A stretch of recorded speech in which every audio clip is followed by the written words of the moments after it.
What's up, y'all? I'm Keisha. I'm Kima. And we're Total, and we just skipped class. With the progress report. The progress report. All right, what's going on? It's your girl, Lala Shepherd. This is a new episode of Skipping Class presented by the Progress Report. And today I'm so honored. I have the beautiful ladies of Total in the building. We got Kima and Keisha. How y'all feeling? We good. What you? We Great. good. Okay. You said it's called Skipping Class? Yeah, so this we have different segments within the Progress Report Media Group, and we're signed to Revote as well. So it's like, yeah. So yes, so welcome to Skipping Class. And like I said, Kima, we actually met a few years ago at New Music Monday. So this is our time, meeting again. That was cool. I had just actually moved here, and somebody took me out and brought me there. I was like, yo, that was really dope. Yeah, so cool. So y'all, let's get right into it. We got this tour, the Room 112 tour. How y'all feeling about it? Oh my goodness. Great. Yeah. Excited, blessed. Just blessed. Mike, Slim, they're brothers. We've known them since 94. Wow. Look, don't get me to count. Yeah. Somewhere around that time. Yeah. But it's been quite some time. Yeah, it's been a long time. So it's just becoming full circle that we are now on this journey together, and we're excited about the tour. We can't wait. We can't wait to Very kill it. excited. I'm just ready to kill it. Absolutely. Talk about prepping for a tour. What does that look like for you all? Oh my goodness. Sleepless nights. Yeah. A lot of excitement. Drive. I don't know. A lot of rehearsals. A lot of singing. A lot of collaborating, a lot of creative ideas. Yeah. A lot of great memories. Yes. Fun. A Lots lot of of fun. Yeah. Yeah. And then, this go around is a lot of fun. Yeah, a lot of fun. I think we didn't know how to navigate. We were finding our way when we first signed, opposed to now. Of course. We've established ourselves. Our fans have held us down. And so this time around for us, it is a lot of fun. Yes. Fun. That's a good key word. I love that. Yeah. I love that. It has to be fun now. Yeah. That part. Now, y'all two helped define the sound of the 90s. So when y'all think back, those bad boy record days, what do y'all remember most about the energy and the sisterhood? What we remember most about the energy and the sisterhood, that whole can't stop, won't stop. That's the energy. Yeah. That was the bad boy energy. The sisterhood, I think back then it was because we were young and we were maturing. We did bump heads, but we made it through. We're still standing. We're here now, and it's stronger and better than ever. Yeah. Definitely. I think I want to say, I don't even know, because we're in the industry, but not in the way that we were when we were coming up. We came up the 90s, and not just for us on the record label. We came up around a time where people were so grateful, so blessed to be living their dream. Yeah. You weren't having artists signed every other week. You had to really earn your stay, and people really celebrated each other. We really embraced each other. Everybody really, cheered for each other. When you would meet another artist, it was instantly a hug. It wasn't a handshake. Okay. It was a real connection. Yeah. And our sisterhood was really, really dope. Yeah. And we were girls from around the way that actually was living our dreams. So, Yeah, and it was Keisha beautiful. and I met, and I forgot, how can I forget that? Because we do want to incorporate this into, our next tour. The fact that, Keisha and I met in school, we kind of crossed paths earlier, and then later on in life we met again, and then we became inseparable. She's always wanted to sing. I was kind of like undercover, like a little shy about it. And we met and we formed a group Total, and that was before we even met Pam. So her and I journey was way before the industry. Yeah. Wow. Incredible. Now, when people, call y'all the first ladies of Bad Boy, how does that title feel with y'all? Feels wonderful. Because we are. Yeah. It ain't a lie. Yeah. It's the truth. Let's be clear. You don't erase the past. You live in it. The past, exactly. the present, allows you to walk as you are walking into the future because you lived in the past. So Amen. that's a blessing. Yeah, for sure. Now, can y'all recall doing some of those background vocals with Biggie? LL. Yeah. We still remember the night the night that Juicy came about. And that Talk was about just that so Big. We were on the phone with Big, and Yeah. Big was like, "We in the studio, come down." Yep, come to the city. And again, that's to my point. We're saying like everyone was always supporting one another. You didn't have to be in the studio laying vocals. We were so grateful to be in that situation where we would just go and stay in somebody else's session. And we were broke. And he said, y'all get to the city, I'll get y'all money and get back home. Yeah. So For a couple came of dollars back. to get on the train. That's Yeah, right. we got on the train. Vibing in the room. Big started playing the beat to Juicy, which is M2May. Yeah. So we started started playing humming. that, and we were humming, started singing. He was like, "Yo, Keish, yo, go down, lay this down." And I started singing the chorus to Juicy, the original chorus, and he was like, "Wait, come back out." Wrote something down. He was like, "Go sing this. Kima, go sing this." And that's all he wrote. Beautiful. So that was our first time. The release of Juicy was actually our first time hearing ourselves on the radio. Wow. And it wasn't even supposed to happen that way because it was not meant for us to be on that song. It was not meant With for, the plan. it was not planned Yeah. for us to be on that song. Yeah. Yeah. And, you know, when we went and recorded, he played it for Puff. We didn't get our feature at the time, but, you know, people now know that's us on Juicy. Wow, that's incredible. Yeah. That's Thank incredible. you.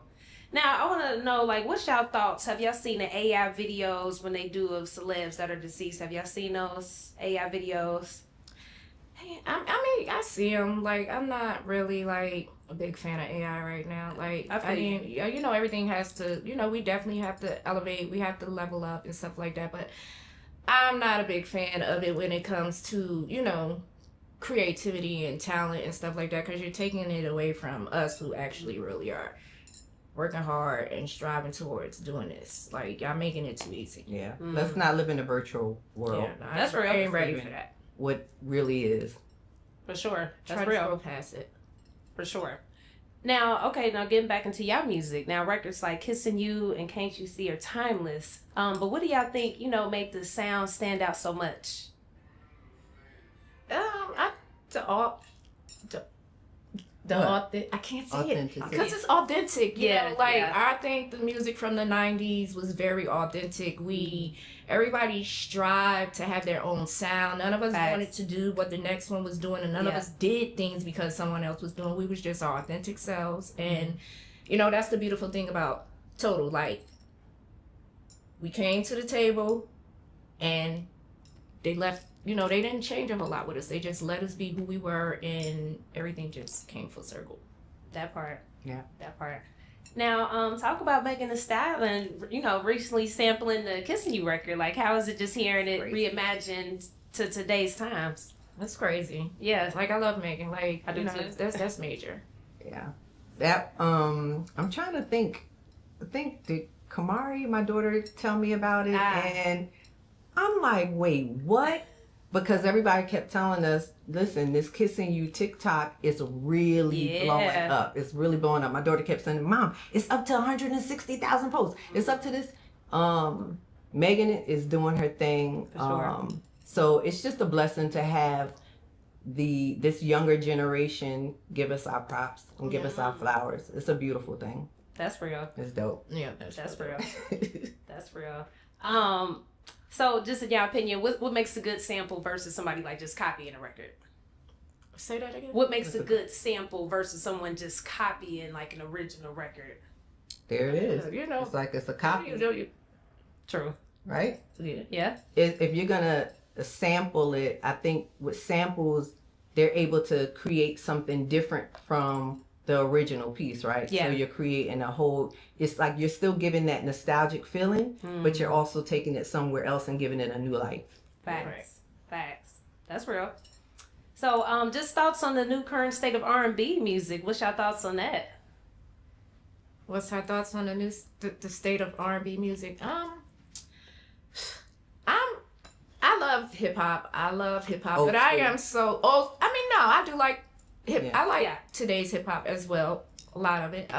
Not all of it, but I'm so ready for R&B to come back. I'm ready to like feel like, you know, love songs. And so, you know, I don't really try not to form a solid opinion when it comes to somebody being creative.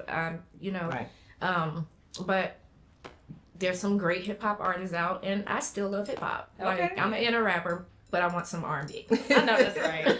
I want some R&B. Yeah. And there are some really great R&B artists that are out now that's Absolutely. kind of filling that gap. And I don't know, I think we're so spoiled from the time that we came up, that 90s. It's a beautiful thing. You have these artists now that's trying to recreate the whole 90s feel, because, and that's a salute to us, you know what I mean? Absolutely. You know, I think I love the new artists for today. Okay. Yeah. Respect.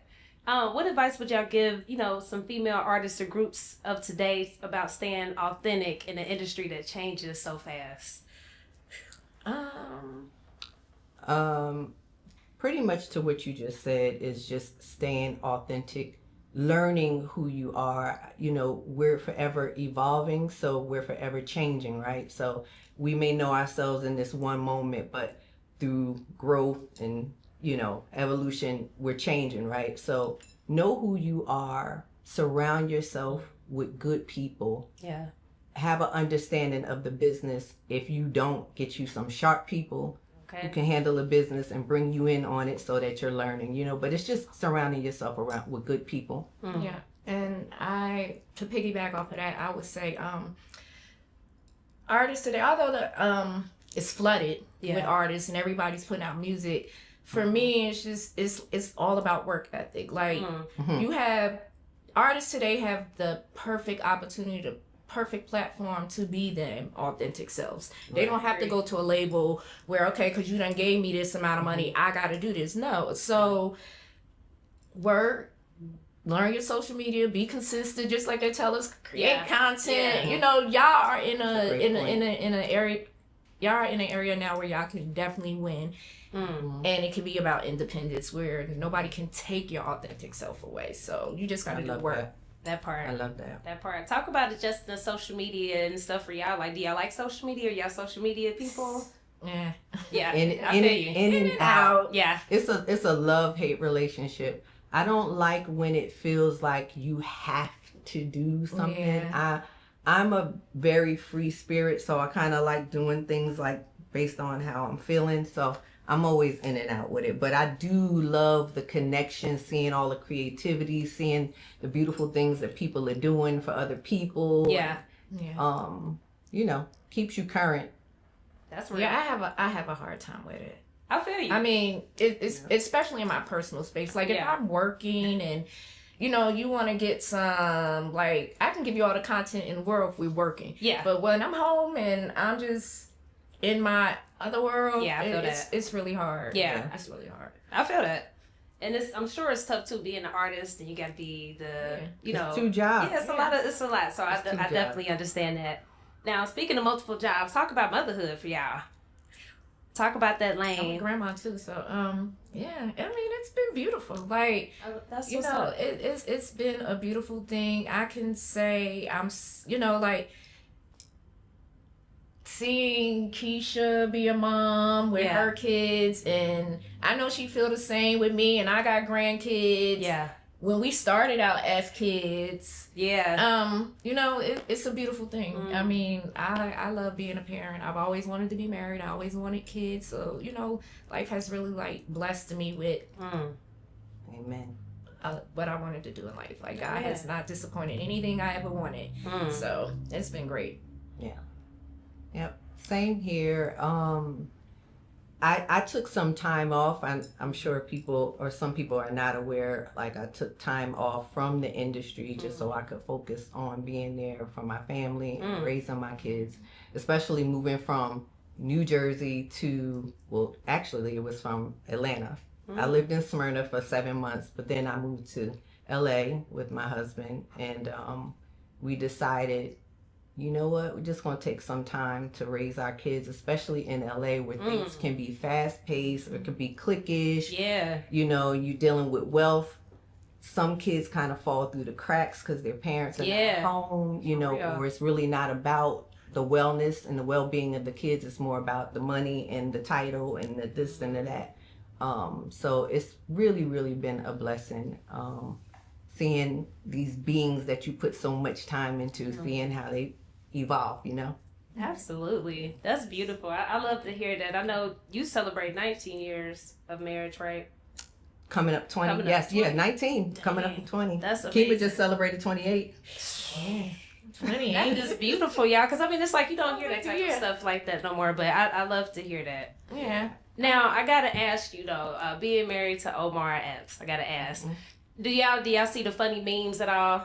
Yes. Okay. Because you got the one and the be one right cracking here, up. like, oh my gosh, I love that one. I love that one too. Talk about that when y'all see that meme. It's funny because we just spoke about it recently, and it's funny how you could take an authentic moment, a real moment, because we were on the red carpet for his movie Almost Christmas, and the interviewer at the time, the host at the time, asked him a question, and he just made that face, and it stuck. It's just dope, you know. It's really beautiful to just see him still get his flowers, you Absolutely, because we come from a time of the '90s, so yeah, absolutely, beautiful, and then our kids get to see that. Yeah, too, you know? For sure. Yeah. For sure. So I wanna come back to the tour. Is there any cities that y'all looking forward to that y'all have not performed at yet? That we have not performed at yet? Because I'm sure y'all performed all over this. No, I'm trying to think. Okay. There was a city that's not on the tour that we want to be on the tour. We done performed it before, so that was kind of a trick question. Let me think. Definitely have to do New Jersey. I think we're working on that. We're from New Jersey. Yeah, it only makes sense. We definitely have to do New Jersey. But somewhere we haven't. It's kind of hard to think of. A city? It has to be part of America? No, it doesn't have to be part of America. Okay, at all. We want to go to Dubai. So yeah, but Detroit, we're coming soon. We're coming soon. Detroit always holds it down for us. Like, what up, though? What up, though? What up, though? We coming. Yeah, November 5th. That's hard. Anything that y'all want to say to y'all Day One fans? Because I know they're so excited to see y'all. But anything y'all want to let them know? Yeah, we just want to thank you guys so much for holding us down. We wouldn't be here if it wasn't for you, and the way that you guys have held us down relentlessly, faithfully. It pours into us, and it helps us to continue to show up for y'all in the way that y'all show up for us. Thank you so much. Yeah, just thank you for the love. Thank you, for the consistency. We love y'all, and this is why we chose to come back, for you guys. So make sure y'all come see us at this Room 112 tour, 30th anniversary. Yeah, that part. 30 years of music, 112, the Room 112 total case is definitely gonna be a time, y'all. For sure. Yeah, for sure. Now, final question. I like to ask all my guests to define our keyword progress. So can y'all both define our keyword progress? What does it mean to y'all? Progress. What progress means to me is consistency. Not giving up. Just keep pushing. Just keep pushing. Stay motivated. It's gonna be hard. Just keep doing it. Keep going. Let's go. Okay. Progress to me means acceptance. Because you have to understand where you are, where you've been, in order to know where you're going. And I think really not repeating the same mistakes, right? Because the first time it happens, it's a mistake, and the second time we know, so you have to do better, and that's how you get the progress. Love it. Love that. Growth. Yes. Okay. Well, ladies, this is amazing. Thank y'all again for y'all time, and I'm so excited for the tour. I know it's gonna be extraordinary. Thanks. Thank you so much. Yeah. Thank you for having us. The Progress Report.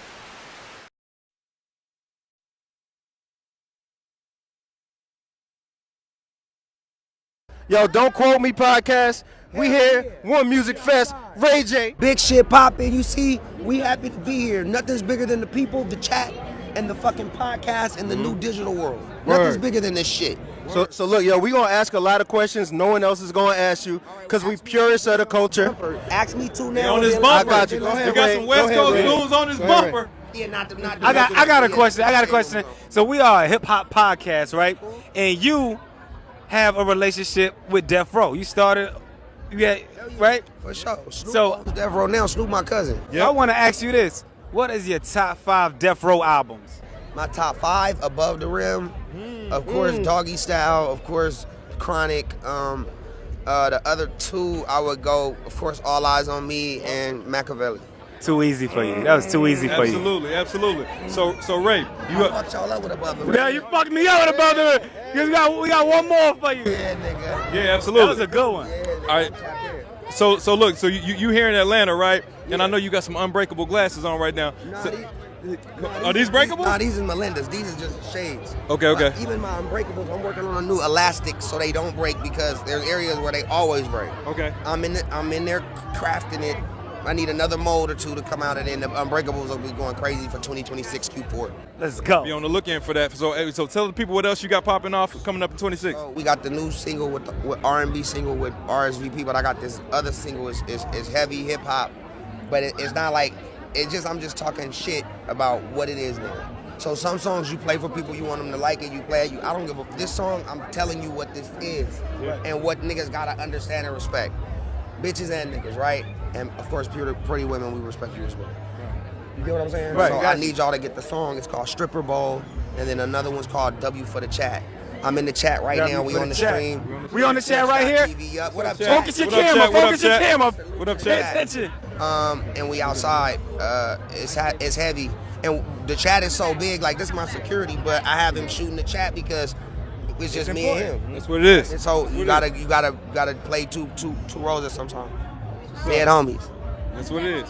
On the dead homies, appreciate you, Ray. No, let's Love. reconvene. Let's do it. Let's reconvene. Let's do it.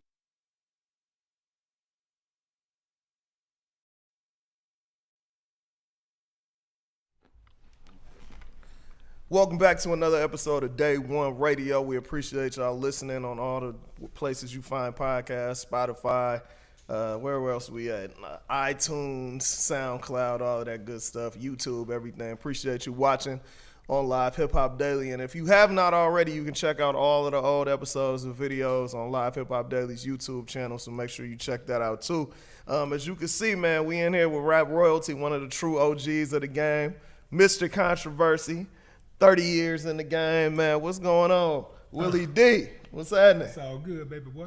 Appreciate it, man. It's all Appreciate good. you coming through in Atlanta. Appreciate you checking in, man. So we gonna start. I like the layout, man. I like this. Appreciate it, man. It's like art going on. It's like some creative shit happening. Hey, man, that's what's up, man. Appreciate it. Yeah. So, man, I want to get right into it because when I spoke to you yesterday and we was trying to get together the interview, I was like just thinking back of my cousin was super into rap a lot back in the day, so he put me on the yo joints, bald headed hoes, fuck the KKK, all that stuff. So I went back and I was listening to some of the joints off Controversy, and I'm like, man, this stuff is still you could drop them same lyrics today, and it's still the same stuff going on, man. Yeah. It's the man. We like you dropped that in what 89? 89. 89. So we almost 30 years from that point, man. Have you when did it click to you that like I know I can rap, I'm respected out here, but I want to talk about stuff that matters. I want to put substance into my music, because honestly back then you had NWA, you had Ice Cube, and it wasn't too many other and you had a Public Enemy. Obviously it wasn't too many other artists in the rap game that was really rapping about substance. A lot of cats was rapping about rapping. Well, Yeah. Well, for me, it started with listening to Stevie Wonder music. that makes sense. So I was like, if I ever get a chance to make music for the people, I'm gonna make music for the people. I'm gonna make music that can touch people's souls, music that can help people get out of jams. You know, like Stevie Wonder helped me get out of some jams, you know? So I was like, I just felt it was incumbent upon me to, you know, reciprocate that energy. So I was like, you know, I'm gonna talk about the things that other people are scared to talk about, you know? So for me, it was like, I can't be like knowing the things that I know and not speak on it. Like a lot of people are afraid of authorities.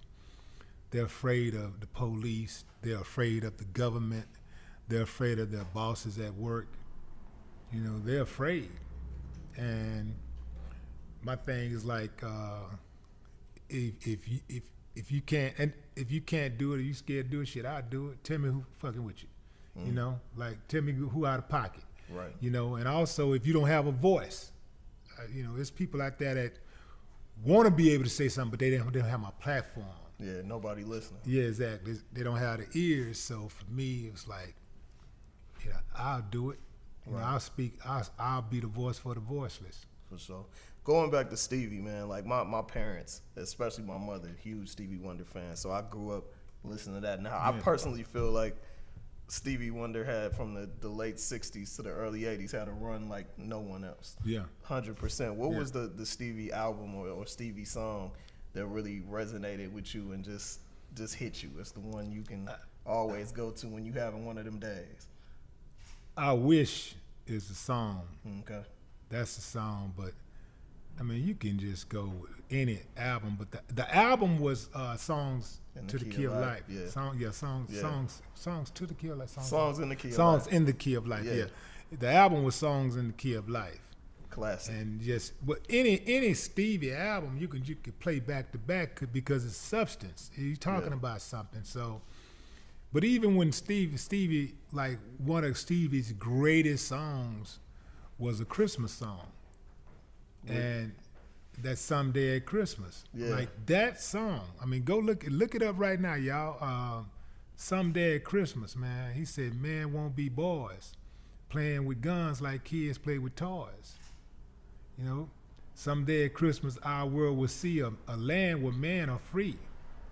You know, that song right there, like it's a beautiful song, but at the same time, it's heart wrenching. Yeah. Because you know, the only way we're gonna get to that day is all of us got to die because evil people run the world. Mm-hmm. You know, the world is ran by the wicked. This is why even in education, our kids can't get properly educated because the people who are at the top that run it, they don't want that to happen. Yeah. And every time you've ever had a real good teacher, they run good teachers off also. You get a good teacher that wants to come in and make a difference because, you know, the teacher is sitting back like, you know, oh, all I got to do is this and this and this, and then things will be cool. You know, this will be great for the kids. Right. And they go in and they come in with the right attitude and they get this itch, and then they go like, well, you need to talk to Mr. Davis about this. And then you get over there, and then Davis say, well, you know, you need to talk to such and such about this. And then when you talk to them, it's like, no. And then you say, well, you know, I'm going to go around and maybe I'll talk to the superintendent. This is just not right. Yeah. And then you don't want to go over your boss head. Right. So a lot of times these ideas get killed before they even take off. They get killed on the assistant principal level. Yeah. They don't even reach the principal. Yeah, my pop's been working for Oakland Public Schools for over 30 years, so. So you know. I know. We've had this conversation since I was a kid to now, and he finna retire. Yeah. You know what I mean? So I definitely understand that, man. Going back to when you first started out in Houston, man, like everybody knows Houston because of Rap a Lot, but I don't think a lot of people understand that y'all had a scene there, like a Royal Flush and, you know, those cats in the 80s, man. Talk a little bit about like what that rap scene was like in Houston and battling at Rap Attack and all of that type stuff. It was a proud scene. Okay. It was, you know, it was, in order to call yourself a rapper back then, you had to battle. Was no ifs, ands, and buts about it. You couldn't just say, I rap. Yeah, okay, battle. Right. Let me hear you. And you ain't got no battle. You can't battle rap. You're not a rapper. Right. So I come from battle rapping, and Raw Flush was the original kings of battle rapping in Houston. Okay. Them, and then Romeo Poet came along, and he became the king, you know. And I had heard you say before, Romeo Poet is the one that kind of pushed you to step up your lyricism even more. Yeah, all of them pushed me, but Romeo, he pushed, man. They were, the dudes was like really, really, really good at what they did, and they were professionals at it. They was sharp, man, sharp. And it was battling them that helped me sharpen my skills, and it was constantly competing, every single week competing against them and other artists. I ain't gonna say artists, maybe you're just dudes and shit, you know. Right. But right. It was competing against these cats, man, that really got me, made me come on with it. And so I remember I wrote Baldhead Hoes before I had a record deal. Like, I was performing Baldhead Hoes in clubs, like getting money. I wasn't getting nothing but like $500 a show, but that was pretty good to not have a record. Yeah, I don't think a lot of people understand that y'all had an insulated scene in Houston, like well before people knew about Houston rappers, which is wild to me. That's super dope. Like, somebody needs to do some kind of a documentary or something on that, because whenever you talk to artists from Houston, they talk about that. Like, people still know K Rhino now, but he's been around forever, and guys like that. So I had heard, and tell me if this is right or wrong, that at the Rap Attack shows back in what was the name of the club, Rhinestones? The Rhinestone, that right. you actually battled Vanilla Ice a few times. Yeah. Before he was... Did that boy bad. But it was all in fun. Nah, I ain't gonna lie, that wasn't fun. I was serious. I was like, I felt it was territorial. Like, you coming over here, you coming in here, you sure you want to do this? Right. So, yeah. He had to be brave as hell to come into Houston, not even being from Houston, as a white boy to come in there and rap. Vanilla Ice had nuts. Now, I don't know what happened between him and Suge. Right. But I know he was not afraid to come into the enemy territory and battle. Yeah. Like, and he would be standing up there, like, I remember when he battled, he'd be looking mean, menacing. Yeah, I know y'all, it's hard for y'all to imagine Vanilla Ice looking menacing. Right. But he'd be like, going hard, like, he was serious, man. I had to give him an A for effort, because he didn't think he could lose. Like, he really didn't believe that I was better than him. Like, that's he crazy. Like, he didn't believe nobody was better than him. He'd jump on the stage and just go off, and people used to cheer for him. We had 2 rounds. We had the regular round where you had to flex your rap skills, and then we had the battle round. If you made it through the regular round, then the first round, and the second round was the battle round. Okay. And it didn't matter what Vanilla Ice would say in the first round. They cheered him on because they wanted to hear him in the. They wanted to see him get whooped in the battle round. They wanted him to get into that battle round, and hey, man, I had to do that, boy. That's crazy. What came first as far as your love? Was it rap or was it boxing? Boxing. Boxing, okay. Yeah. How old was you when you first started? Yeah, boxing? Yeah. 11. Okay. Yeah. So it was boxing first, but actually it was music first. Okay. Then it was boxing. Right. And then it was rap. Gotcha. Because I didn't get turned on to rap until I was 15. Okay. And so even when I started, it started on a dare. I never looked at rap and said, "Ooh, I want to do that." It wasn't like that.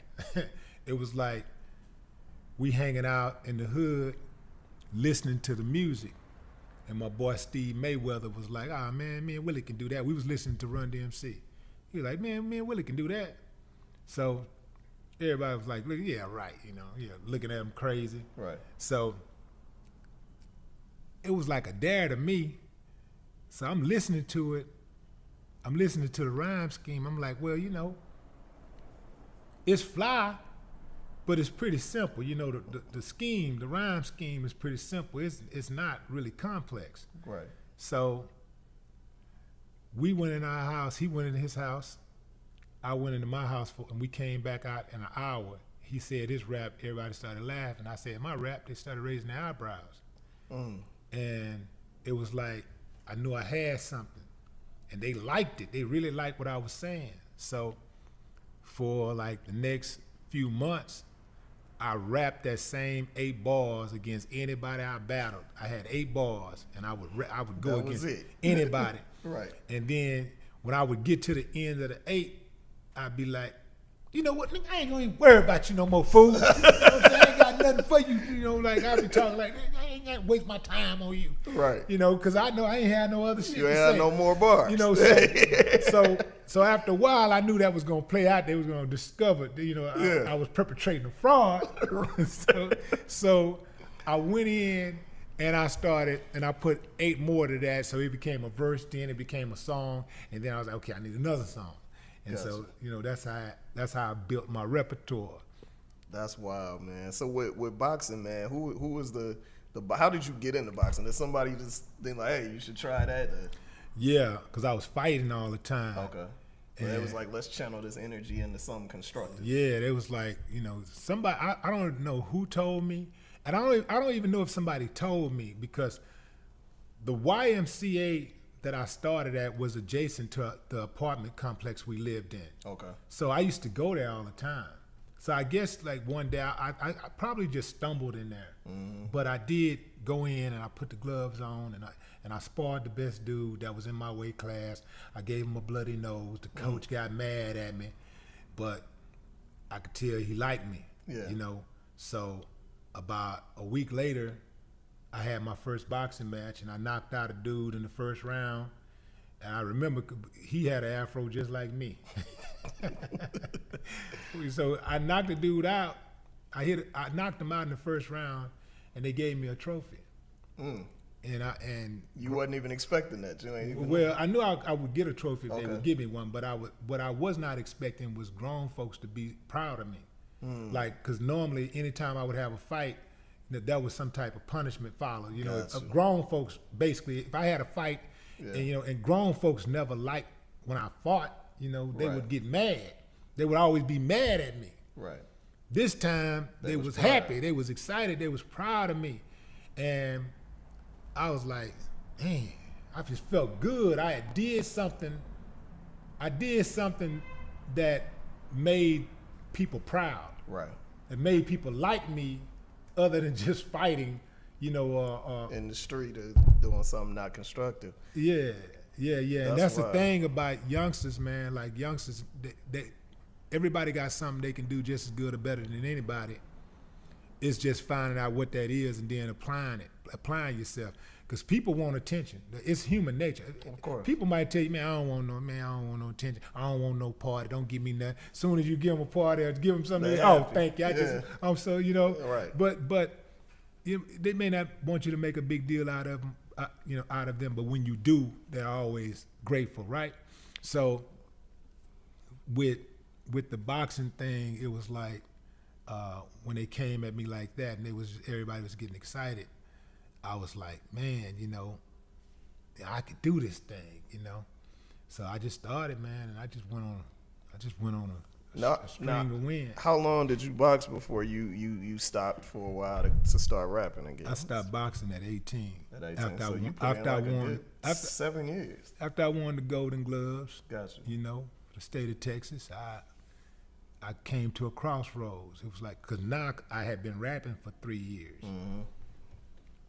And I had to make a decision. Yeah. So, most definitely. And did you? We're gonna get into, you know, when you came back to boxing later. Yeah. We're gonna get into that later. But with the rapping thing, man, you started off as a solo artist. You know, obviously signed to rap a lot as a solo artist, and ended up getting into the Ghetto Boys as a favor for Jay. Mm-hmm. But what I think was funny is, can you tell people how you first met Bushwick before the Ghetto Boys thing even started? Yeah. Yeah, I met Bill at the club. Well, I ain't meet him. You encountered. Right. Exactly. You know, I'm standing at the club, standing up by the DJ booth. The DJ booth is behind us, me and my boy. Right. And the stage is in the dance floor, and then the stage is in front of us. And people are dancing on stage, they're dancing on the dance floor. So we just standing there, we just sitting back, and we really trying to check out the girls, you know? Right. So I feel a nudge in my back, like boom. And I look around, I ain't see nobody. And then my boy was like, pointing at Bill. Right. Bill was a bus boy for the club. So he had this bucket, and it was full of glasses. This was back in the day they used to have glasses in the club. Right. And he walking. I walk up to him, I said, say little Bushwick, man, you just bumped into me. You ain't gonna say excuse me? Get the fuck out of the way. So, you know, after that, man, you know, it got a little physical, man, you know. Yeah. So if you didn't know, Willie is known for his hands as well. Yeah. So you know, after that, you know, that's how I met Bushwick, man. That's wild. Yeah. And would you have ever thought that, you know, a year or so later that you would be trying to convince Jay to put him in a group with you? No. But that's how life is. That's why you got to put yourself out there to get opportunities. Like, you ain't going to get no opportunities sitting at home. Yeah. You know, just sitting and not. You got to come out of that shell. Like, whatever opportunities you are getting, if you put yourself out there, you're going to get way more. Like, way more. So, even though me and Bill had conflict, I felt like when it was over, it was over. So that's how I am. Like, I feel like when it's over, it's over.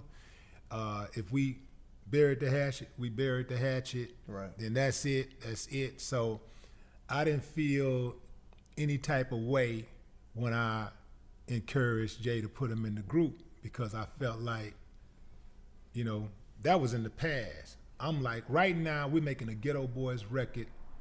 What can we do to make this the dopest shit? What ingredients can we use? You know, like, to me, it was no different than saying, let's use that beat, or let's use that sample.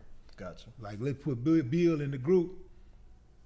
I know y'all, you know, just like y'all laughing right now, everybody gonna be laughing at first.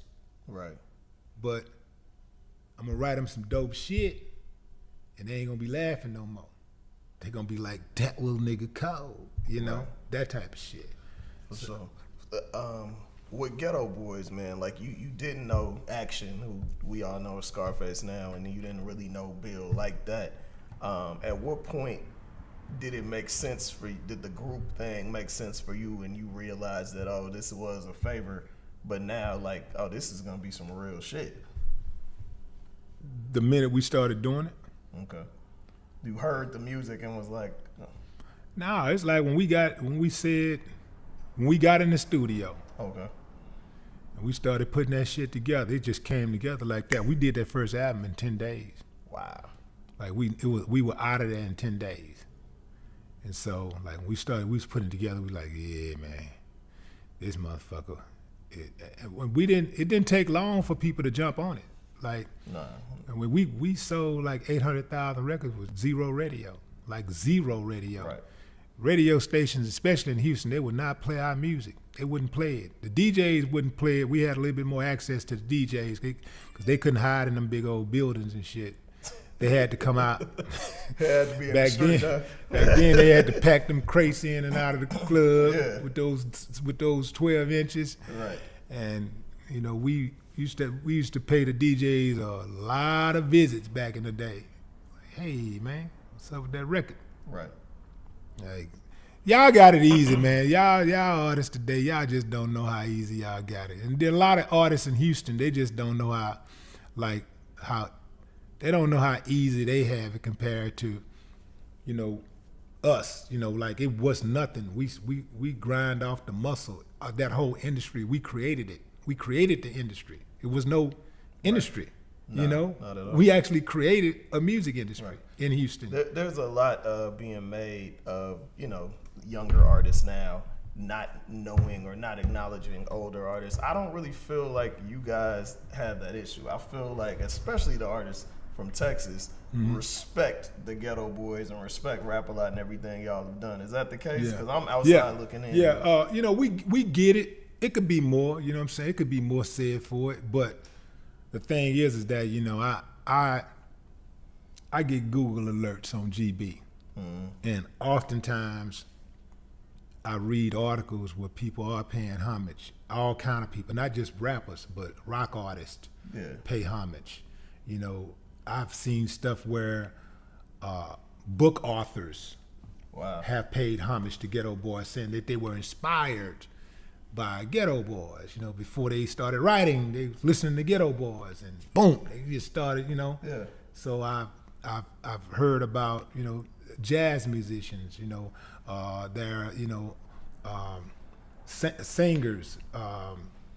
You know. Entrepreneurs. Why do you think that? My guess would be is because the music was so raw. Yeah. Like it was just uncensored, raw, genuine, like just how people feel. Do you think that's why so many people from different worlds gravitate to it? Yeah, I think everybody have their own little thing about it that make them, you know, like trip. You know, some people gravitate toward the gore stuff, you know, when we do like the Mind of a Lunatic. Right. Like Mind of a Lunatic is like it's just so far out there. It's like watching it's like listening to a horror movie, right? So a lot of times people watch a horror movie because like, oh, did you see how that happened? Oh man, so it's like when we're doing that song, we're painting the picture. So it's really a vivid picture being played, being painted lyrically, right?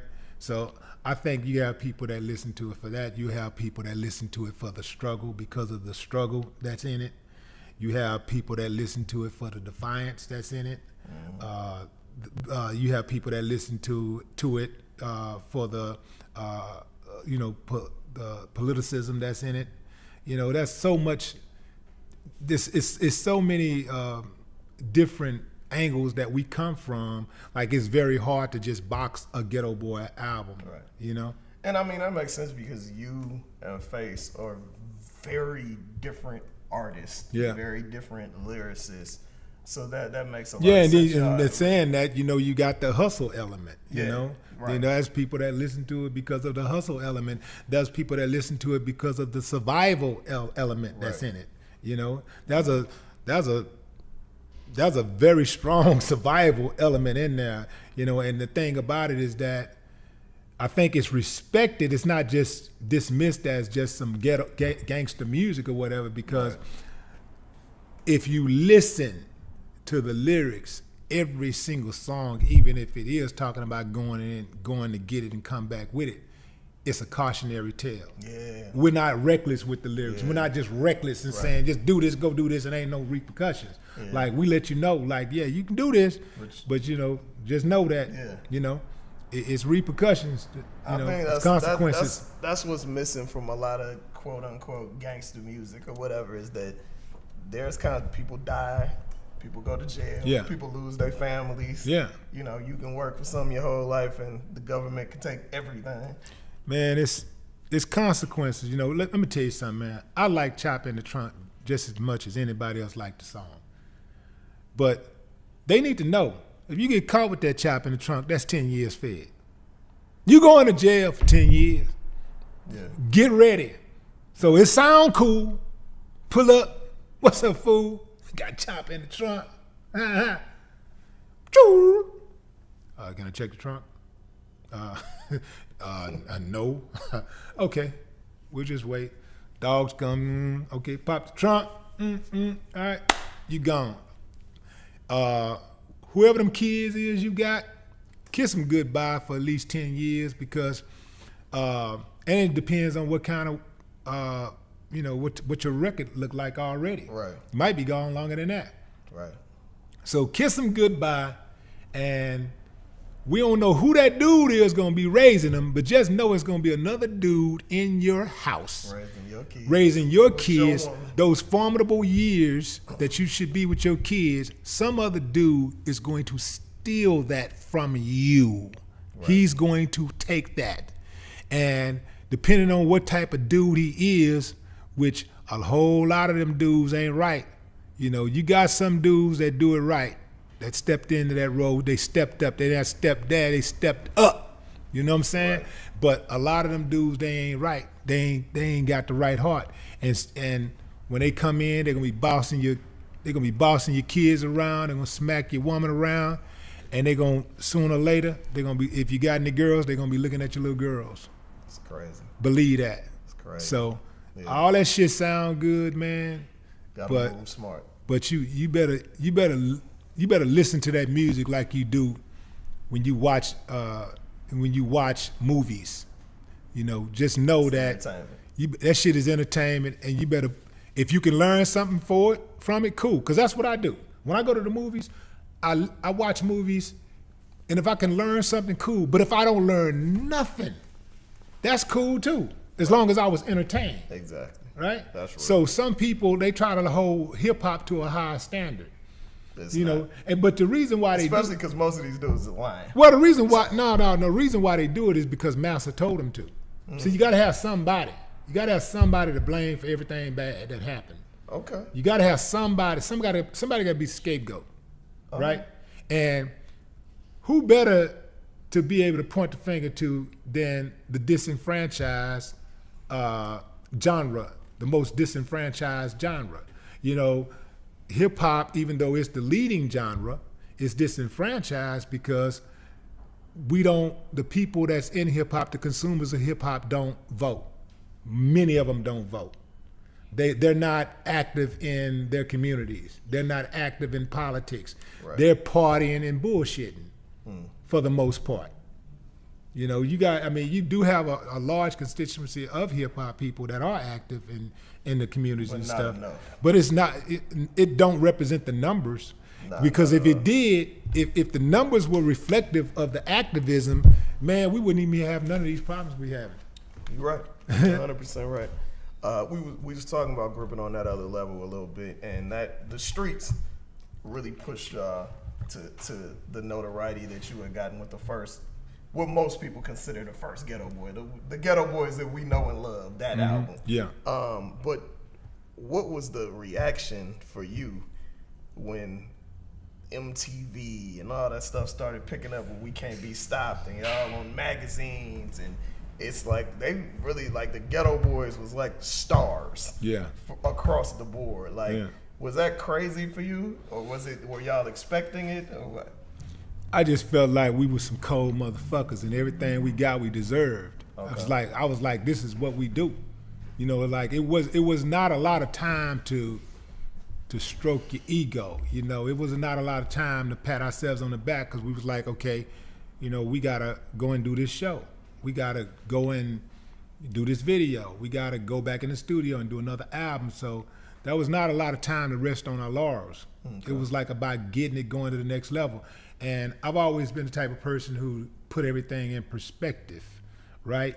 So for me, I can say personally, for me, it was like anything that came to us that was good, I felt like we worked for it. I felt like we was talented enough and we deserved it. So, but I was thankful if anybody recognized that. I was thankful for that. I was thankful for the record sales. I was thankful for the airplay, but I didn't have a lot of time to gloat over it, Like Mind Playing Tricks was in rotation for 6 months on the radio. Imagine that. Any song being in rotation for 6 months. But it was on the radio for 6 months, and I would hear people say, damn, man, I like Mind Playing Tricks, but ain't you tired of hearing it? Hell no. That's right. That I would say bills. I would say hell no, I ain't tired of hearing it. That's for when they stop playing our music. Right.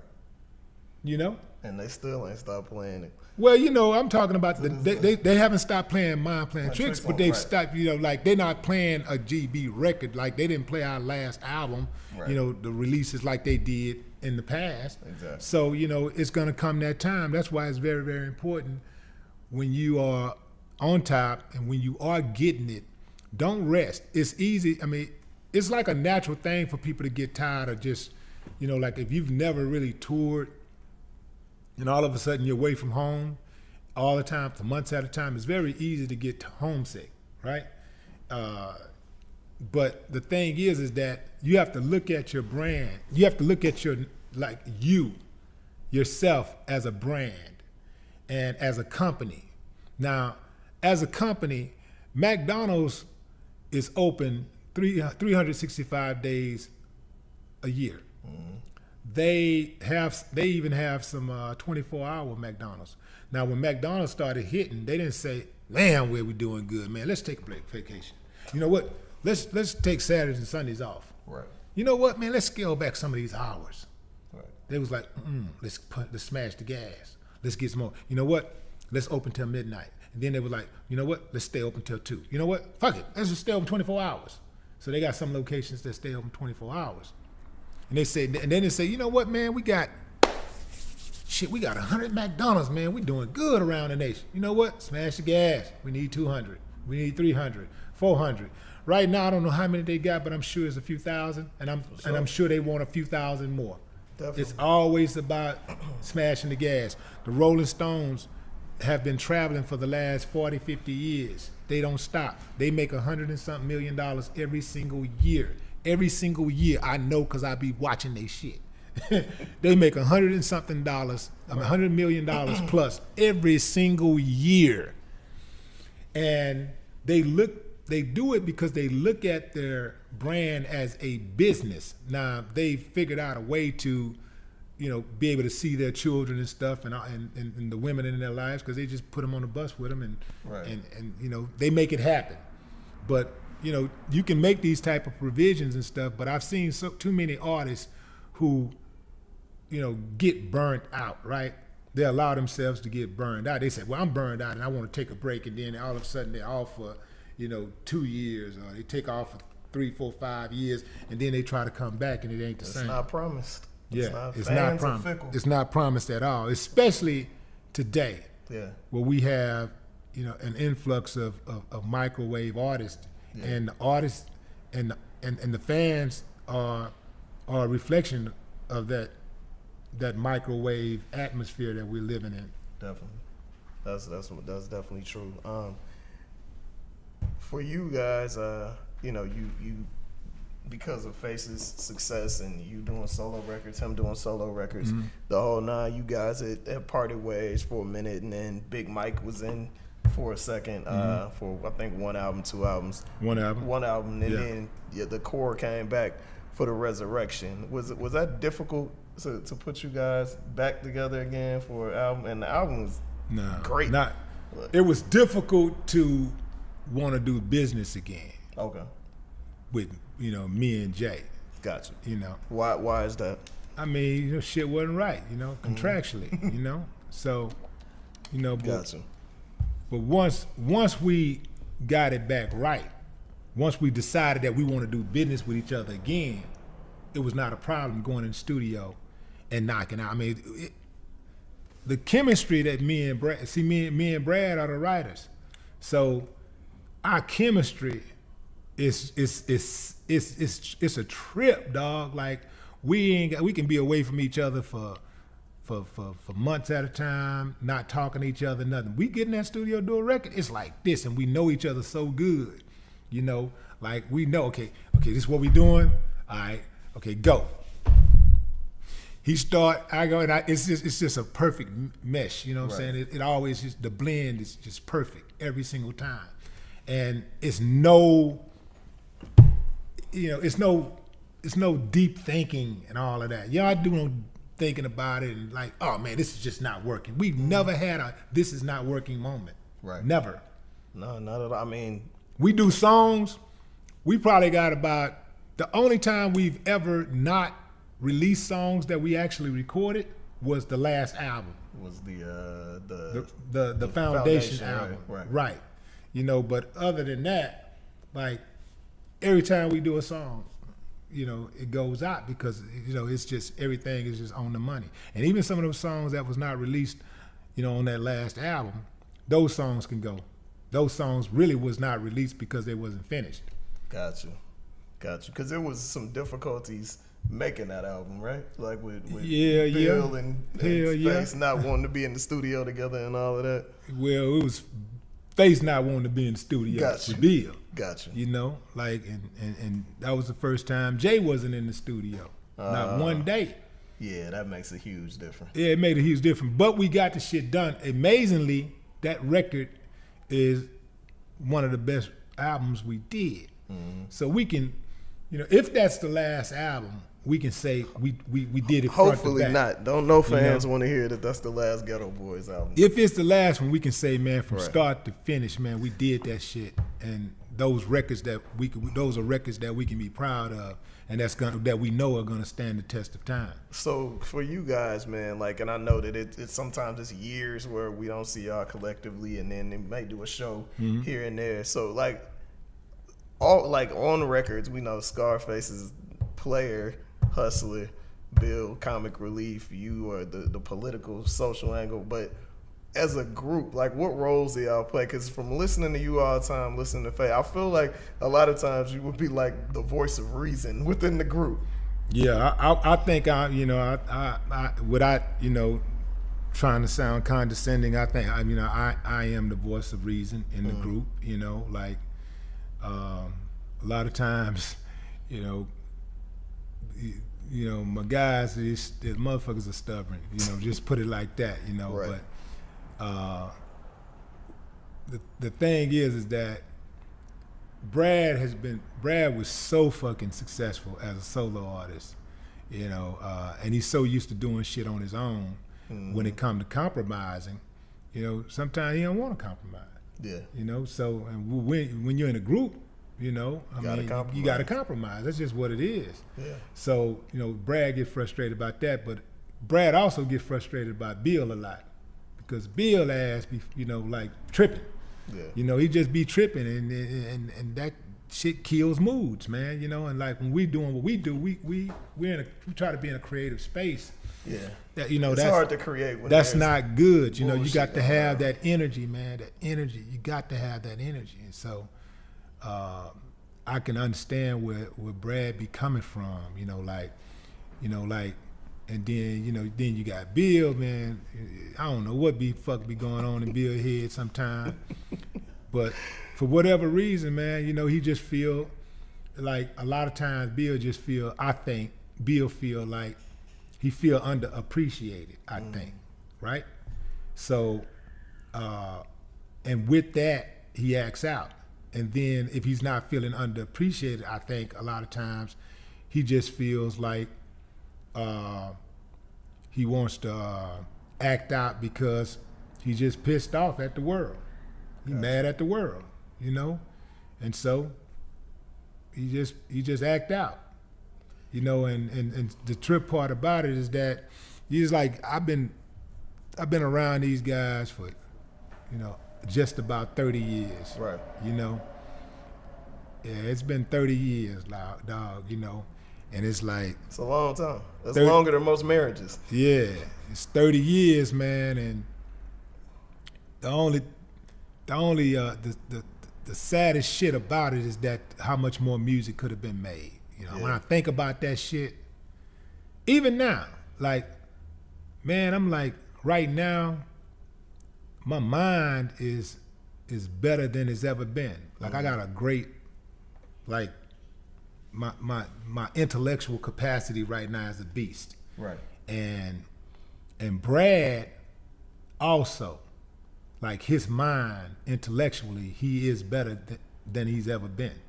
You know, just the shit he's on right now, when I talk to him, you know, he just on some other level type shit. So I know what some music would be like. Like, I know that fucking but music. It's the, you know, perfect time, though. Yeah. With all this stuff going on in the world, a Ghetto Boys album right now. Yeah. Oh my God, it would be amazing. Like I feel like people need that because the Ghetto Boys kind of it transcends age, race, social or political angles because it's just talking about real shit. That whether you rich, poor, whatever, people can relate to if you done came from some kind of struggle. We'll get to that for sure. But I want us to talk a little bit. We mentioned the boxing thing earlier in the late '90s. You kind of came back to it. What made you be like, I want to get us a shot? I kept seeing them niggas get their ass whooped in the ring. Like, I kept seeing fighters in the ring, like, doing shit. I'm like, watch it. I said, watch it get hit with this left. Watch this. You know, you leaving himself open right here. Yeah. I'll tell you what's going to happen. He finna get hit with an uppercut. Like, I'll say, like, I was predicting, like, I was on some Ali shit. I was predicting how dudes was going to get knocked out. I'm watching all the fights.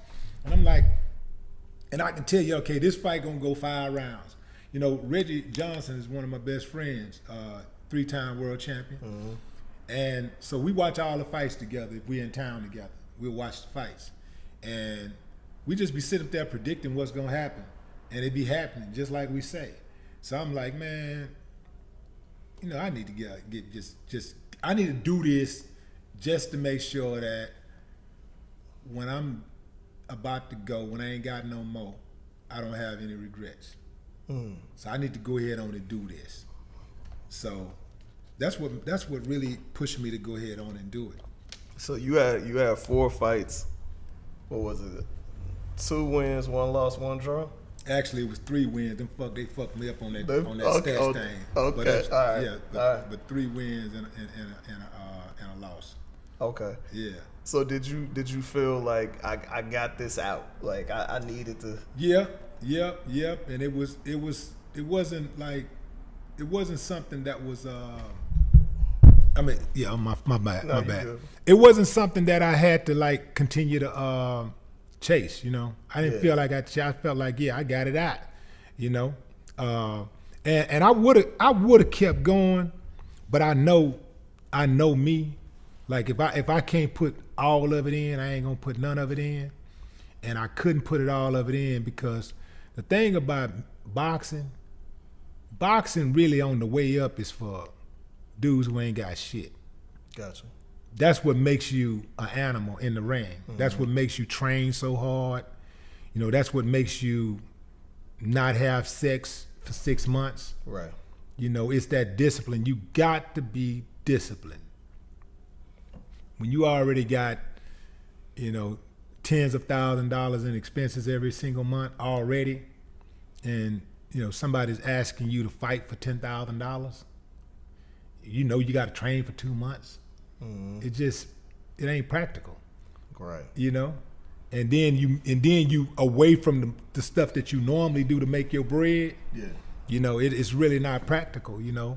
So I was spending a lot of time away from my real estate ventures and stuff, you know, the shit that I really get bread from, you know? Gotcha. And I was like, yeah, I'm cool. Gotcha. But I mean, it's a blessing, man. Most people, when they choose a particular path with their profession, don't get an opportunity to test the what ifs. Yeah. So it's a blessing to be able to do that. My thing, like I was telling you, man, like the way I live my life, if I think I can do something and I really want to do it, I'm going to do it. Yeah. Whatever it is, I'm going to do it.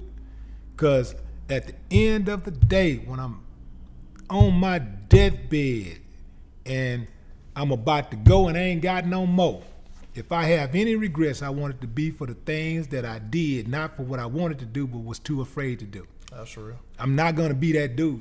Like, I ain't going to be just laying up there like, man, I really wanted to be a boxer. I should have boxed, but I ain't want to do it because I was scared what people was going to think of me.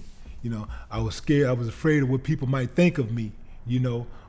If I lose, you know, I'll be embarrassed and da-da-da. You know, if people would just say to themselves, you know what, man, this is what I want to do. And if somebody got a problem with it, you know, really, I mean, you can choose the language. Like my language would be fuck them. That's what I would say. If you want to use something a little less colorful, you can use something like, you know what, forget them. You know, that's fine. But Right. you really need to develop an attitude to where it doesn't matter what people say, what they think of you when you're pursuing your goals. If you want to pursue a goal, you should pursue that goal irrespective of what anybody would say, especially family members and loved ones, because they can be sometimes your greatest hindrance. Like spouses, you get with the wrong spouse, they can hold you back. That's the wrong spouse will hold you back. Can't marry a dream killer. Yeah, exactly. The wrong spouse will kill your dream. And once a person kill your dream, I mean, what's left? I mean, if you get with them and it don't work out, you got to kill them. They killed your dream. Like if a person can kill your dream, they're not going to respect you either. Think about what I'm saying. Real. Think about what I'm saying. Your dream is like it's something you really, really want to do, and it tests your fortitude as a person. Yeah. It really tests, how determined that you can be, And nobody likes a person who isn't determined, who can't be focused, who can't be resilient. Nobody likes those type of people, So if that person can kill your dream, then you a lot of times you're gonna stay with that person because, first of all, if you allow anybody to kill your dream, you already in too deep anyway. So if they killed your dream, no matter what they did, you sticking around, you still sticking around, and and eventually it ain't gonna work out anyway. Not at all. Yeah, so you got to find somebody who are really supportive of what it is that you want to do, and be with that type of person, or be by yourself. For sure. A couple years ago, man, the blogs and hip hop started paying attention to your solo stuff again because you dropped the Coon 1 and the Coon 2, pretty much just going in on them people in our race that really ain't about shit. So, you, Steve Harvey, Michael Jordan, Ben Carson, whole bunch of people, man. And I'm sure I saw a lot of the comments and backlash and all that, but I wondered, did any of those people or people in their camp reach out to you and say, like, why you doing this or don't? They didn't reach out, but I know somebody who know Charles Barkley, and he was like, man, but Charles, man, Charles just be, he just, man, like, he don't mean no harm, and man, fuck that coon, Straight and up. then, Stacey Dash is the only one that I know that responded publicly. Right. But she responded for attention. But she, she's an attention whore. So yeah, she responded for attention, but she didn't get too far out of line because, I got a few friends, female friends, that wouldn't mind strangling her little skinny ass, So, see, that's the thing, like what's the trip is that, man, we got to get used to being okay with strangling coons. I mean, they're no good. They're useless, and in fact, but they are valuable to our oppressor. Yeah. They're very valuable. So we were talking about a coon the other day, and we was talking about this coon who got shot and by the police, and I was like, man, I feel, let me ask you something. I said, if a Klansman got killed today, would you feel any type of loss? I mean, would you have any sympathy for him? Because if you do, you're a goddamn fool. But that person told me, no, I wouldn't care. I say, well, so why would you care if a coon got killed? Because the coon is saying the same thing as the Klansman. It's the same mentality. They're talking down about the black community, and they're selling out the black community. If you have a man out there, his whole get up, his whole come up, his whole angle is totally bashing black women all the time. That's all he do is bash black women. That's what he do. When you do that, you're helping to promote that image, that negative image of black women. I got a black daughter. That makes it harder on my black daughter, right? And that makes it hard on our black women when they go out into the world, because people have these preconceived notions of what they are. Gotcha. You see? So that makes it hard on us, and you make it harder on the women, then you make it harder on the babies they produce. Because a nation can only be as strong as the woman, right? So we can't have that shit. Them motherfuckers need to be executed. All of them. If they talking shit, talking down about our women, and they specifically calling out black women, saying fuck black women, not fuck this black woman that fucked me over, it's her ass, not her. Fuck black you know, women. hey man, if that's your beef, cool, you good. If she fuck you over, she deserve whatever she get, fuck it. But I'm talking about specifically generalizing black women and saying black women ain't shit, and I don't hate them, and they dark this, I don't want no dark babies, and you know, all that type of shit. You know, like, them motherfuckers are the enemy, and they need to be eliminated. I don't give a fuck who eliminate them. I don't care if the enemy eliminates them. I don't care. I'm indifferent. You understand what I'm saying? I'm totally I hear you. I'm totally indifferent to who the fuck. I don't care if they get hit by a train, a cop shoot them, a Klansman lynch him. I don't give a fuck if a black person kill them. I don't care. I don't care if a motherfucker just. I don't care if they hanging out with their baby and they on a fucking roller coaster and they have a heart attack. I don't give a shit. That's one less motherfucker that we got to worry about. That's one less enemy that we have to deal with. I definitely see where you're coming from. Yeah. Every brother ain't a brother. You dig? And once we get used to that, we're gonna be all right. And that go for the killers in the community too. That go for these niggas that's making the neighborhoods unsafe too. You know? That go for them too. You know, that go for the dealers and shit that's selling this shit to our people, man, that's fucking them up. Because I'm gonna tell you something, you know, and that go for me too, you know, because I was out there early on, you know what I'm saying? So I ain't acting like I'm better or nothing, but I woke the fuck up and I understand what this shit is doing. Yeah. All of these kids that are acting wild and shit and doing all this crazy shit, these crack babies, man, what you think gonna happen? Yeah. If their parents wasn't using drugs, they were selling drugs. Right. And guess what happened? Their parents got removed from them. Daddy got sent to jail. So now you got a household being raped and pillaged and shit, and you got boys and shit that are unlearned.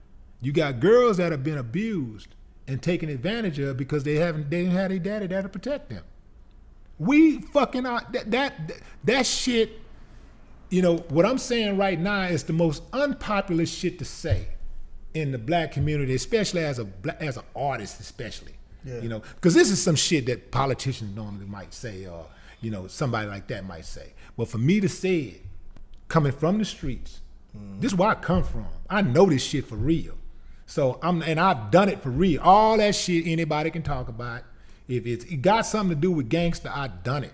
Any of it, anything you can imagine, just imagine. Wherever your imagination can take you, I've done it. Okay? Right. So I'm not trying to act like I'm so special and all that shit, but we keep talking about how we gonna fix this shit.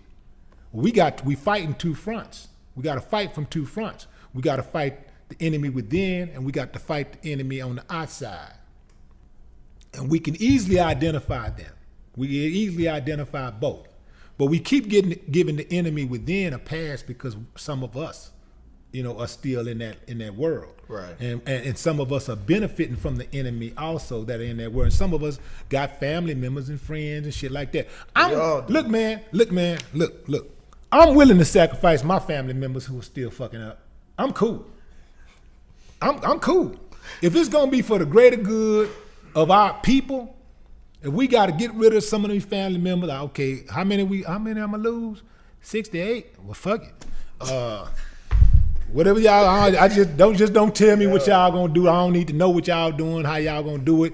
Cause look, you know, maybe, you know, okay, maybe I can give them a warning. Say, okay, this is the warning. Okay, this is what's happening. Get your shit, get out right now, get it straight right now. Because as of this date, all bets are off. I can't protect you. Everybody, you on your own. We coming to get you too. We got to get to that point to where it's okay for us to protect our neighborhoods. Yeah. From people that look like us. This is why a lot of this shit continues to happen. Is because we haven't reached that point. We too fucking forgiving of people who look like us, who are detriments to our community. We make killers and motherfucking gangsters too comfortable in our neighborhoods. When you kill a person in a white neighborhood, you kill somebody in that neighborhood, they are going to make your life hell. Oh yeah. They're gonna make your family's life hell. Shit, look at OJ. They're gonna make your no. I'm talking about even if you a white person, they will make your life hell because number one, they don't want their property value going down. That it got more to do with money than just always, and it's never about emotions. Yeah, it ain't necessarily about humanity. It's about money for them. They like, man, we don't need our property value going down. And when you kill out here, oh man, you fucking with my money. So you kill somebody in that neighborhood, man, they finna run your ass up out of that neighborhood. Your grandmama that walk up and down the street taking that little walk, some little kid gonna come through there and kick her ass. They gonna kick that cane and knock that cane out of her hand. She gonna fall. They don't give a damn. They gonna harass your children when they go to school. Right. Your kid's gonna get harassed. Your wife gonna get harassed on her job. I don't care if she was working at the nail salon. For 15 years, she owned it, and she had all the clients in the world, and she was the toast of the town. Yeah.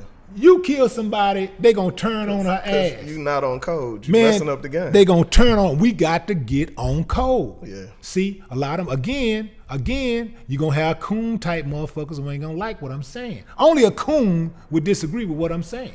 Only a coon. You got to be a bona fide coon to disagree with the fuck I'm saying. Because what I'm saying, everybody knows is right.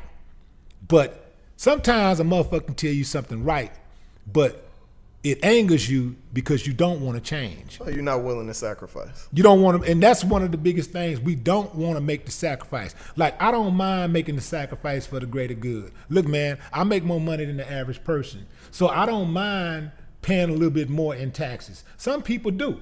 Some people like, well, I'm voting Republican because I'm going to save money. They're going to help me on my taxes. They're going to help my business. So fuck all of y'all over here. I'm going to vote for Trump because he going to help me with my business. Right. Well, I'm okay with making a sacrifice and paying a little bit more so that, we can level the playing fields and we can get closer. I'm okay with that. Not co-signing this evil bad. Yeah, I'm okay with that, dog. And like, we don't want to sacrifice. We don't want to make that sacrifice for the greater good. Right. And another thing too, the shit that I'm saying, even though it's gonna piss people off, it's gonna piss a lot of the gangsters and the killers and dope dealers. It's gonna piss them off. Really, it's a blessing in disguise, what I'm saying, because if you use it, you're going to save yourself because you ain't got no career in that shit. There is no, if the hood don't get you, if nobody wakes up in the hood and gets you, the fucking people going to get you. You going to jail. If you going to jail, look, man, they made this shit for them, not us. They made crime for them. They made these laws and shit. That's why they give these judges so much latitude as to what they can do when a crime is committed. You ever notice how two people can commit this exact same crime and they get different time? That's for them to judge us. So that's when they pull it out. Okay, you get a diversion program. You getting probation or you going to jail for 5 years. Mm-hmm. I didn't even know a diversion program existed until I was like in my 20s, like late 20s. I didn't even know a diversion program existed because they only use diversion programs, well, not only, but primarily they're used for white kids and people with money. Yeah. That's what it's used for. And you'll notice that if you watch some of these NFL players and basketball players, when they commit certain crimes or whatever, they get put in these diversion programs. You see, they qualify. But the average black person who goes into court, the judge, man, the prosecutor, they don't even mention it. They don't even mention it. They just start talking about plea bargains and all that type of shit. They start talking about time and probation, you see? But these white kids come in, man, automatically, man, okay, diversion program, you stay out of trouble for 6 months, you know, and we'll stay off your record and da-da-da.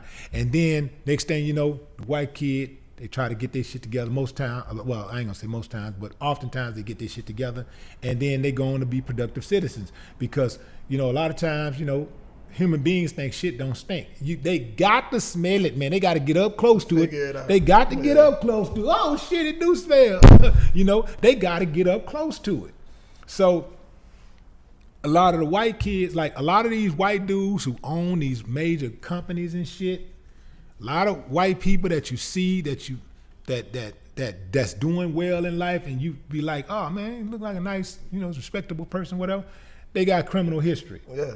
They got criminal history that ain't even, but a lot of it ain't on their record. Nah, it's been expunged. Because it's been expunged, or they qualify for a diversion program, man. It's human nature for people to fuck up. Ain't none of us perfect.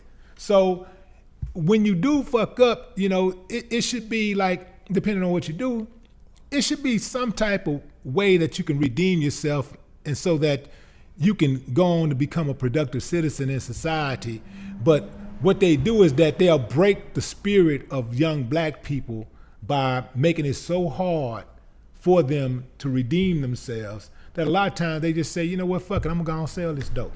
Fuck it, I'm just gonna rob, man, because they won't give me a job, they won't give me nothing respectful, you know, so that I can raise my children and something that I can be proud of. So they take to the streets. So I understand why dudes join gangs. I understand why dudes, you know, sell dope and all that shit. But we can't rely on that shit no more. We can't get that shit a pass. I wanted to ask you this, man. I remember back in the day you talking about how there were not, y'all didn't allow, you know, gangs to come into Houston. Now there's a big gang culture in Texas, period. Yeah. Crips and Bloods. Like, how did that happen, and what are your thoughts on that? Well, it's not a big gang culture in Houston.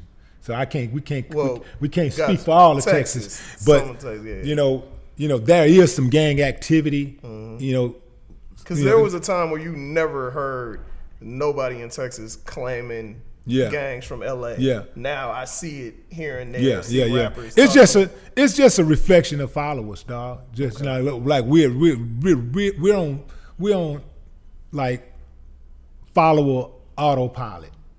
Like just automatically, man. These dudes are just followers, and you know, me and Sweets was just talking about it in the mall, man. Like these dudes want to fit in instead of standing out. Like, I like the idea of standing out. Like, you know, the person that stand out typically get more out of life. They, you know, you want to fit in. You know, you just like everybody else. You're a clone. Who want to be a clone? Like, I don't want to be a clone. Right. You know, I'm cool with standing out.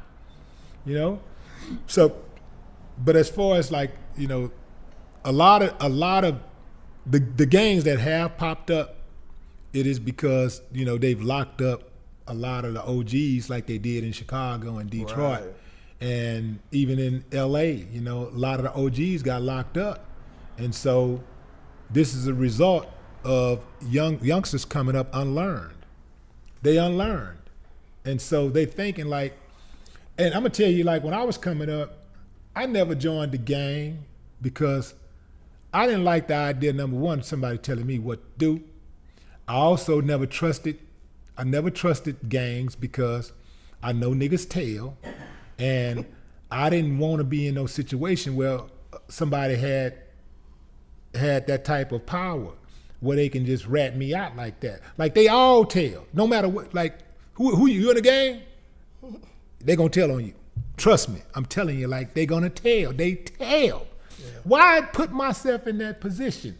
I also didn't like the idea of, you know, I didn't join a gang either because I didn't like the idea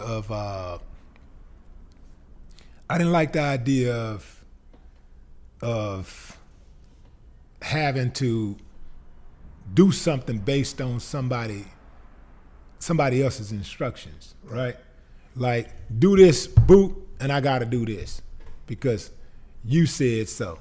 Right. Like, the only dudes, a lot of these dudes that are in gangs also is because they're afraid. A lot of them, they join gangs for protection. They join gangs for protection, but that protection, the risk doesn't add up to the reward. Right. You know, it's the risk outweighs the reward when you join a gang. Most definitely. All you got to do, if you don't think the risk outweighs the reward, all you got to do is just look at the guys who's been in jail, been in gangs. Find your 30-year-old gang member if you can. Yeah. You know, find one. Locate a 40-year-old gang member right now. Find me a 40-year-old gang member that's still, find a 40-year-old gang member. It don't really exist. That dude don't exist. That's a former gang member who would tell you, man, this shit ain't working. Right. Almost all of these dudes, if they in their 30s or 40s, man, they around in these community centers telling y'all, man, leave that shit alone. You do not want that. And this is coming from dudes who got bodies. Yeah. These dudes and done the time. These dudes and did the 25 years. They done the 17, 18 years, the 9 years flat. And they coming out and they saying, man, you don't want that life. So if they telling you this, why in the hell are you still trying to do it? It's arrogance. It's dudes who think that, you know, well, they just got caught because they ain't real like me. You know, I'm different. Now, the only thing different gonna be for you is what type of, what type of material they gonna use for that plug they gonna put up your ass to stop you from leaking after you get killed. You see, y'all don't know that, you know, like they put a plug in your ass to stop you from leaking after you die, to stop your fluids from leaking. And they put them plug in your ass and gonna put them plugs in your nose and they're gonna stitch up your lips. They're gonna cut your chest open and do that autopsy and shit and play with your shit and all that. And you're gonna be laying up on a fucking gurney. That's your future. Now you want that? Go for it. And the thing too is that I don't care how much a beast you are, how much an animal you are, they gonna get you. You gonna get got, and this is somebody else. It's somebody else out there who ain't even as hard as you. That'll be the person that'll kill you because they scared of you. Yep. And a lot of cats don't understand that. They go out and in their mind they thinking what they gonna do to somebody, but they ain't thinking what somebody gonna do to them. So they go out. It's some dudes going out that went out last night, and some of them didn't make it back home. Right. You know, but if they had known what I know, they would have, before they went out there, if they wanted to just decide they're gonna go out anyway, they would have been like, all right, man, we finna go out and to the club, man, nigga get out of line there, we gonna shoot them niggas up, we gonna whoop their ass, whatever. Yeah, but before I do, hold on, man, let me go kiss my mama, let my mama know I love her, cause I ain't coming back home. I know this nigga gonna kill me tonight. Right. So let me kiss my mama, let me kiss my girl, kiss my baby. I love you, baby. Look here, that money is over here. This is my passwords, so you can get to the money. Look at Rob, look, man, you can have my car. Say and Jimmy, man, you can keep my clothes, man. You can have them clothes, man, and my jewelry, man, just say my jewelry for my son, man, when he get to be 15. Cause I'm finna go out here and make a dummy ass move and with my homies and I ain't gonna be thinking. I'm just gonna be thinking about what we gonna be doing, but I ain't gonna be thinking that somebody else gonna have a gun and they gonna pop my ass up and I ain't coming home. Right. See, cause if they thought like that, they would do all of those things that I just mentioned, because that is a very real possibility that if you go out there fucking with somebody and you go out there looking for trouble, you're going to find it. And it might not turn out like you think it's gonna turn out. Yeah. That is very important to understand that. Conflict is very costly. I don't mind conflict. If I just got to have conflict, I'll do it. But I try to avoid conflict. Mm-hmm. by any means, I try to avoid conflict because I know if I go there, I'm going all out. Yeah, it can get ugly. It can get ugly, and you know, I know it ain't just about what I can do or what I'll do, but I'm very cognizant of what somebody could do to me. 100%. You did? 100%. Man, I like a lot of what you're doing on the Willie D Live thing on YouTube and talking about the current things and what's happening and giving your opinion, man. I wanted to quickly get your opinion on this whole case with Lakeith Smith, the kid that got 30 years for a murder that he didn't even pull the trigger on. Like I know that they have the what is it, the accomplice law or whatever it's called in Alabama and in certain other states, but like how this kid is going to do 65 years on 3 charges. Yeah. Well, what he got, they gave him what we call taxing, right? So if you go into the courtroom and they offer you a plea and you turn it down and you say, no, I'm gonna crank it up, I'm going to trial. If you are convicted, they are going to tax you. They're gonna make you out of an example. They're gonna make sure that if you turn down that plea, you get way more years than you would have gotten had you accepted that plea. Right. And that is to make you out of an example for the next dude that come through there, the next defendants. Right. Once somebody else, like he got 3 other co-defendants. Those other dudes, you better believe they taking the plea. They taking the plea. They ain't finna go to trial. They taking the plea because they know, shit, they might get 75. Right. And this just goes to show you how corrupt the judicial system is. 100%. You know, it's like I'm supposed to be able to go to trial to plead my case, you know, if I feel like I'm innocent. I'm not saying the dude was innocent. I'm just saying going to trial is part of the judicial process, and everybody's supposed to be given, you know, due process. Everybody's supposed to be given due process, but they said if you exercise due process, we are going to penalize you. Right. We're going to tax you. We're going to penalize you, and that's what they do. So it's crazy. They do that also because they know they don't have the time or the manpower to try all of these cases. If everybody just decided we're going to trial, they don't have the manpower to try those cases. So when you inconvenience them, they are going to make sure that they penalize you. It's a damn shame, man. That's crazy. So, man, you have your hands in so many things, man. I know you just did the the TV show, the Fifth Ward thing. Yeah. Wasn't it dead? I know that aired this April, so last month on the Urban Movie Channel. Yeah. Okay.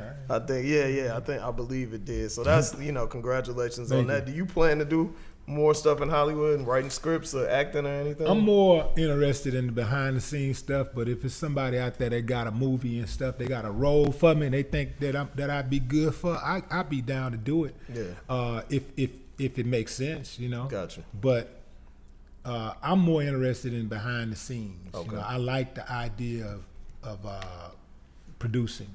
You know, executive producing. Holler at your old homeboy Cube, man. Huh? You need to holler at your old homeboy Ice Cube. We out there winning with that's already done. Gotcha. You know? For sure, 100%.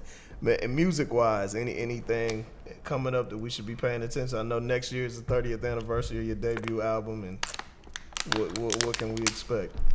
Well, I just did a song called Government with Sweets. They're sitting over there. For sure. You know, so that's coming out. When you putting that out, man? Yeah, that's gonna be dropping next month. Next month, Sweets Government. Yeah, okay. yeah. So that's coming out. I did a feature with this youngster out in South Carolina, named JD Pom. Okay. POM. So that's I think that's coming out real soon. So I just be as music wise, man. I'm kind of like a specialist. I come out, get the job done, and then I go back. You know, like how they used to. They have them special agents. Yeah. They're calling. They've been retired, and when you first make the call, they'll be like, Nah, damn it, I don't know, man. I mean, you got to convince them to come on, go and do the song. Like, then say, okay, all right, you know, you got me. Okay, all right, send me the address. I'll be there. You know, so now it's like, for me, it's like I'll come out, man, and you know, and drop a hot one, you know, and then I'll get back to doing other things, you know. No doubt.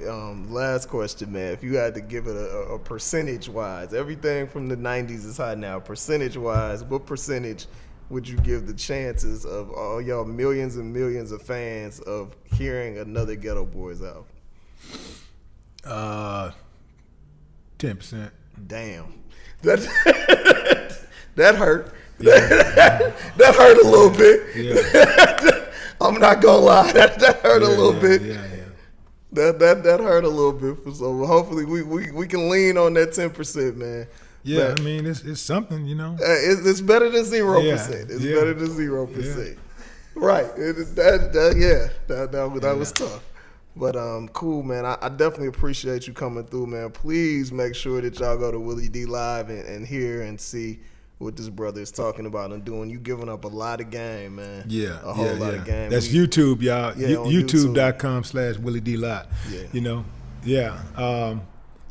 I just feel like, man, you know, the trip part about it is that I get it from both sides. Like, sometimes I get it from black folks, you know, because some black folks, they don't want to hear that real shit. Yeah. They like, man, but he's still our brother. Fuck that nigga. That nigga is hating on us. He making us look bad. He talking down about our community. Fuck him. Right. You know, like, look, man, it's okay to criticize the community, right? But if your criticism of your community outweigh your contribution, you're a fucking coon. Ain't no two ways about it. You're a coon. That's some real shit right there. So why should we care about you? I don't understand that shit. If you have an enemy, your job is to annihilate your enemy. And people that sit back, well, you know, God gonna take care of him. Nigga, God already put the fucking information in your head and gave you the power. Nigga, God got shit to do. God ain't got time to be fighting your fucking battles, nigga. Shit. He made this shit very, very clear what you need to do. And it's time for you to go do it. That's real. Stop sitting around waiting on God and praying. He already then gave you the power. He's giving you the information. You know what you need to do. Stop being a fucking coward and go do it. 100%. You know, like that. So I get it from the black people. I get it from the whites. Whites like, oh, you're a racist. You actually still be reading the comments? Yeah, I read the comments. Of course. You gotta ignore the comments, man. No. It's important to read the comments because it's not the negative comments, okay, but just the comments of people. Period. The people, not the comments, not the trolls, not the troll shit. Yeah. But Okay. it's important to read the comments, but the people because you know it validates their support. You dig? Understood. And so I don't want to be that type of dude. I'm not that dude that just drop videos and don't look back. Okay. You know, I'm gonna drop it, and I'm not gonna read every comment, but I do read comments, and you know sometimes they have good suggestions also. You know, Okay. subscribers, you know, they'll have good suggestions. All right. So that's important. You know, but as far as the trolls, you know, they do say things. A troll's job is to try to get me off my game, right? That's their whole job. Right. And a lot of times, the trip part about it, like we got a lot of black trolls. Like, 100%. Yeah. It's a lot of black trolls, but like what happens is that, like, it's a lot of jealousy, right? Mm-hmm. Especially on YouTube, there's a lot of jealousy out there. So a cat see you moving, and he feel threatened by, the fact that you moving up. He feel threatened by it. He feel threatened that you got an audience, and your audience is larger than his audience, right? Shit. But I look at it like, I look at all of it like, if somebody's doing something and whatever they doing, if they shit is strong, I just give it up for them. sure. Like for me, it's, As you should. for me, like you gonna have a lot of bad days, man, if you focusing on what other people are doing, and especially if somebody's achieving a success. You're gonna have a lot of fucking bad days. This is true. You're gonna be a miserable human being. You're gonna be a miserable human being, man. So I'm cool with it when I see cats doing their thing, and I've seen dudes' audiences grow like right before my eyes. Like, you know, I've seen them like whoa, like damn, that nigga getting down over there, you know. Yeah. So, but it's a good thing for me when I see it happening, man. For sure. Man, definitely appreciate you coming through, man. This was a great conversation, man. We appreciate y'all listening. Appreciate y'all watching. Make sure you follow us on Day One Radio on all your social media, and we will see you next week with another dope show. That's what's up. What's up with it, man? It's your boy King, new king of the South, and I just skipped class with progress report. You did? Yeah. The Progress Report. All right, what's going on? It's your girl, Lala Shepherd. This is a new episode of Skipping Class presented by the Progress Report. And today I got my man King in the building. Finally, how you feeling? I'm feeling good. What's up with it? Hey, man, you got this new EP going crazy. Just dropped. Yeah, Too just lit. yeah, you know what I'm saying? Something to little appetizer before the album come out, you know? Damn right, man. Yeah. I definitely want to talk about music, but first I want to just know more about you. Okay. You feel me? Okay. So, you know, a lot of people, I feel like the public might know you as T.I. and Tiny's son, but who is King Harris outside of that?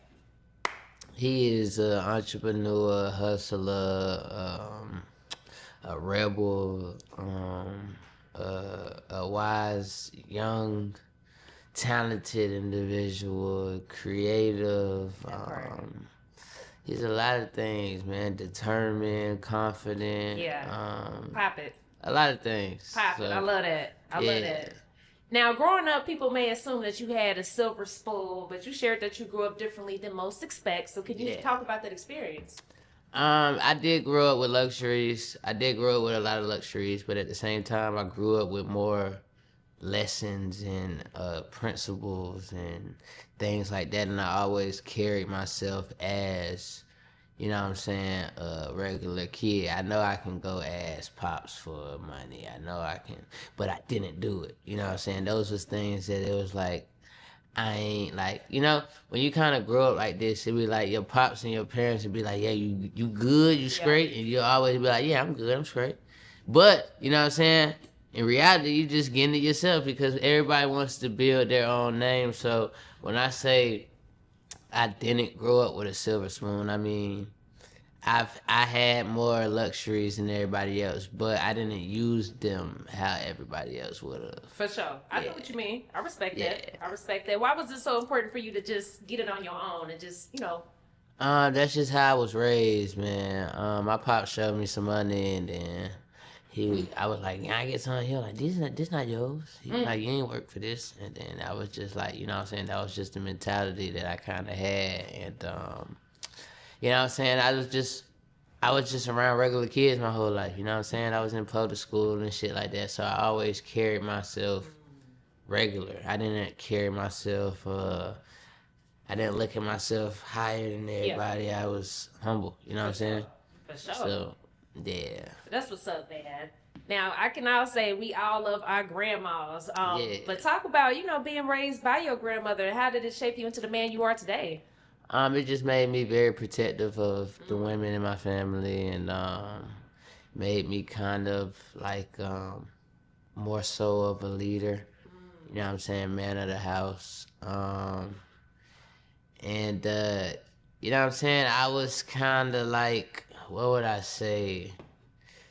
I was like, as they call it, taking advantage. That's what they like to call it. Like when you they like to, when you say you like to go to your grandma's house because you can do what you want. You know what I'm saying? It's a little bit of that, but it's like that's where I kind of learned my self-discipline at. You know what I'm saying? Where it's like I can do this, but I ain't gonna do that one with grandma. And it's like, so it's like that's where you kind of learn to reserve the things that you can do. It kind of discipline yourself and kind of, so it just, I would say it molded me into a man quicker. Yeah. It definitely molded me into a man quicker. But, you know what I'm saying, that grandma love different, you know what I'm saying? Food, all that. So it was definitely a blessing. Amen. You know? Yeah. Amen, for sure. Now, getting into music, man, you call yourself the new king of the South. Definitely. So what does this title mean to you, and what do you want your legacy to be? Man, I mean, somebody got to come pick it up. You know what I'm saying? And my brother, he ain't really, you know what I'm saying? That's not his energy. You know what I'm saying? He ain't got time for that one. I know he don't even, but it's like, it's me. You know what I'm saying? Sure. He named me this. It's gotta stand to it. You know what I'm saying? And I got that energy that goddamn he got. You know what I'm saying? Yeah. So it's like, you know what I'm saying? It's sinking to it. And I've yet to drop that King album because when I drop it, it gotta be hard. You know what I'm saying? It gotta be top tier. So that's why I just keep giving a little appetizers and shit. That part. And I got so much music, man. Just old music, new music. That's just hard. I just never drop. So it's like I'm trying to mix in the two. Yeah. So, but the new King of the South, that's a stamp that I stand on. That part. Yeah. So with music, like, when did you realize it was something that you had to do for yourself and not just something people expected from you? In the studio, my uncle, you know what I'm saying, that was Chaz, Knowledge Chaz. He's a producer. You know what I'm saying? Producer, engineer, you know what I'm saying? He do a lot of things. And my sister, Reginae, cousins, friends, just in there freestyling. For sure. And it was just fun. It was just generally fun. And I kind of grew to it, man. Yeah. And it stuck with me. It was something that I could see myself doing for the rest of my life and not getting tired. You know what I'm saying? So it's a career, not a job. Facts. So Facts. yeah, I definitely that's when I got into music. Respect, man. Yeah. And then you recently came through New Music Mondays, man. Yeah. You definitely surprised us all because it was like, yo, like every song that you performed was dope, but especially the Dear Son song. That song was so special. I was like, oh my goodness, that was so hard. So man, talk about that record. I made that record. I made that record probably 2 months before my son was here. Okay. You know what I'm saying? And it really just came from me hearing the beat. The beat was kind of just like soothing and like it was certain things in the beat that was just kind of like healing. Yeah. Kind of like a good lullaby type, you know? Yeah, so I just thought about my son when I heard that beat. So that's how that came out. Too hard. Yeah. Now, how is King as a daddy? King as a daddy, he's a cool dude, man. He's a cool dude, man. I be trying to let my son build his,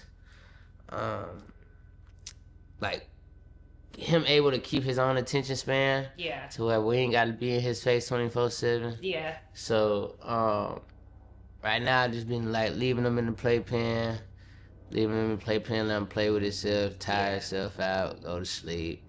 If he don't want to go to sleep at night, we're gonna leave him in the playpen until he falls asleep in the play. He's a smart guy, man. He be getting his blankets. He'll pull his blankets together in the playpen and lay on them. Damn. When he want to go to sleep. So right now I'm just building his what would I call it? Building his damn. What would I say, man? Damn. What's the word, man? My pops will kill me right now.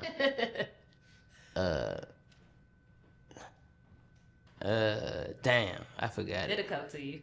Yeah, it'll come to me. But I'm basically just building his, like, you know, to kind of entertain himself. What is it called? I don't know. I forgot. It'll come to me. But I'm just kind of like, to where he can entertain himself. Yeah. He don't need certain things. Make it more independent. Independent. Okay. There you go. I'm so I got you. Independent. There you go. It's hard though with a baby. They so cute. You just want to pick them up. Definitely. You know what I mean? But I feel that too. I think it's healthy. It's hard, but yeah. I try to do that more. Yeah, I think it's healthy. I respect that. Yeah, like when I walk by, he'll start crying. Yeah. And it's like, you ain't crying for nothing. I want to come get you just to play with you, but then I'm like, you gonna keep crying if I do that. So you gotta just, Yep. We're in the thugging it stage right now. I dig that. Yeah. Now, is there anything that you can understand as a parent that maybe your parents or even your grandma maybe try to teach you that you didn't understand early on? Not yet. Okay. Not yet. That's real. Not yet. Cause he ain't, like, the things that they were telling me is, my son gonna give me hell like I gave everybody else hell. Yeah. And I ain't experienced that yet. For sure. He a baby. Yeah, he a baby. So For sure. I can't say that, And I was always hands-on with my little sister, so it was always, like, I was always around little babies. For sure. Yeah. And that's one thing that I always respected about y'all, just seeing y'all in the public limelight. Yeah. The love that y'all have for each other is just so beautiful. Definitely. And we recently had Zonique up here, and she was just telling us how dope it is seeing her brothers become fathers. But for you, your perspective, how is it for you seeing, your brothers, some of your brothers become fathers, and then even your sister become a mother? I mean, it's a blessing. I love it. I was trying to beat the money on it, and it was like we both had kids on the way and didn't say nothing. But he said, when he brought out and said his, I was like, damn, you beat me to the punch. I was just about to tell you. And he like, nah. And he's like, yeah. And he like, damn. Yeah, so that's how that happened. So it was like, it's just a blessing, man. I don't who that car is. I don't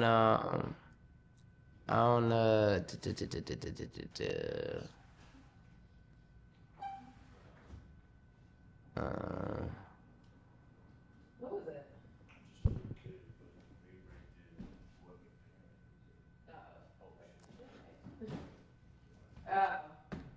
About to say, they done got me, they done broken my shit. Picture her son in front of your car. I'm weak. Oh. Funky hollering. Please include that in the interview. That's funny. Alright. They got out and took a picture. That is a cool car. I ain't gonna lie. Yeah. It is. I ain't mad at him. I'm just making sure they wasn't trying to touch your shit. Okay. Okay. All right. You good. I know that's right. Listen. But yeah. That's funny. Okay. Go ahead, King. So, where was I at? We was talking about you and Damani and just the... Nah. Yeah, it's a blessing, man. Yeah. I love all my nieces, nephews, you know what I'm saying? It's a blessing, man. I can't wait for they to get older, play, argue, fight, all that good stuff. I love that. Yeah. I love that. Now, with you and Damani, like, people try to compare y'all musically. Like, how's that for y'all? Because y'all make music together, but y'all two different vibes. Well, I mean, we're just both versatile. Yeah. You know what I'm saying? Like, I can step into a little bit of what he do, just not to the certain extent of what he do it. And he can step into what I do, just not to certain extent of where I do it. Facts. So it's like, you know what I'm saying? Like, I can make some slow music for the girls and stuff like that, but I might still have the little cuss words or some vulgar words in there. He's more so like he can go without that. You know what I'm saying? He can kind of, I'm not so, you know what I'm saying? And I might have a lit song where I'm talking other type of lit, and he talk a whole different type of lit to go with it. It just don't sound as ignorant or sound as, you know what I'm saying? So I think we're just both versatile and both have experiences through both sides of life. So that's what I'd say, that it's easy for us to make music. And salute to your other brother, Buddy Red, as well. Yeah, too. yeah. Y'all got all the vibes. Now he gonna take this thing to a different channel. Man. You know what I'm saying? I love that though. Yeah, I love that. He gonna take this thing to a whole different. That's a different frequency right there. Hell yeah. Definitely. I love it though, man. Again, y'all all in your own different lanes. Yeah. And that's what make it dope. It's like different vibes. So respect. Definitely. Now let me ask you, do you have a sense of humor? Yeah. Okay. Yeah. Now with online criticism and stuff, man, people love to talk shit online. Like, how do you deal with like criticism and stuff like that when people talk about just whatever? I just don't deal with it. I mean, if I do deal with it, it's common. It's like comedian purposes only. It's like for a laugh. But it don't faze me. Respect. You know what I'm saying? I might pop it one day just because they doing it. But generally, it don't faze me. If I talk about something, it's just because I wanted to talk about Yeah. it. Or it might be a situation that they twisted like this, and it's funny. So I tell them the real situation. Gotcha. It don't be like seeking, oh, he right, or oh, that's. I don't be seeking that. It just be like, I'm gonna tell you what I told you. There it is, and that's what it is. So it don't get to me. It don't get to me. What's the funniest comment you've seen online, or where you even had a laugh? Like, damn. It's been a lot of them, bro. It's been so many of them. I can't even think off top. I can't think off top. I remember it was one of them where I DM'd the nigga. I was like, hey, that's funny. What did he say? I forgot. Damn. I swear to God, I forgot. But he said some shit, and I was like, hey, you know what? Yeah, Keep them coming. for sure. But it was something that nigga said, and it was just structured so like as I'm reading it, it was just structured so funny. But I don't be mad. I be going to my comments to get a laugh too. For sure. You see what I'm saying? For sure. Yeah, being a public figure, man, y'all have to have thick ass skin because everybody gonna have an opinion. Definitely. Especially just being who you are. You know what I'm saying? The opinion is free. They don't gotta pay for that. Now, what's your thoughts on your dad doing comedy and when he was trying to come for your teeth at first? Man, that's what he needed, man. That got him going. Yeah. That got him going. You gotta look about it. Them teeth gave him something to talk about. So I did my part. I played a part. You know what I'm saying? I'm blessed that I could play that part. You know, really, it's just, I be getting on him too. I know y'all do. I know y'all be in there roasting each other. Yeah, man. He just got the more eyes on him so they can laugh louder. Mine is a quieter joke. His is the louder one. For sure. I have my day. I respect that, man. I love how it's a good sense of humor amongst y'all all, man, because we all need to laugh. Definitely. For sure. Now, let's talk about this recent situation. Is it true that you ran from the people? Ran from the people? When you got arrested? No. Okay. What I'm running from? I don't know. I ain't run from Well, what happened? What happened? Which situation?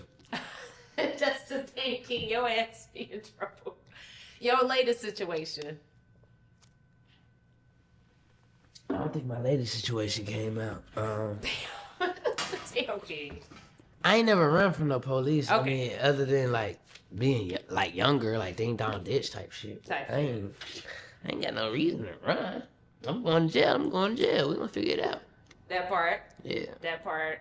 And then I did see you react to the Tootie Raw situation, man. Have you spoken to him? Yeah, that's my boy. That's my boy. Of course I've spoken to him. For sure. Yeah. For sure. Now, what would you say is the biggest takeaway from these situations, like learning lessons and advice to other young people? Just slow down, live life. Get it up out you. Everybody gonna have a time when they get it up out. I got it up out me quick. Even though I still, have my days, but it's more so of it is gone. Yeah. I mean, everybody just learn at a different pace, man. And I'm just speaking generally. Facts. Everybody just learn at a different pace, and it takes certain people different things for them to learn. You know what I'm saying? And some are fortunate to learn on their own. Some are forced to learn. You know what I'm saying? Through the situation that they're put in. So, everybody gonna be okay. Everything gonna be okay. Just keep learning. Make your mistakes while you're young, and just grow past them. That part. Yeah. And then another thing too, I thought was dope. Going back to music, Jose Guapo did get on the stage with you New Music Mondays, but I thought it was dope because obviously he's been around you since you was little. Yeah. But just talk about your relationship and just hearing what he said to you, giving you just those flowers after your performance. I mean, it definitely mean a lot coming from, you know what I'm saying, him as not even on the person's side right now, just as an artist, and so much as he's accomplished, you know what I'm saying, and the time of when they was at their peak. You know what I'm saying? I was the little bad kid running around doing stuff, slapping cups, slapping ass, and you know what I'm saying, all that good stuff. And you know what I'm saying, they can tell me more than I can remember. Yeah. But it's cool because I do remember, you know what I'm saying, the times of the basement, and you know what I'm saying, you know, good memories. So me and Jose, we go way back, like 4 flats on the Cadillac. That's my brother. You know what I'm saying? And you know what I'm saying, that's one, you know what I'm saying, he's a legendary marker in Atlanta. So Facts. getting them flowers does mean a lot. Hey man, I thought this shit was cool as hell. Yeah, definitely. So now you are building your own brand on Twitch, which I think is dope too. Thank but you. how important is it for you to diversify outside of music? So I use my Twitch to promote everything I do. Yeah. I'm trying to grow it into a platform because I'm banned on Instagram Live. I've been banned for like 3 years. Why? I don't know. I be thinking I be driving while I'm on live, but That can't be it. But my car drive itself, so Yeah. that what they don't understand. But I be driving while I'm on live, allegedly. So I think that's why they banned me. But if they just tell me like, hey, don't drive on live, then that's it. And then I'm banned on TikTok until 2030. Bruh. Banned on TikTok till 2030 on live. I guess it's because I'm driving. It ain't like I'm smoking, I'm just driving. That is so weird. Yeah, so I use Twitch to just promote everything I got going on, like my festival, my artists, my music, personality, you know what I'm saying, all that good stuff. So that's why I'm building it up, but I need to keep, I just fell off for a little, like, couple months. I'm gonna get back to it, but yeah. Nah, for sure. People want to see your day-to-day type shit. Definitely. So, facts. So a couple more questions. So what advice would you give another young artist who maybe feel overlooked because of who their family is or who their family isn't? Just keep going, man. Hard, you know what I'm saying? Hard work will not be denied. You know what I'm saying? Now, well, I take that back. Hard work can be denied, but consistent hard work won't be denied. So just stay consistent. That's the problem with me. I'm not consistent. I drop hard shit and go missing. You know what I'm saying? So it's not enough for them to be like, you know? So just stay consistent, man, and keep going, and that shit gonna grow, man. It took a couple niggas till they were 30 to blow up. So you still got time, player.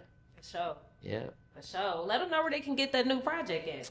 All platforms, whichever platform you're comfortable with, you know what I'm saying? Too Lit is the EP, 4 songs on there, just a little appetizer. Yeah. And you dropped earlier this year. Yeah, I did. I definitely did. It's definitely not on Be Ready. It ain't on that level. That's like, I ain't gonna lie, that might, like, even 10 albums on, I'm gonna say that's a diamond. Like, that's a diamond. You know what I'm saying? But yeah, it's on all platforms. Too Lit, 4 tracks. Caleb, my producer. And then we got OK Peter produced it, and then we got G Baby on there. So it's a lit album, man. A lit EP. So y'all come tap in. That OGYN, I love that beat. Yeah, that's crazy. That's my boy Caleb. Shit too crazy. Yeah. Final question for this particular episode. I ask all my guests to define our keyword progress. What does our keyword progress mean to King? Progress means being consistent. You know what I'm saying? Staying consistent. That's what it means to me. Because the more you do, the more data you got to look and see how far you've come, how far you've dropped. That part. You know what I'm saying? So, but if you're not consistent, you're gonna stay at a constant. So it's just gonna be a straight line. So that's what progress means to me. So, yeah. Man, King, this was a phenomenal episode. I love the episode. Thank you for not giving me one-word responses. This is great, man. Nah, no problem. Sure. What's your message to your Day One fans, man? My Day One fans, we on the way. They think we can't be bigger than Michael Jackson, but we shall. You hear me? So I love y'all. See y'all later. If they with us, they with us. If they not, fuck them. You know what I'm saying? We turned Wild Beats in the chat. Love. The Progress Report.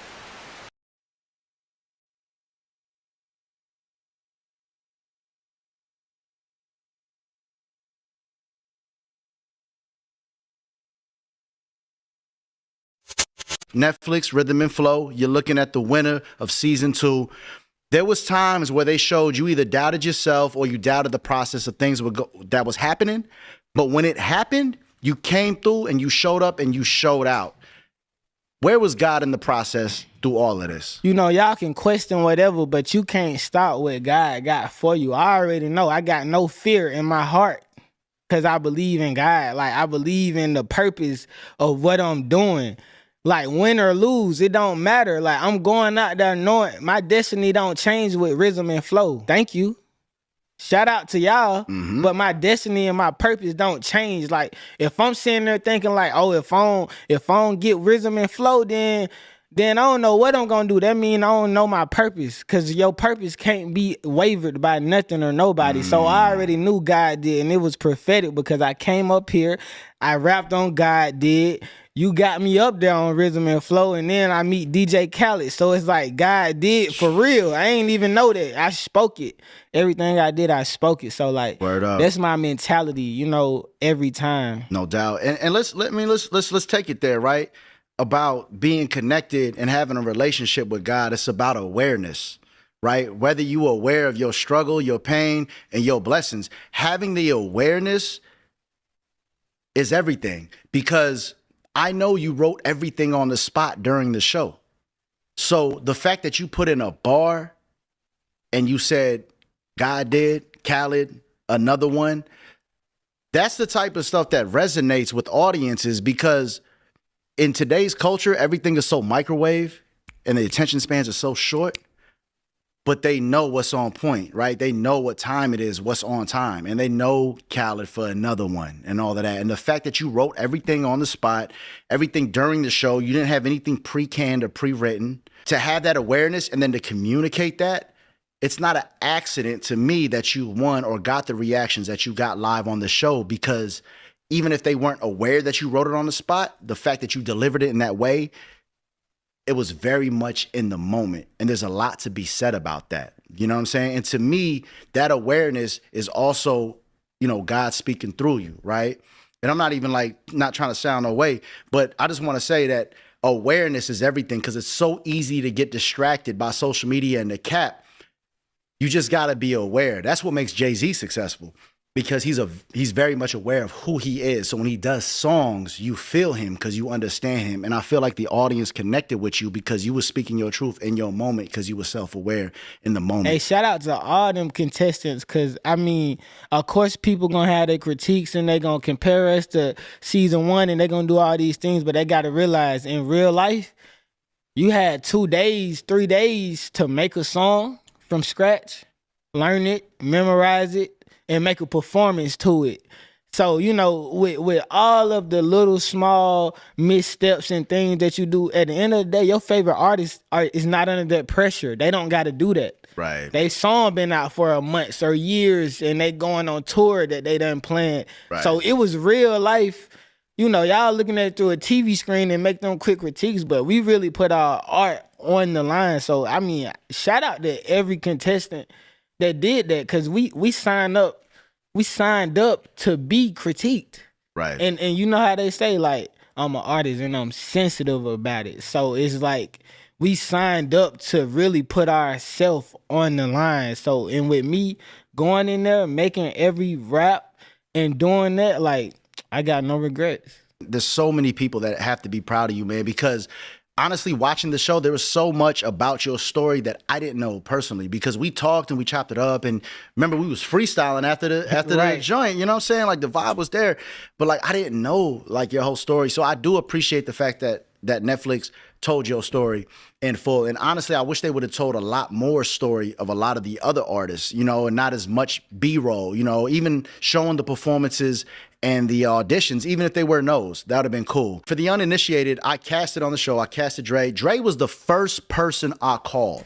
When they said, this is what we're looking for, Atlanta, blah, blah, blah, this and that. First person I called was Dre TL. He got the receipt. So if y'all want him, hit him. Now, don't hit him because I know your DMs is crazy right now. And that's the thing, being top of mind with people, just believing in yourself and betting on yourself to be out there. So when people are moving and shaking because hip hop is something you live and not something you do like rap is, you just keep moving. And then when these opportunities come, you got to pass it forward to the next person. And that's exactly what happened with Dre. But at the end of the day, you got to give it up to God. I remember when I first started a platform, I feel like Drake was up here. Yeah, Drake Jones. Drake Jones. Okay, what's so up? that's my homie, and everything connected. I don't really believe in coincidences. People be like, coincidence. Like I just be like, God did. You hear me? So like, I really be saying that, and that's why I loved that song when I heard it and I freestyled on it. But I don't really believe in coincidences because I met Drake in college. He was going to Kennesaw State. I'm going to Georgia State, and we was in NSEG, which is basically like a miniature version of Rhythm and Flow for college. Like you compete against other schools. What? Yes, like, and they select their top artists. Okay. So like Georgia State top artists versus Kennesaw State's top artists versus the Morehouse, Clark, Atlanta, Spelman, right? This is what the program is, right? Shout out to NSEG, by the way. And that's how I meet Drake. And I knew Drake, of course, because he was on the rap game when I was growing up, you know, in Atlanta. Like if you grew up here and you was a kid, you was a rapper, like you was watching the rap game. So I'm low key like I'm a fan already, and I meet him in college, right? Boom, I follow him, we chop it up. He like my style. I'm already a fan. I see him on High Off Life. I hit him up like, yo, how do I get on this platform? Yeah. He sent me your contact. Yeah. And then that's when I check out the platform and I'm like, yo, this crazy. Daylight, London B. I mean, heavy hitters. It's not even about the views or the numbers. It's just about the authenticity that the platform have. And like, I just felt it. I was like, I don't know, but for some reason, I feel like this platform gonna change my life if I go up here. That's what I was feeling like in my spirit. And I showed some of my other homies that rap. That was like, it's cool, but I don't know if they was willing to make the investment. And I was like, I was willing to make the investment and like just seeing what I got out of it. Not just the platform or that video. It went crazy. Right. Because, you know, it's God did. Y'all go check it out. It's still up. That video went crazy, but it was bigger than that. It was the relationship. It was Rhythm and Flow. It was $250,000. Honestly, like it's one thing leads to another. I don't just be like, oh, I got on Rhythm and Flow and I won. Like, no, I did this, and then I won. So like, you know, I never let no one get in my head about like what I did because I know the whole story and how it happened. And I'm glad that you're telling the story because people need to know. And if anything, I don't care if it's us or somebody else, another platform. And to be clear, we're not a platform, we're an outlet because it's not about what we can do for you, but what you do with the outlet. You got to bring this same energy that Dre brought. You got to bring the same energy that Jazz brought, that Donald brought, that Daylight brought, that London brought. Like, you got to fucking rap. There's so much power in the verse and the spoken word. And a lot of people, they think a cypher is just rapping for the camera, or they think rapping is just something that you do for the camera and like it's some cute shit. Nah, this is an art form. This goes back to Stretch and Bobbito. This goes back to Funk Flex and like people that like, this is like the B-side of your single.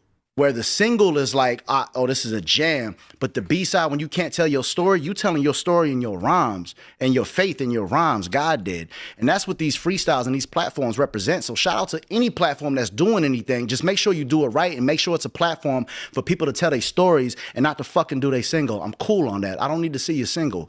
It's just so crazy where we're at with it right now. It's literally you know what I'm crazy. saying? Like, there's just so much going on the internet right now, right? And like, I'm in the chats and I see the links and stuff. And everybo's hearing it, right? This controversy about who should have won, this and that. And I have thoughts on that, but I'm not going to wax poetic now because I'll talk a lot. Punt it over to you. Whatever you got to say about it. Everybody's like, clearly J Taj is the most polished, got robbed, cancel season 3, all that is. Unfiltered, uncut, what are your feelings and thoughts just about you taking the crown home and just everything that's coming at you 1,000 miles an hour? First of all, shout out to Jay Taj. That's my bro in real life, and we was close on that show. Mm-hmm. Not after we became the top 2 people that was standing there before that. You know, I met him on that show, and we just clicked. I said it before they announced the winner. We was on stage. I said I look up to him. You know, I hope when I'm his age, I could be just half of what he is. Because aside from being the artist that he is, he an amazing guy. He real. But yeah, to address all of the people that got something to say about it, I'm gonna just say this. I never doubt myself, because a lot of, you know, if you look too hard into it, you will start to doubt yourself, or do you deserve what you got? But that's why I say, I know my purpose. I know my destiny. Like, do you believe in God or not? You know, not to get, I ain't gonna get religious on nobody, but what God has for you is for you, period. It don't matter, bro. It do not matter. I could have been going against Kendrick Lamar. If God said it's for Dre TL, then it's for me. And you know what? At the end of the day, it's 2 different artists, it's 2 different ages, it's 2 different styles, and everyone had something to say about, oh, well, they said Jay Taj is too polished, but Dre TL has the most potential. But look at D Smoke, wasn't he polished? That was a whole different set of judges. So if Lotto, Luda, and DJ Khaled wanted to judge it off what they wanted to judge it off, that's great. Who's the better performer? 1,000% is Jay Taj. I would hope so, because he's 10 years older than me. And you know what I'm saying? Like, I want to, listen to me, I want to be like Jay Taj when I get there. So it's no disrespect to him. And I called him, and we chop it up almost every day. I told him, I said, look, don't ever feel bad for me for any love that you get, because you deserve it. I'm a grown-ass man. Yeah. You know, like, and I'm really from the hood. I've seen worse. I've heard worse. Like, I don't let comments destroy my day. Like, I go through real life shit. If I was letting comments destroy my day, I signed up to be in the wrong industry. So it's like, in all the people that's hating, I just love it, because I've been an underdog my whole life. So when I won, it just felt a little weird, you know, because I'm used to being in this underdog position. I honestly wouldn't have it no other way. Yeah. Like, I'm 23, bro. Like, give me 10 years and let's see where they at now and what they saying about Dre TL. They gonna say, oh, remember all that hate. Let the apology be loud as the disrespect, because I'm gonna write my bars every time, and I respect the game and I study the game. So if whatever they saw about me from a TV show, cool. Like, I rap, bro. Come on.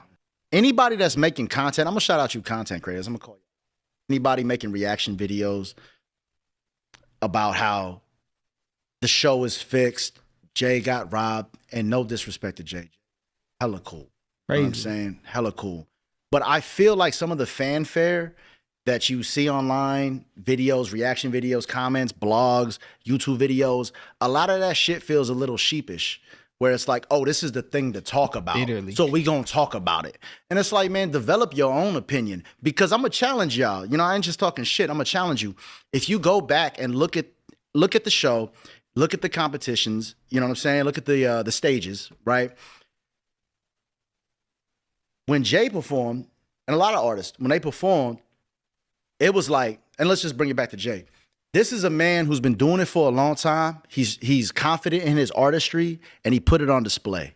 It's like, and you're just watching it. You know, that's why if you go back to the reactions of the judges, they're like, got it. They probably said that on one episode. Somebody probably was like, you got it. But when Dre performed, Dre constantly met the moment, wrote in the moment, and exceeded the moment. He met the moments, and then the judges was just always impressed. I'm going to take it back to a battle way back in the day. Super Nat versus Juice. Juice from Chicago versus Super Nat. Juice is the most qualified MC, sick MC off the top. Super Nat was a very in-the-moment MC battle rapper. And there's just like, you know, I think it might have been the Rap Olympics where Eminem had lost. Maybe he got third place. Super Nat versus Juice. Super Nat ends up winning. And people were just like, yo, Juice was robbed, blah, blah, blah, this and that. And I was in that company as well because clearly Juice is the more better MC. But when you're in the moment, Supernat was going crazy. You know what I'm saying? And I was there for the finale. I saw Jay's theatrics and that shit was crazy. Insane. When he did his thing, I was like, yo, represent. But when you came out, bro, you flipped the room upside down. When you said I put you on Netflix for real, the whole crowd, it wasn't like, all right, guys, everybody get hype. They didn't need that. Because when you came out and you did that and you said that shit, everybody was like, oh shit, like who the fuck is this? I promise you that was the reaction. Because I'm in the crowd. Yeah, like, and it's so crazy because, bro, TV in real life don't translate the same. Like the energy in the room don't. So it's like people could just watch it and be like, I'm sitting on the couch and like they was telling me, you know, the whole Hitmaker situation. It was a lot of back and forth. And they was telling me like, look, the phone call, don't do it. You're gonna throw the energy off. You dropping the beat too long. Cause I dropped the beat at like 1 minute. So I literally talk straight violins because I'm like, no, bro, like they don't know I can talk. Like I just want to talk to these niggas for real. Yeah. So I talk and like, so the crowd's facing me.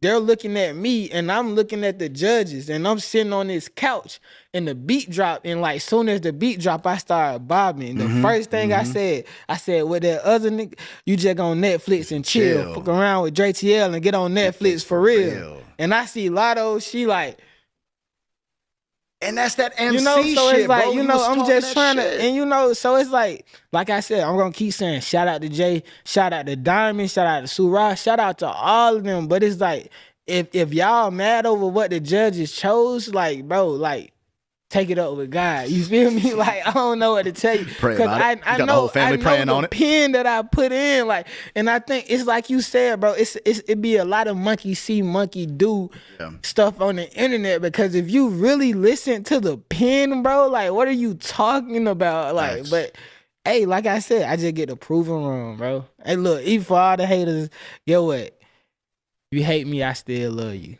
Be blessed. Y'all can't shake me. Y'all ain't gonna turn me into an asshole, you know? Yeah. But let's also too, let's put everybody on who may not be tapped in because they arguing and they not taking the time to listen. You and J Taj got a record right now. J Taj project, Little Jerry Demos, it's crazy. And the whole project is crazy. It's an EP. And we got a record on there called Can't Lose. It's the outro. And like, it's just, I'm so glad that he allowed me to get on his record and he trusted me enough to get on his record. And also, it's I ain't gonna say it's outside of my lane, but it's a J Taj record. So Dre TL hopped on a J Taj record, and I mean it's going crazy. The people are loving it. I think it's like at maybe 200,000 streams. It was just dropped recently. Yeah. So it's going crazy. It's like the Netflix singles that were put out. Is it like a post on Rhythm and Flow so people can actually comment it and shut the fuck up? Or is it just like streaming and then nobody can like comment in one place? You see what I'm saying? For the Can't Lose record? Yeah. For the J Taj and Dre TL record? Yeah. No, so I don't think it's a post on Rhythm and Flows. I actually need to like, right? Look, I really hold the powerful accountable. You know what they talking about. Put the shit up. And it's like, yo, like, dead the shit. Piece the shit. Everything that I drop is gonna be more validation. It's just, like, I literally like, fuck, I'm finna put this shit out. Yo, it's like Lil Wayne, bro. When Lil Wayne was talking about, like, I believe in an S edition, they were like, no, he didn't. I was like, who the fuck is this guy? Right. And now he's the greatest. Right. And, bro, it's what's so crazy. I think it was little small things that started with the offbeat shit. Like, first, I remember, bro, Boon Duke say a lot. When we got shout out Boon Duke in the building. Shout out Boon Duke, bro. When we got to the auditions, like we had instrumentals, and like literally the day of the audition, they were like, we're changing y'all beat slightly, like making it a different version. So like the beat didn't drop at the same second. So like when I first got out there for my audition, I was like, that first beat drop just threw me off. Literally, I got right on track though. It wasn't like I was rapping off beat. And like, bro, that that opportunity meet preparation. My shit, but to me, it might have been the best audition. I feel like my shit went crazy. But anyway, you know, they couldn't say none about the rap battle. My opponent choked. Shout out to Cali. That's my boy. But like, one off beat, not even a little bit. You know, we can go all day about the cypher, about the rap battle. I will give people this. The one time where I felt like I was a little behind or a little bit ahead was that single record. And High Definition. If you ever performed with in-ears in for the first time, I feel like you was off. I've never done it before, and that was the first time on Rhythm and Flow. They're like, look, we got these in-ears. So you got the house music, and then you got what's in your ears, and you basically have to block out the speakers of the whole auditorium and listen to what's in your ears, and that shit is tricky if you never did it before. So the first time in my whole life that I ever performed with some ears in was when I did High Definition, and it's like, bro, as an artist that are older than me, they're used to this shit. I'm like, wow, what is this shit? Barely. Not everybody got that privilege to fucking rap with in-ear headphones. Let's be fucking real about it. But so I mean, I give people that, but to take one narrative and just run that, like I done seen shit like Dre TL was off beat every single round. I'm like, bro, I give y'all one round for a few seconds at most. Right, but let's unpack that a little. Let's unpack that a little more, because what I appreciate is that you also feeding off of the crowd that's genuinely reacting to what you're saying. Right. So if they're going like this, you're kind of like, yeah, because when you rhyme, you like say, yeah, like you like, feel me. You know what I'm saying? Literally. And then you rhyme it, and then it's like you kind of just going. And like once you start, it's a train that's moving. You're not gonna stop. You're not gonna be like, oh, not gonna go like this. Literally. I seen a concert at Crypto. This fool was rapping with auto-tune and was going like this and was rapping and singing. I'm like, bro, you doing auto-tune. Why you even going like this? Right. You know what I'm saying? You was just going off of the feeling and the vibe. And I feel like, again, like you said, the energy doesn't translate when you're in person. And when it's on tape, it's like watching a rap battle where it's like, yo, that shit was crazy when you hear it on tape. But if like you wasn't there in person, you wasn't gonna feel the energy. You don't know. So all I'm saying is that like folks need to keep that in mind. But the Easter egg, or just what to look out for, is the judge's genuine reaction. Anytime the artist performed and they seen Dre perform, they was like, oh shit. You know what I'm saying? Like, okay, all right. And like you said, it's two different artists and two different styles, and Jay can walk into any label right now and be like, what's up with it? And that's the power that he commands. You know what I'm saying? And that's what's up. And the power that you command, that's what's up. Anybody, Jazz having her moment right now. Donald, crazy. Everybody's doing the thing. It's just about how you show up. And remember, this is a marathon. You know what I'm saying? Hip hop is something you live, rap is something you do. Live this shit. Don't burn bridges and keep this shit moving. You're so young, and I'm not even preaching to you right now because you already know you wise beyond your years. And I knew that when I first met you.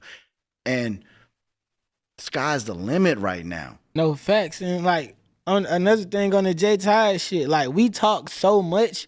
And I love it because I was telling them, like, before the show dropped, I was just like, I feel like it's going to be two winners. And I mean, obviously you'll know it and you'll see it, but like J Tide has gotten more notoriety, that I say, off of this than I have, and I'm so happy for him. Like he literally deserved it. I'm so glad. So it's like, shit, nigga, if I got this prize $250, I can invest into my career, and he can still invest in his career the same way. Like he's gotten so much notoriety and so much clout off it that he deserves. So it's like, you know what? Like, I never take anything away from anybody. Like, Jazz just came up here on High Off Life and they going crazy. So it's like, if you're an artist, at the end of the day, it's your responsibility to take your career where you want it to be. You know, we can't be sitting around, shout out to Netflix, but we can't be sitting around waiting on Netflix or BET or a record label. If they come, they come. If they don't, it's like, fuck them. Like I know what I put into this game. So it's like, I'm not, bro. I got so many years ahead of me. I'm not trying to get ahead of myself. It's like whoever's with me, great. The rest of them, like, it's so much room on the bandwagon. Like, they gonna be here. And it's like, it's a new era. Like, who's taking this era up? Like, I just turned 23 yesterday. So it's like, happy motherfucking birthday. Matter of fact, happy 2 birthday, days ago, Drake TL. right? Let's go. So it's like, but it's like, bro, like, out of all of these artists, these hip hop people that we got, who's gonna be young and bold? Like, it's my shit now. It's me. I don't even see no one talking like that. Like, it's so crazy to put them words out of your mouth, but like, I know what I am. Like, I'm not taking it lightly. So it's like, I'm not caring about how slow I start or how fast I start. Like, I know where it's going. So that's just facts. I got nothing else to say about it. With or without Netflix, with or without High Off Life, you got God in your life, man. And your race is your race. And I appreciate and respect it. We will always be here as a platform and as an outlet, and most importantly, as a homie and a resource. You know what I mean? So much success to you, Dre TL. Yes, sir. Much love, bro. Always and thank you love. for standing on business, coming here to give us the first freestyle and first interview. And real quick, because we didn't talk about this, you saw it in real time with Hitmaker walking out, and he stood on business, and the other homie that was like, nah, you got to start with the phone call and go into a hit. You want a hit, right? What y'all missing is that he was like, nah, I don't need the hit. I need to tell my story. Netflix did a good job of showing that, but when he did that, and then halfway through the song, when he said, Hitmaker, we got a hit, in so many words, and he was just like this, he was giving up the ghost, bro. And that's me writing in the moment. You know, he left, and what people don't realize is like, like Hitmaker left in the same song. I said, fly nigga, and I'm paid too. My nigga Hit probably done made more hits than Babe Ruth. I know we wasn't seeing eye to eye. At least I stayed true. So like, he didn't even hear that until I said it to him live. Like, I spoke to him. I looked at him and I spoke to him. I did that the whole show. Like, I was just taking my moment and putting it to pen. That's all I know how to do. So, and you have to respect that. If anything, man, just respect being in the moment, man. Get in the comments. I'm sure y'all gonna be in the comments. I welcome it. Right. You know, it's all love, man. But the most important thing is that you support Dre, you support Jay, you support Donald, you support Jazz, you support Diamond, you support Cali, you support Ching, you support everybody that was on the show, because at the end of the day, it's an outlet, it's exposure, and support what you love. Don't support what's force-fed to you. Love the show, watch the next season. Watch France, watch the first season. Support indie artists. Dre TL, it's your boy Mike Sick, High Off Life TV. Look, hey, wait. 2 things. High Off Life, shout out them. Always film. Mike Sick, always film. I got to do this before I get out. Shout out to Lotto. Shout out to Lotto. Look, I done seen y'all on the internet talking about I'm Lotto little cousin. I am not Lotto little cousin. I don't know her from a can of paint before I went on that show. But shout out to Ludacris and DJ Khaled and all of the judges, but specifically shout out to Lotto. She real, always show love, mentorship, all that. Hey, shout out High Off Life. I had to get that in though. Sure, bro. We appreciate you coming through. Before we get out of here, we have a special gift for you from Hakeem Pope. Yeah. For you, man. Like, it's real, bro. I want you to know that the love and support is real. Artist Hakeem Pope made a painting for you, bro. Right here. Ooh, with the skyline. Let's go, man. Here, like, pull up. Step over a little bit. That's crazy. Go, man. Let's go, man. Y'all give it up for that, man. That's love, bro. Let's go, man. Let me say this too, bro. You can choose to be a hater, or you can show some fucking love, because the love that you give is the love that you get back. And if you don't get it back, that's okay, because that doesn't change your character and who you are, man. Live like that. Don't be a fucking hater. You know what I mean? Dre TL, my boy, appreciate you, man. Summit Hill, y'all should be proud. Atlanta, y'all should be proud. Summit Hill, Zone 3. Let's go, ATL, man. GSU, NSAID, all that. Let go, MTM. Hey, man, y'all know. Live Hip Hop Daily, High Off Life TV, Hakeem Pope, Gianna, what's up? Man, shout out to everybody in the building. Shout out Leland's in the Gianna. building. You know what I'm Shout saying? out, Olympics see in my the manager building. all the time. Shout out Gianna, man. Shout out my boy Alex in the cut, too. Alex, what up, man? Goddamn. Alex, what up? Direct in the building, man. H, Chinatown Markets in the building. They gave us NBA Jam. I don't know. It's a good time to be alive, man. Put God first, family next, and everything else. Believe in that, then believe in yourself. Together through life. This is High Off Life TV. Dre TL, your boy Mike. Yeah, project on the way. What's up, y'all? I'm Keisha. I'm Kima. And we're Total, and we just skipped class. With the progress report. The Progress Report. All right, what's going on? It's your girl, Lala Shepherd. This is a new episode of Skipping Class presented by the Progress Report. And today I'm so honored. I have the beautiful ladies of Total in the building. We got Kima and Keisha. How y'all feeling? We good. What you? We good. Okay. You said it's called Skipping Class? Yeah, so this we have different segments within the Progress Report Media Group, and we're signed to Revolt as well. So it's like, yeah. So yes, so welcome to Skipping Class. And like I said, Kima, we actually met a few years ago at New Music Monday. So this is our time, meeting again. That was cool. I had just actually moved here, and somebody took me out and brought me there. I was like, yo, that was really dope. Yeah, so cool. So y'all, let's get right into it. We got this tour, the Room 112 tour. How y'all feeling about it? Oh my goodness. Great. Yeah. Excited, blessed. Just blessed. Mike, Slim, they're our brothers. We've known them since 94. Wow. Look, don't get me to count.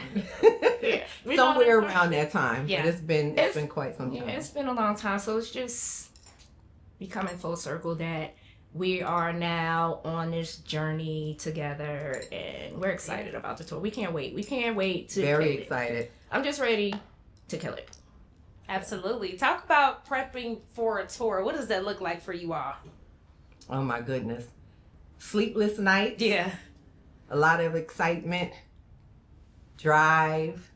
I don't know. A lot of rehearsals. A lot of singing. A lot of collaborating. A lot of creative ideas. Yeah. A lot of great memories. Yes. Fun. A lot of fun. Yeah. Yeah. And then, this go around is a lot of fun. Yeah, a lot of fun. I think we didn't know how to navigate. We were finding our way when we first signed, opposed to now. Of course. We've established ourselves. Our fans have held us down. And so this time around for us, it is a lot of fun. Yes. Fun. That's a good key word. I love that. Yeah. I love that. It has to be fun now. Yeah. That part. Now, y'all two helped define the sound of the 90s. So when y'all think back, those Bad Boy Records days, what do y'all remember most about the energy and the sisterhood? What we remember most about the energy and the sisterhood? That whole can't stop, won't stop. That's the energy. That was the Bad Boy energy. The sisterhood, I think back then it was because we were young and we were maturing.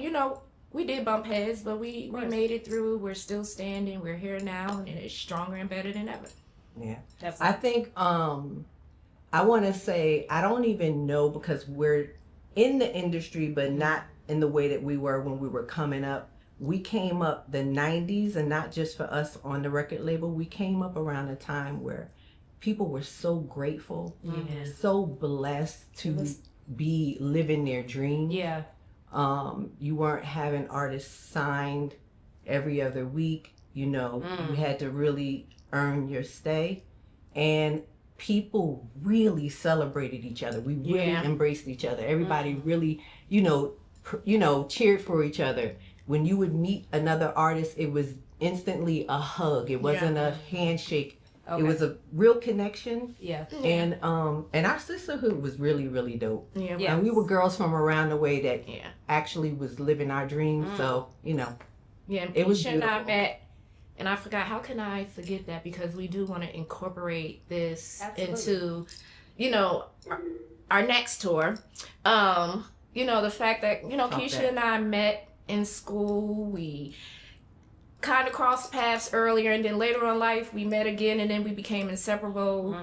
She's always wanted to sing. I was kind of like undercover, like a little shy about it. And we met and we formed a group Total, and that was before we even met Pam. So her and I journey was way before the industry. Yeah. Wow. Incredible. Now, when people, call y'all the first ladies of Bad Boy, how does that title feel with y'all? Feels wonderful. Because we are. Yeah. It ain't a lie. Yeah. It's the truth. Let's be clear. You don't erase the past. You live in it. The past, exactly. The present allows you to walk as you are walking into the future because you lived in the past. So Amen. That's a blessing. Yeah, for sure. Now, can y'all recall doing some of those background vocals with Biggie? LL.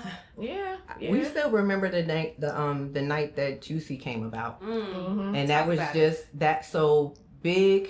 We were on the phone with Big, and Big was like, "We in the studio. Come down. Come to the And city." again, that's to my point. We're saying like everyone was always supporting one another. You didn't have to be in the studio laying vocals. We were so grateful to be in that situation where we would just go and stay in somebody else's session. And we were broke. And he said, "Y'all get to the city. I'll get y'all money and get back home." So for a couple of dollars to get on the train. That's right. We got on the train. Vibing in the room. Big started playing the beat to Juicy, which is M2May. Yeah. So we started playing that, and we were humming, started singing. He was like, "Yo, Keish, yo, go down, lay this down." And I started singing the chorus to Juicy, the original chorus, and he was like, "Wait, come back out." Wrote something down. He was like, "Go sing this. Kima, go sing this." And that's all he wrote. Yeah.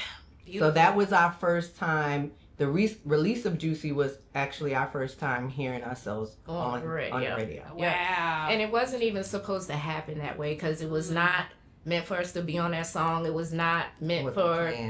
It was not planned for us to be on that song. Yeah. And, you know, when we went and recorded, he played it for Puff. We didn't get our feature at the time, but, you know, people now know that's us on Juicy. Wow, that's incredible. Yeah. That's incredible.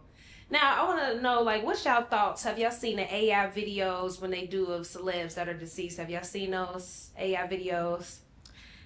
I mean, I see them. Like, I'm not really, like, a big fan of AI right now. Like, I mean, you know, everything has to, you know, we definitely have to elevate. We have to level up and stuff like that. But I'm not a big fan of it when it comes to, you know, creativity and talent and stuff like that, because you're taking it away from us who actually really are working hard and striving towards doing this. Like, y'all making it too easy. Yeah. Let's not live in a virtual world. Yeah, that's real. I ain't ready for that. What really is.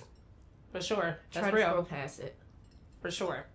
Now, okay, now getting back into y'all music. Now, records like Kissing You and Can't You See are timeless. But what do y'all think, you know, make the sound stand out so much?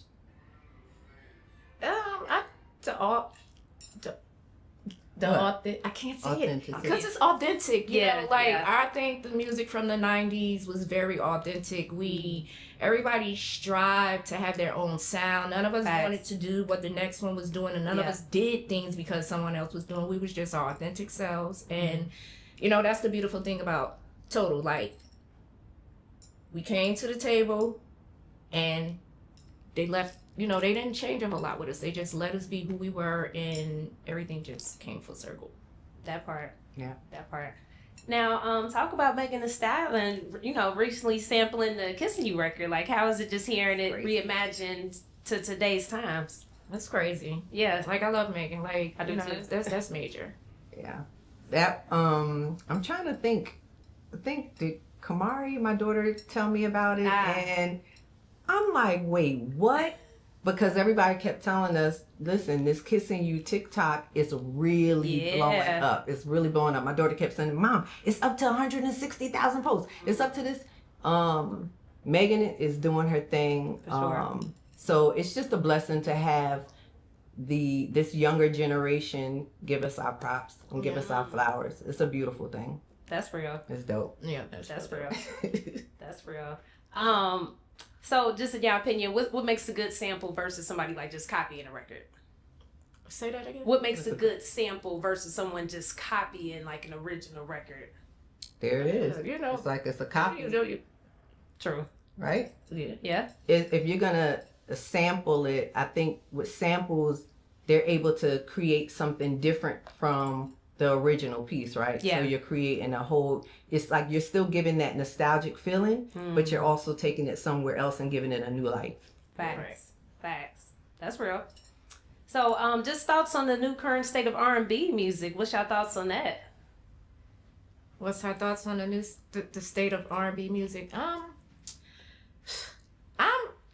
love hip hop. But I am so old. I mean, no, I do like I like today's hip hop as well. A lot of it. Not all of it, but I'm so ready for R&B to come back. I'm ready to like feel, like, you know, love songs. And so, you know, I don't really try not to form a solid opinion when it comes to somebody being creative. You know, but there's some great hip hop artists out, and I still love hip hop. Okay. Like, I'm an inner rapper, but I want some R&B. I know that's right. I want some R&B. Yeah, and there are some really great R&B artists that are out now that's kind of filling that gap. And I don't know, I think we're so spoiled from the time that we came up, that 90s. It's a beautiful thing. You have these artists now that's trying to recreate the whole 90s feel, because, and that's a salute to us, you know what I mean? Absolutely. You know, I think I love the new artists for today. Okay, respect. What advice would y'all give, you know, some female artists or groups of today about staying authentic in an industry that changes so fast? Pretty much to what you just said, is just staying authentic, learning who you are. You know, we're forever evolving, so we're forever changing, right? So we may know ourselves in this one moment, but through growth and, you know, evolution, we're changing, right? So know who you are, surround yourself with good people. Yeah. Have an understanding of the business. If you don't, get you some sharp people who can handle a business and bring you in on it so that you're learning, you know, but it's just surrounding yourself around with good people. Yeah. And to piggyback off of that, I would say artists today, although it's flooded with artists and everybody's putting out music, for me, it's just, it's all about work ethic. Like, you have, artists today have the perfect opportunity, the perfect platform to be them authentic selves. They don't have to go to a label where, okay, because you done gave me this amount of money, I got to do this. No. So, work, learn your social media, be consistent, just like they tell us, create content. You know, y'all are in an area, y'all are in an area now where y'all can definitely win. And it can be about independence, where nobody can take your authentic self away. So you just got to do work. That part. I love that. That part. Talk about it, just the social media and stuff for y'all. Like, do y'all like social media? Are y'all social media people? Yeah. In and out. Yeah. It's a love-hate relationship. I don't like when it feels like you have to do something. I'm a very free spirit, so I kind of like doing things like based on how I'm feeling. So I'm always in and out with it, but I do love the connection, seeing all the creativity, seeing the beautiful things that people are doing for other people. You know, keeps you current. That's real. Yeah, I have a hard time with it. I feel you. I mean, it's especially in my personal space. Like, if I'm working and, you know, you want to get some, like, I can give you all the content in the world if we're working. Yeah. But when I'm home and I'm just in my other world, I feel that. It's really hard. Yeah. It's really hard. I feel that. And I'm sure it's tough too, being an artist, and you got to be you know. It's 2 jobs. Yeah, it's a lot. So I definitely understand that. Now, speaking of multiple jobs, talk about motherhood for y'all. Talk about that lane. I'm a grandma too, so yeah. I mean, it's been beautiful. Like, that's you know, it's been a beautiful thing. I can say I'm, you know, like, seeing Keisha be a mom with her kids, and I know she feel the same with me, and I got grandkids. Yeah. When we started out as kids, you know, it's a beautiful thing. I mean, I love being a parent. I've always wanted to be married. I always wanted kids. So, you know, life has really, like, blessed me with Amen. What I wanted to do in life. Like, God has not disappointed anything I ever wanted. So it's been great. Yeah.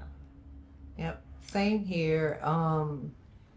I took some time off. I'm sure some people are not aware, like, I took time off from the industry just so I could focus on being there for my family and raising my kids, especially moving from New Jersey to, well, actually it was from Atlanta.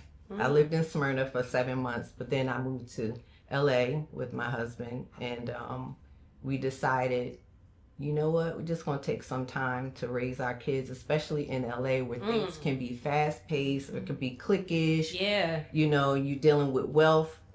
some kids kind of fall through the cracks because their parents are Yeah. not home, you know, real. or it's really not about the wellness and the well-being of the kids. It's more about the money and the title and the this and the that. So it's really, really been a blessing seeing these beings that you put so much time into, seeing how they evolve, you know? Absolutely. That's beautiful. I love to hear that. I know you celebrate 19 years of marriage, right? Coming up 20. Coming up Yes, 20. yeah, 19. Coming up 20. That's Kiva amazing. just celebrated 28. Yeah.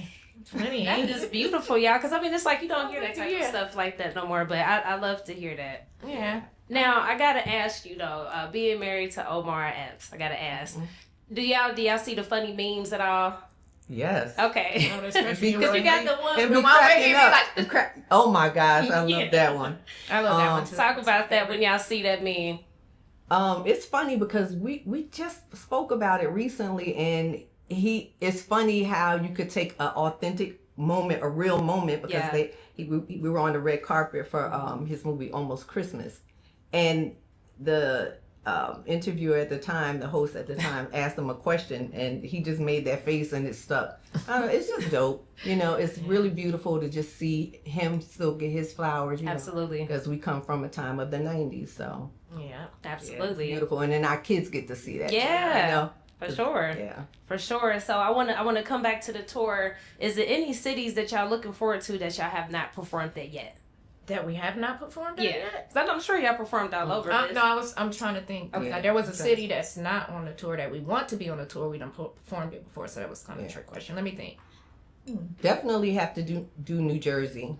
I think For we're sure. working on that. We're from New Jersey. Yeah, it so only we makes sense. definitely have to do New Jersey. But somewhere we haven't. Kind of hard to think of. A city? It has to be part of America? I know it doesn't have to be part of America. Okay, at I guess all. we want to go to Dubai. So yeah, but Detroit, we're coming what up, soon. though? We're coming soon. Detroit always holds it down for us. Like what up, though? What up, though? what up, What up, D? though? We coming. Yeah, November 5th.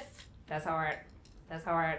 Anything that y'all want to say to y'all Day One fans? Because I know they so excited to see y'all. But anything y'all want to let them know? Yeah, we just want to thank you guys so much for holding us down. We wouldn't be here if it wasn't for you, and the way that you guys have held us down relentlessly, faithfully. It pours into us, and it helps us to continue to show up for y'all in the way that y'all show up for us. Thank you so much. Yeah, just thank you for the love. Thank you, for, the consistency. We love y'all. And, this is why we chose to come back, for you guys. So make sure 30 y'all years come later. see us at this Room 112 tour, 30th anniversary. Yeah. That part. 30 years of music, 112, the Room 112 total case is definitely going to be a time, y'all. For sure. Yeah. For sure. Now, final question. I like to ask all my guests to define our keyword progress. So can y'all both define our keyword progress? What does it mean to y'all? Progress. What progress means to me is consistency, not giving up, dang. Just keep pushing. Just keep pushing. Stay motivated. It's gonna be hard. Just keep doing it. Keep going. Let's go. Okay. Progress to me means acceptance. Because you have to understand where you are, where you've been, in order to know where you're going. And I think really not repeating the same mistakes, right? Because the first time it happens, it's a mistake, and the second time we know, so you have to do better, and that's how you get the progress. Love it. Love that. Growth. Yes. Okay, well, ladies, this is amazing. Thank y'all again for y'all time, and I'm so excited for the tour. I know it's gonna be extraordinary. Thanks. Thank you so much. Yeah. Thank you for having us. The Progress Report. The dopest podcast in your ears. Them same people. How many comments? My bad, go ahead. It's possible to do it for him because I'm saying his audience. Now, will he do it? I'm not saying he's gonna do it, but it's possible. Just of thinking of like his audience, his crowd. Right. But most of them are young. But he got old niggas out. But it's not even that. It's what my thing is. I think two things. I think the clip I chopped it up a little bit misleading, but I was saying Mercedes-Benz, but I'm also saying he can't do a whole tour of each stadium. Like, he can't do that. Like, it's no rapper ever has done that. Ever. But that's no rapper has done a solo to that rap point, tour. Kendrick Lamar did one. He with SZA. But like they gotta bring somebody. You know how other rappers speak about YoungBoy? It's a lot of rappers that feel like bruh is bigger than. That's world. cool. Like, but that's why I'm saying, based off of what I'm hearing and my research, I feel like it's possible. I'm not saying that he gonna do it right now, but also if he had been, you know what I'm saying, growing his brand and not been on house arrest over the last 5-6 years, he probably would be super, super big right now. No, but you know my thing is, I'm not challenging how big he is. I just don't think he's to that level. Like, Drake hasn't done a stadium tour. And I get that. Ever. Him and J. Cole tour one stadium. Him and Future tour one stadium. Like, but guess what? That shit big. Like, guess what? Arguably, YoungBoy may be bigger than Drake. Oh, hell no. Come on, man. What we talking about? Nah, see, niggas, again, niggas be stretching what they think in our culture, make it big. Like, our culture, yes, we the leading culture and all that shit, but that shit is bigger than us. Arguably, like, YoungBoy is bigger than us. That's what I'm trying to tell you, bro. Like, he is. People yes. love that nigga, bro. I'm not saying these young niggas it's calling getting him. misconfused. These young niggas calling him the rap Michael Jackson. Like, these young niggas would die for him, bro. Like, I'm not. When the young niggas, listen, I'm not debating that. All I'm saying is, when a nigga control them young niggas like that, and you control that young crowd, I can't deny you. I can't say no. I'm not gonna say he gonna do it or this and that. I'm just saying right now, I just can't say no. He can't do it at all. It's possible that he can grow to that point. No, I'm not. I wasn't saying he could never do That's it what ever. I'm trying to tell you on Twitter. I'm saying he can't do it. He can't do it. That's what I'm trying to and tell he's you on far Twitter. from it. That's what I'm trying to tell you on Twitter. YoungBoy don't need no young nigga around you like a nigga around him like you. Cause you keep saying what he can't do. See, YoungBoy, I'm saying it's possible. He can't do it. You may be able to do it. Man, I got to see other rappers bigger than him do it first. That's all I'm saying. Kendrick is doing one, but he got SZA. Drake never done one. Drake and Future had to do arenas. Drake and J. Cole had to do arenas.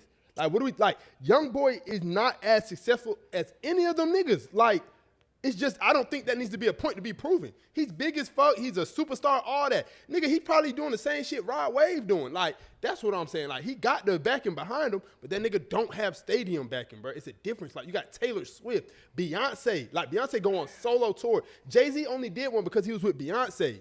Like, rappers is not doing that shit. Point blank, period.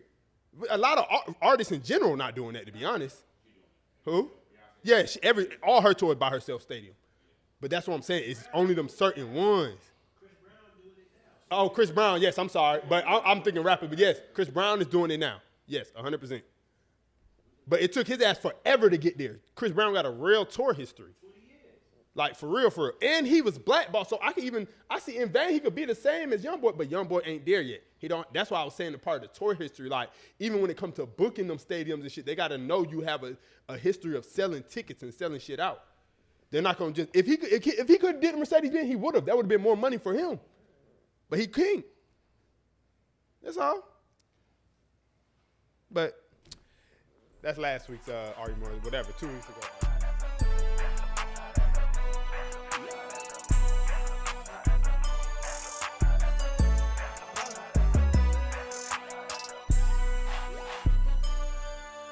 The dopest podcast in your ears.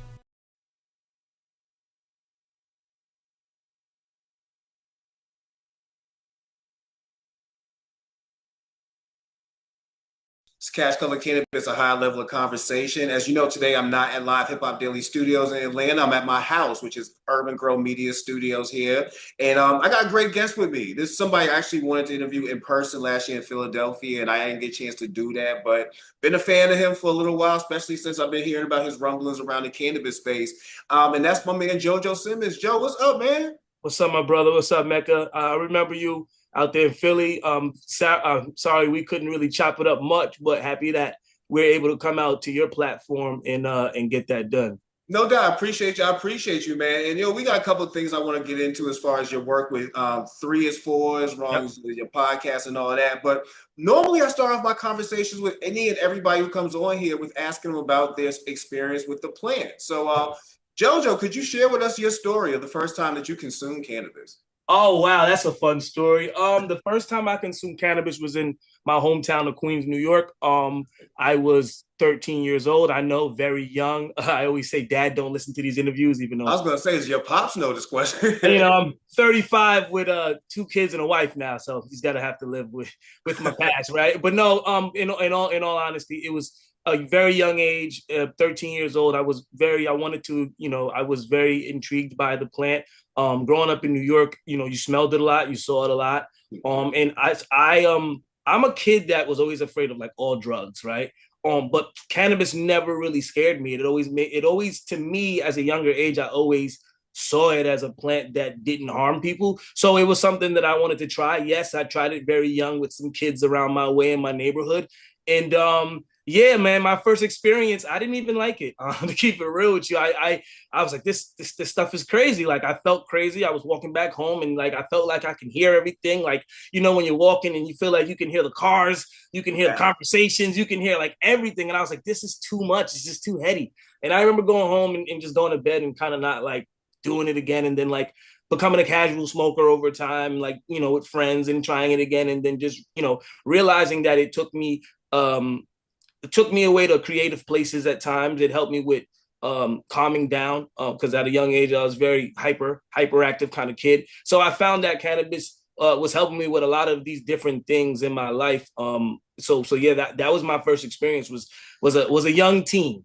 Word, man. So I know that that's a great story. Yeah. And you actually developed a great way of telling stories just overall, which is how we got this conversation now when it comes to cannabis. Yep. Because 3 is 4. When I first heard about you and I heard what you was doing as far as trying to craft these stories and help tell a better narration about what was going on in cannabis, I was intrigued. I said, I want to learn how he just even thought about getting into that space as well. So talk to us about 3 is 4, your partners involved in the business, and what your overall goal is when it comes to telling stories in cannabis. Oh man, yeah, 3 is 4 is amazing, man. We've been rocking for a few years now. When we first entered into the space of content and media, it was really to enter into the space of cannabis. Really, New York went legal, as we all know, a few years ago, and that's when my 2, co-founding partners, Chris Carl, David Dow, contacted me and was like, "Hey, New York's legal.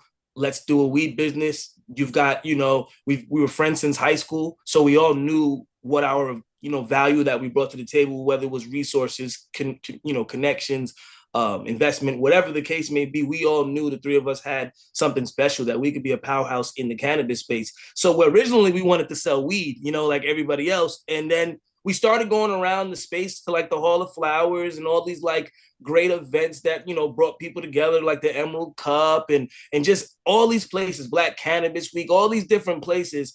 And we were realizing that the biggest void in the space of cannabis was content, and not only content, because yeah, of course there's content of guys doing bong rips and smoking weed, right? But there wasn't storytelling behind the plant and behind the people that pushed the plant to what it is now, right? It's only a stigma, and a lot of the content was based off the stigma of the plant, and a lot of the content wasn't based off the storytelling of the plant and the storytelling of the people that grew the plant, nurtured the plant, loved the plant, evolve the plant. Like, all of those stories are so important to understanding what the plant is and where it came from. And I think if the world watched a lot of this content that we started making, and that we started thinking of, hey, let's educate people. And we called it re-education, not education, because we feel like people have been educated the wrong way about cannabis. So how do we re-educate the masses and say, hey, you can make a decision whether you like this plant or not after you get the real facts, right? After you understand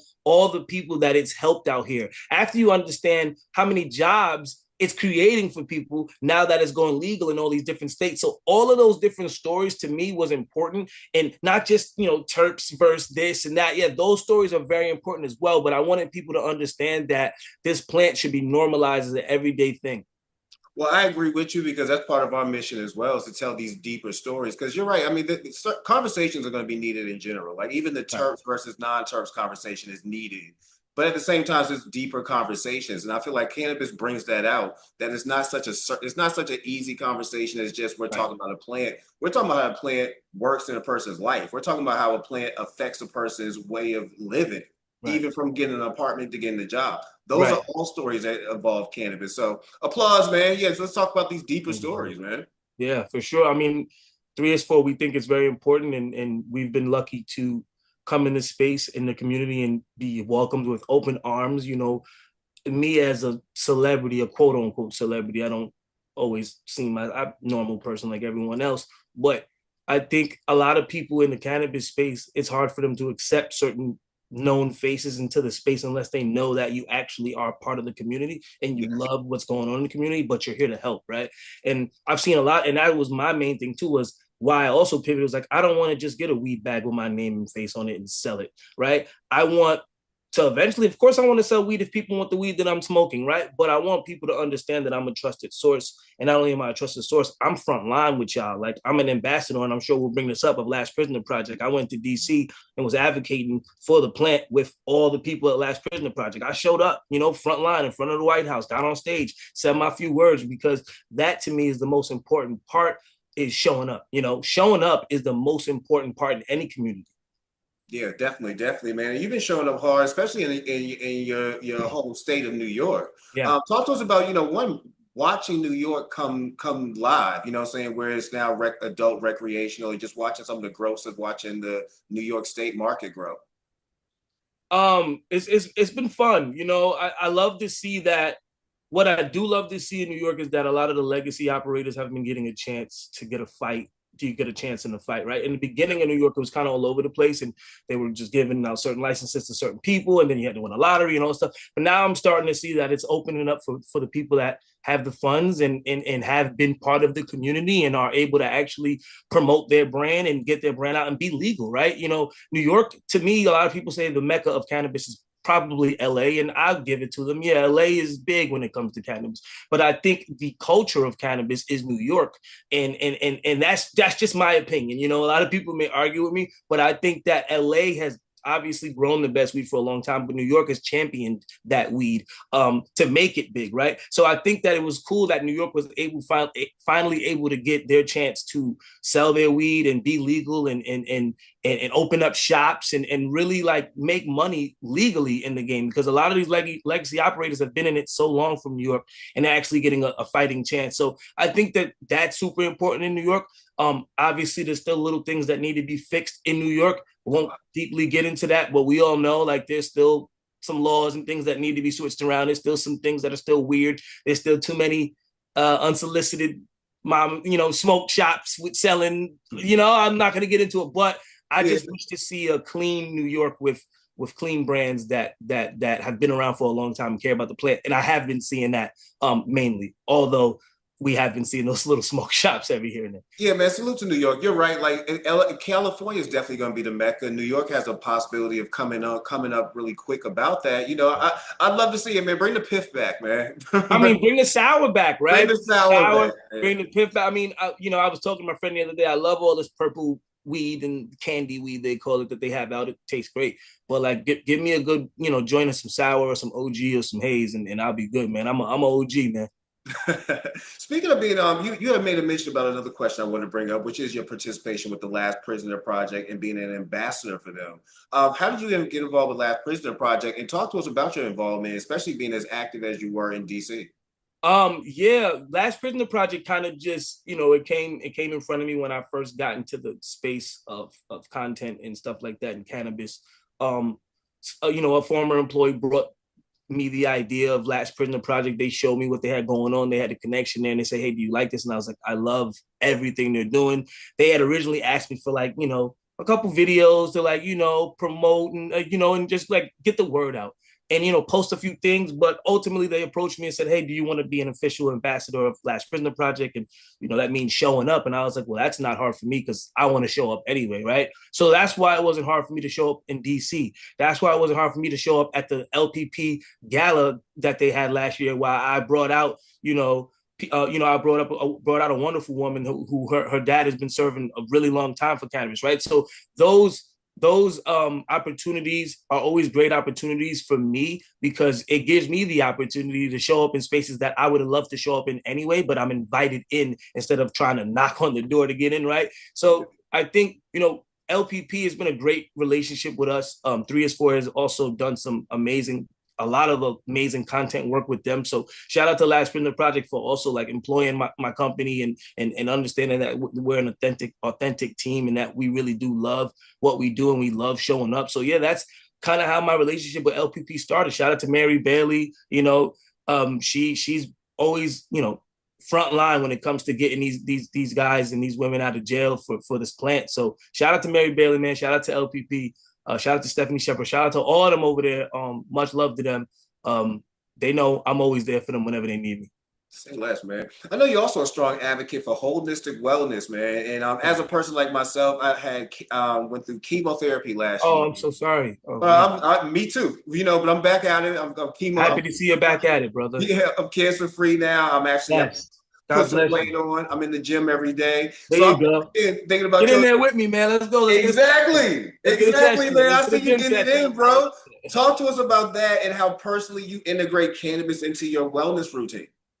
Oh man, I make the joke that cannabis is my pre and post workout, right? So before I go into the gym, I take a few puffs of the joint, and it gets me focused. I just feel like cannabis keeps me focused, man. And I find it funny that a lot of people will say cannabis will make people lazy, but I believe that you're just being lazy after you smoke, and you just that's your choice, right? Yeah. I use cannabis and it helps me lock in. So it definitely helps me get in there and just be focused on the workout at hand and make sure that I'm really doing what I'm supposed to do. And then when I get out of the gym, it definitely helps with the soreness, right? Like when I take it definitely helps me relax my body, relax my mind. It's just, to me, cannabis has always served as an everyday, make sure that like it gets me to that point where like, okay, cool, I'm good for the day. I don't want to be smacked throughout the day. I can do that at nighttime, right? But I want to be able to, I use it as my morning coffee per se, right? I want to just keep my creative juices flowing. And I think that that's what cannabis has helped me to do, is help me keep my creative juices flowing. And to be quite honest, a dad, a husband, I got 2 kids, I got a lot going on, I juggle a lot. I think when I'm able to take that puff in the morning or throughout the day, it really helps me keep that level head and helps me make the right decisions, right? It helps me not make a quick decision, but it helps me think things through. And that's what cannabis has always done for me, is like, it's always been one of those plants where like, it doesn't make me super couch locked. And it's like, all right, boom, now my mind is ready to go. You know what I mean? Not to say that I need it, never want to use it as a crutch, but I've always found it to help me, stay on my toes, stay creative, and, stay thinking outside the box. What are some of the projects you're working on currently as far as with 3 is 4 when it comes on the creative side? Because I know you can tell stories in many ways. Are there any films coming down the road, or is it? Oh man, yes, we have so many things. I don't want to give too much away, but we have been working on this really cool docu-series with Backwoods. I know that's a tobacco company, but obviously we know everybody puts their cannabis, or most people put their cannabis in. So we were able to really land them as a client and make them understand that storytelling is a very important piece to the Backwoods community and culture. And we have this fire, like many episodes coming out series that my team has done an amazing job to really bridge that gap. And then like we have some projects that we're working on to get on the big screen, documentary style stuff, some scripted style stuff, some unscripted style stuff, all based around cannabis. Definitely, I will give you guys this little tidbit. I don't know if you've heard of Corvain Cooper, but Corvain Cooper is somebody we are working with. We are working on a project with him.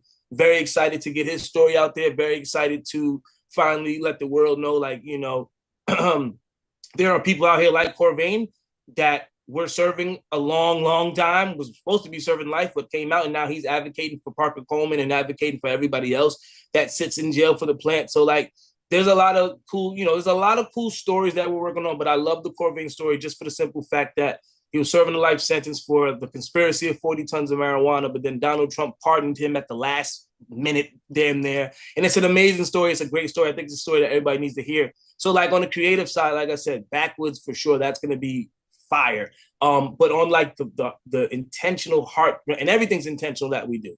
But on that side, it's like definitely the Corvain piece. I'm super looking forward to getting that moving a little bit more forward as we go forward.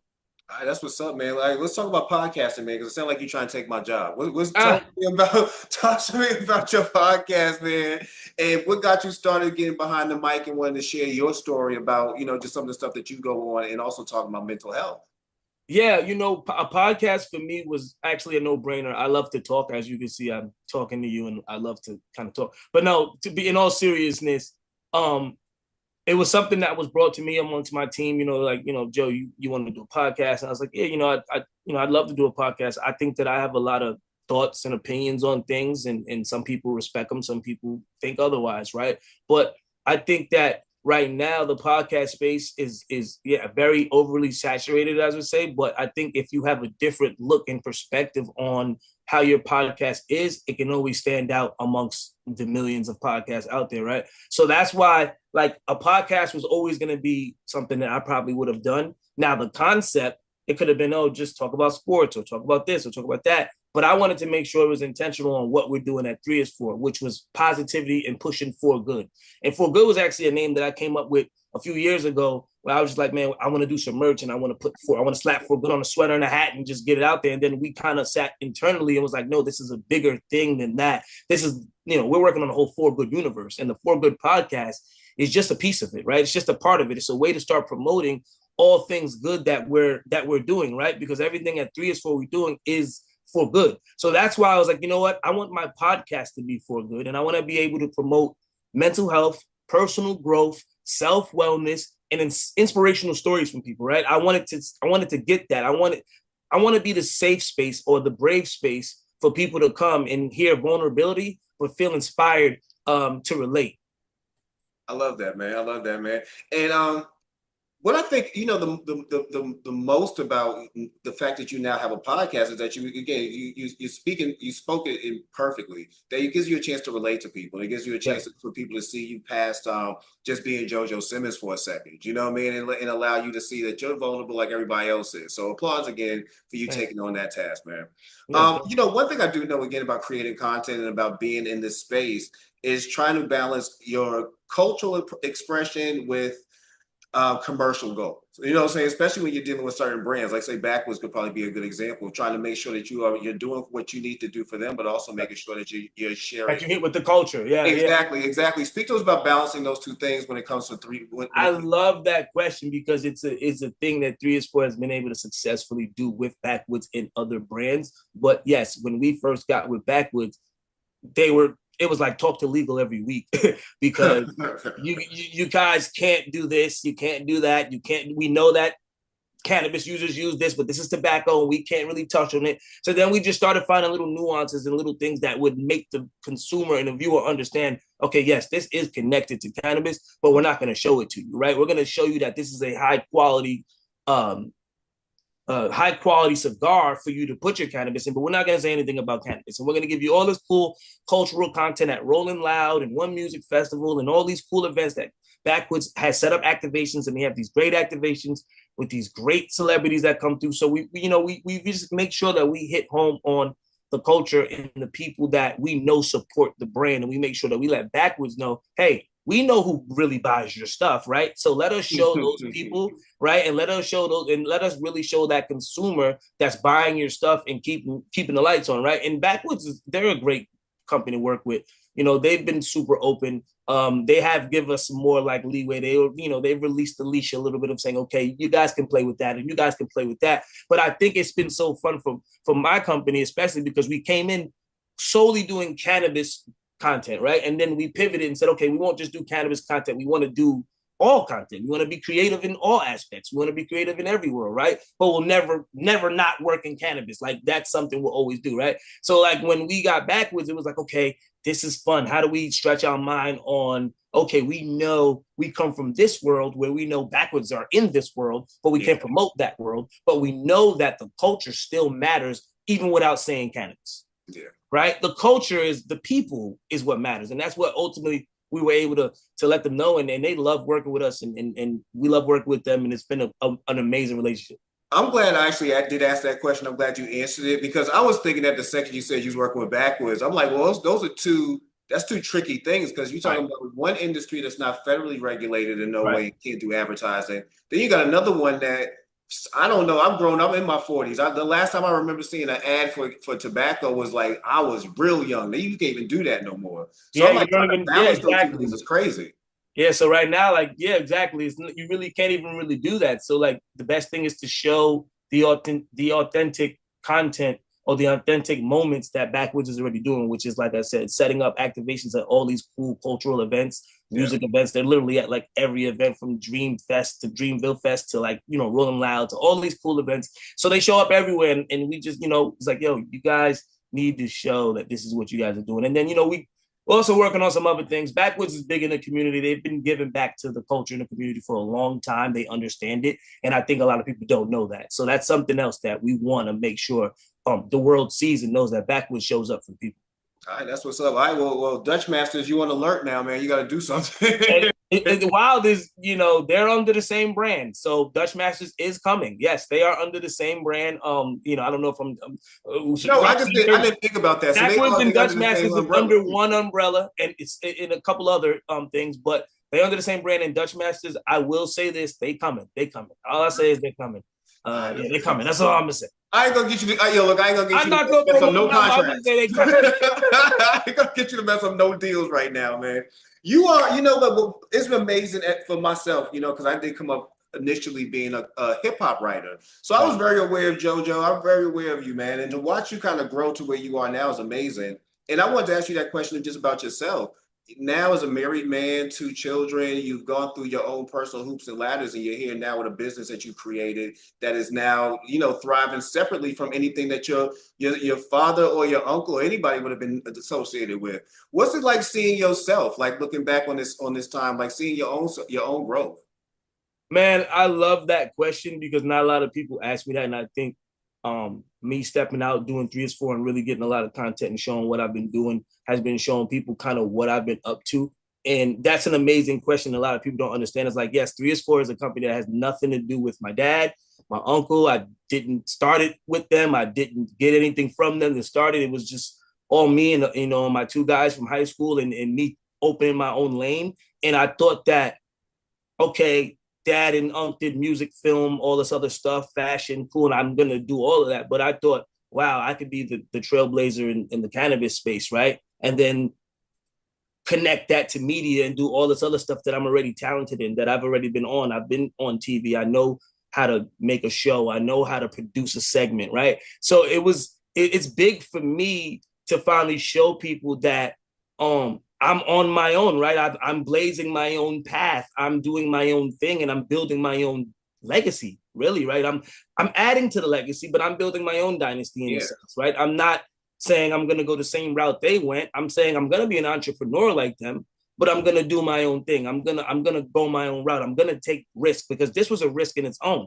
You know, even me saying I support the plant was a risk for me because before it was like, oh, JoJo Simmons supports the plant. Oh, that's all a big uproar. But now you see me support it in an intentional way. You see me show up in the community. You see me doing this amazing content. And it's like, okay, no, he's serious about this. He's educated about this. So I love showing people that side of me, that like I am my own businessman. I'm not looking for a handout from pops or uncle. I'm really busting my ass and grinding every day to make this thing pop. You know, whether it's 3 is 4 or my music company, Who's House Entertainment, I'm constantly switching hats every day or throughout the day to get on different meetings and calls and interviews and things like this to make it all work. Because that's what a lot of people don't understand is like myself, my siblings, we all work extremely hard to build our own thing, you know? And I think that's very rare. And a lot of people don't understand. It's like, you think, okay, they grew up with all this opportunity and all this, you know, money or whatever, and like they just want to chill and just whatever, receive it. But like all of us work extremely hard to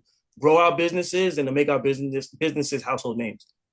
Bro, applause, man. Definitely, I'm a fan. You made me even a bigger fan right now. So if somebody else want to become a fan and learn more about what you do, if they want to follow the podcast, if they want to just follow you as far as on social media and keep up with everything you're doing from the workouts to the conversations, how can they do that? Yeah, I mean, follow me on Instagram at JoJo_Simmons. Also follow the podcast at For Good Podcast. Also follow the company at the number 3 ISFOR. That is 3 is 4. Make sure you follow us on there. Subscribe to the YouTube. That's For Good Podcast. And you can see everything basically that I got going on all those platforms I just named. Instagram, I'm on a lot because I have a whole lot of followers there, and I think my biggest reach is there. So yeah, man, you know, really just Google JoJo Simmons, you'll find me. Jojo, I appreciate your time. Entrepreneur, father, husband, and Thank you, I brother. think he's putting me out of business because he's jumping in the mic as a Oh, never. You know, this business is big enough. This business is big enough for all of us, brother. Factuals, man. I appreciate seeing you over here, man. That's JoJo Simmons, Cash brother. Color Canvas, a high level of conversation. We out.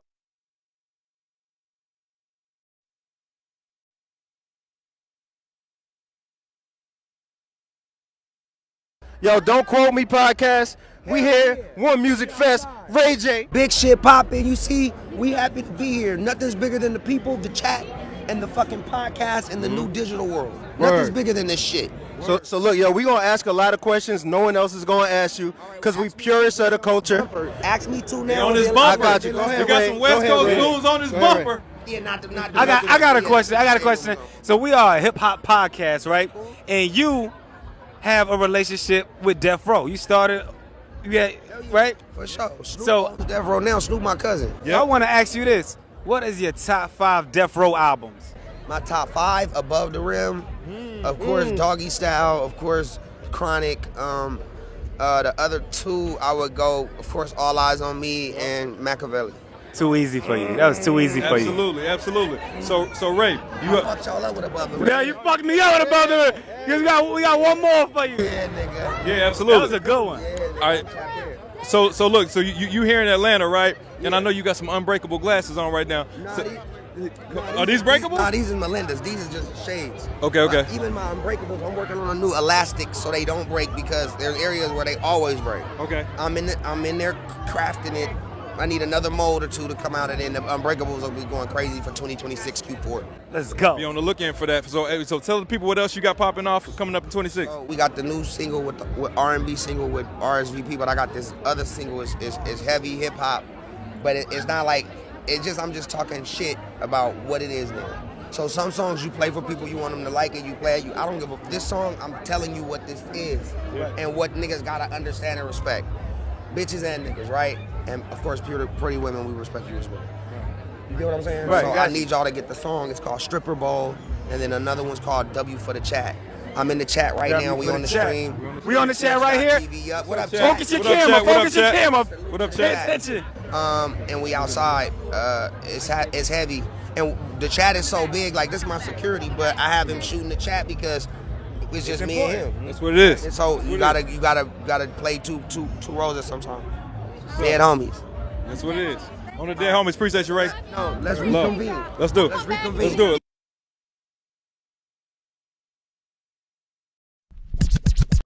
Watch this. Once again, y'all, yours truly, DJ Nance here, checking in at Live Hip Hop Daily alongside Hip Hop Gets Back. We are here in our special series of dope-ass interviews, bringing something special to the culture that you all need. We are here with the one and only #1 hip-hop historian in the world. Yes, I said it, in the world. The man who really identified with Make a Way. Make a Way. Oh, Bill, I'm messing it up. What's the clock? Find a way. Thank or you. Make one. Maybe the killer's kicking it. Find a way or make one. CAU. What's See, up? there you go. We're going to get to that in 1 second. Yeah. The one and only, the man that we must protect at all costs. Man. New Face. How you feeling, brother? I'm feeling lovely and greater after that introduction, man. You know, I got to add some of that to my repertoire. You know what I'm saying? I've heard like the hip hop Where's Waldo, you know. Oh, wow. You know, the new Fab Five Freddy. So the hip hop encyclopedia, the human time capsule. So you just added another. Oh, wait a minute. You just added another one. I love all of those. You know which one I don't like? The Black Narwhal. Now I got 2 I don't like. I ain't the Black Nobody. Yeah, the Black Nobody at all. Cause I'm the you first meat. Listen. When people describe you as a hip hop hoarder, I don't like that. I don't even tell you about it most of the time, but I don't like that. Cause what you do is on a whole nother level. Mm-hmm. It's truly an art. It's actually a science, and we gonna get into that in 1 second. But does that bother you the same way? No, but ironically, like you're not the first. You know, Ryan Cameron like told me the same thing. Like that's not hoarding. Hoarding is this. But the whole thing about New Face is looking at one thing and putting a whole new perspective on it. Right. It started from New Face Clothing. So my house burned down. Like, I'm from Detroit, and everything burned down. Like, I lost everything. So I went to Goodwill, and like, I'm buying clothes out of Goodwill, cheap clothes. But I'm like, nigga, like, I'm from Detroit, so I'm like, we still gotta be fly. Like, and nothing's gonna stop being fly. So I'm gonna be fly, but I can't look like nobody else. So I'm gonna put a splash of paint on it. I'm gonna write a positive quote on it. Then when I have my daughter, oh shit, we're gonna make matching outfits. We're gonna go out and then so it was like, shit, oh, who made that? Or where y'all get y'all matching outfits? Oh, I did that. So that's so New Face comes from that. So Ryan was like, man, it's not hoarding. But again, I grew up and I know what hoarding is. I know that. But I'm like, I want people to be like, I put a twist on it. I made hoarding look positive in my perspective. Right. Cause same with historian. And even with the dichotomy with that, I ran away from historian because to us, historian was like a library lady, somebody with a fucking bow tie and suspenders and a white lady and the librarian type shit. So I was like, I ran away from that. So that's really where it came from. Me running away from what a historian looked like. Yeah. I was more comfortable with hoarding because I never threw shit away. And I seen shows and I seen people had trash that they were willing to throw away, but my shit is valuable. So that's the difference on it, and that's the new spin on it. Yeah, first of all, you can't be using dichotomy 3 minutes into the interview. It's way too soon, okay? I just want to say that. But everything else you said, and I want to key in on like a couple different things. First of all, when you separate New Face, the brand, from New Face, the person, when did that actually happen that you recognized you needed to do that? I heard Kenny Burns say in a documentary, be real and be real. It's Burns, pardon me, Kenny Burns. But the inspiration and the message was if you start a brand, you have to become the brand, right? So I was like, I'm an introvert, naturally, because I have all this shit at home. Video games, toys, beautiful daughters, food, kitchen, everything's great at home, right? But opportunities. You won't have opportunities to create a legacy or a business. I painted, but my shit was on the wall. Nobody's seen it, so I started painting what I was gonna paint on the canvas. I painted it on shirts, and I had to get outside. So I was like, let me put the pressure on myself. New Face was there. New Face gonna be everybody. Everybody gonna know what New Face is because I'm wearing my shit, right? So, and when I heard them say, you gotta become the brand, I gotta let niggas know what New Face was there was mean. So they know what it mean. I don't tell them what it mean. No, you gonna see by my actions. Right. New Face was there. And the people brought up, it ain't official till New Face was there. So that let me know I did my job. But it started as just to get me out the house because I'm naturally an introvert. It's been, from my point of view, somewhat of a long journey because I remember when we first met, and we met and we would cross paths, things like that. But I remember when we actually started interacting with each other, it was at Hip Hop Trivia over there at Slice, the hot dog factory. You know what I'm saying? I would always remember, I'd go say what's up, and you be on your Detroit shit. Like, I don't know you, but you're cool. You know what I'm saying? And it was when we started having those conversations when we really started seeing that we have a lot of similar interests and we're not just here just to be here. You know what I'm saying? We had deeper things. Is that how you are with a lot of people? Yeah, because I love organic shit. I don't like no flawed shit, no fake relationships, every relationship I have, everybody can tell you we met together. It's nobody that's like so-and-so introduced me and we built a relationship for that. That's me personally. Somebody else can probably tell that story, but every person I met, because when I made shirts, every person that has a New Face shirt, I pulled up on them, they pulled up on me, and I gave them the shirt.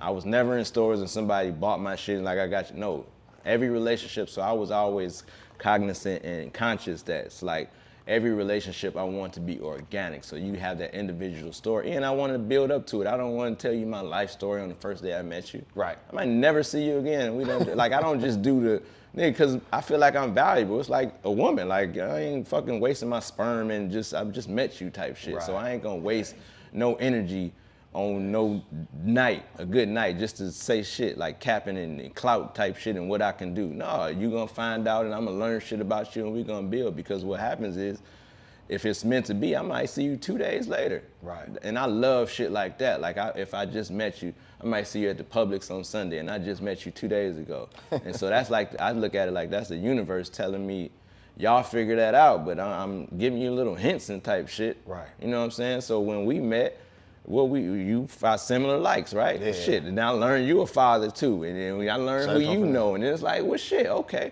And it's like, it reminded me of Carlito's Way when the mafia and they talking to me like, it's either he's a friend of mine, and it's like, it ain't us, but you a friend of ours. Right. Because I know who you fuck with, and you fuck with my circle, the people that I know and love. So when it's like, all right, if they fuck with him, It's like we good. We good. Yeah. I don't have to second guess it. And I put people in the room with me. Like if I bring somebody with me, they on my face card. Right. So I gotta stand on that. And I ain't never gonna bring no flaw. I'll try not to bring no flaw shit in my circle. So that's where that comes from. Yeah, the true organicness with you and just your genuineness overall. You know what I'm saying? I think people like that, people like us, when we feel something ain't right with people, it's like, I'm gonna hold off on you. You know what I'm saying? I'm a slow walker to see if what I'm feeling is accurate. Fact. And you've always been like that. Like I said, everybody you introduced me to has been along that line. But let's go back for a minute. So talk about the t-shirts. Like what time frame are we talking about when you started doing the shirts and your own creations? Let's think, and I'll let you guess. Think tall T era, 4X tall T. Oh, so we talking 03, 04 then. Yeah, where everything, where I can buy 4 to 5 t-shirts for $20 and sell each t-shirt for $100. And then maybe a K-Dub will wear my shit on Who Got Jokes TV1. Carlos or DJ Drama will wear, Turk and Nard will wear my shit in a Ludacris video. DJ Ant Love will wear my shit in a Monique the show. On the He was show. the DJ on the show. So it's like, that's where it started from that brand, you know, from that time frame. And I was making clothes and just putting messages that I would have painted on canvas. I just put it on t-shirts. That's dope. Because I was doing that in high school. I was selling Simpsons, Black Simpsons, Bart Simpson with the afro, G.I. Joe men were making urban, putting the medallion on them, and I was doing the iron-on crayon. I'd draw it, but color it in with iron-on crayon, flip it, and I'd sell a shirt in high school. So nothing changed. Like, that's the thing with me. Like, you know, Facebook is all your elementary and high school friends, and they'll tell you, I've been this same way. Yeah. Same way back then, selling clothes, hustling, selling bubble gum and Kool-Aid, everything. So the shirts came from that, you know, from that era, from about 90, when my daughter was born.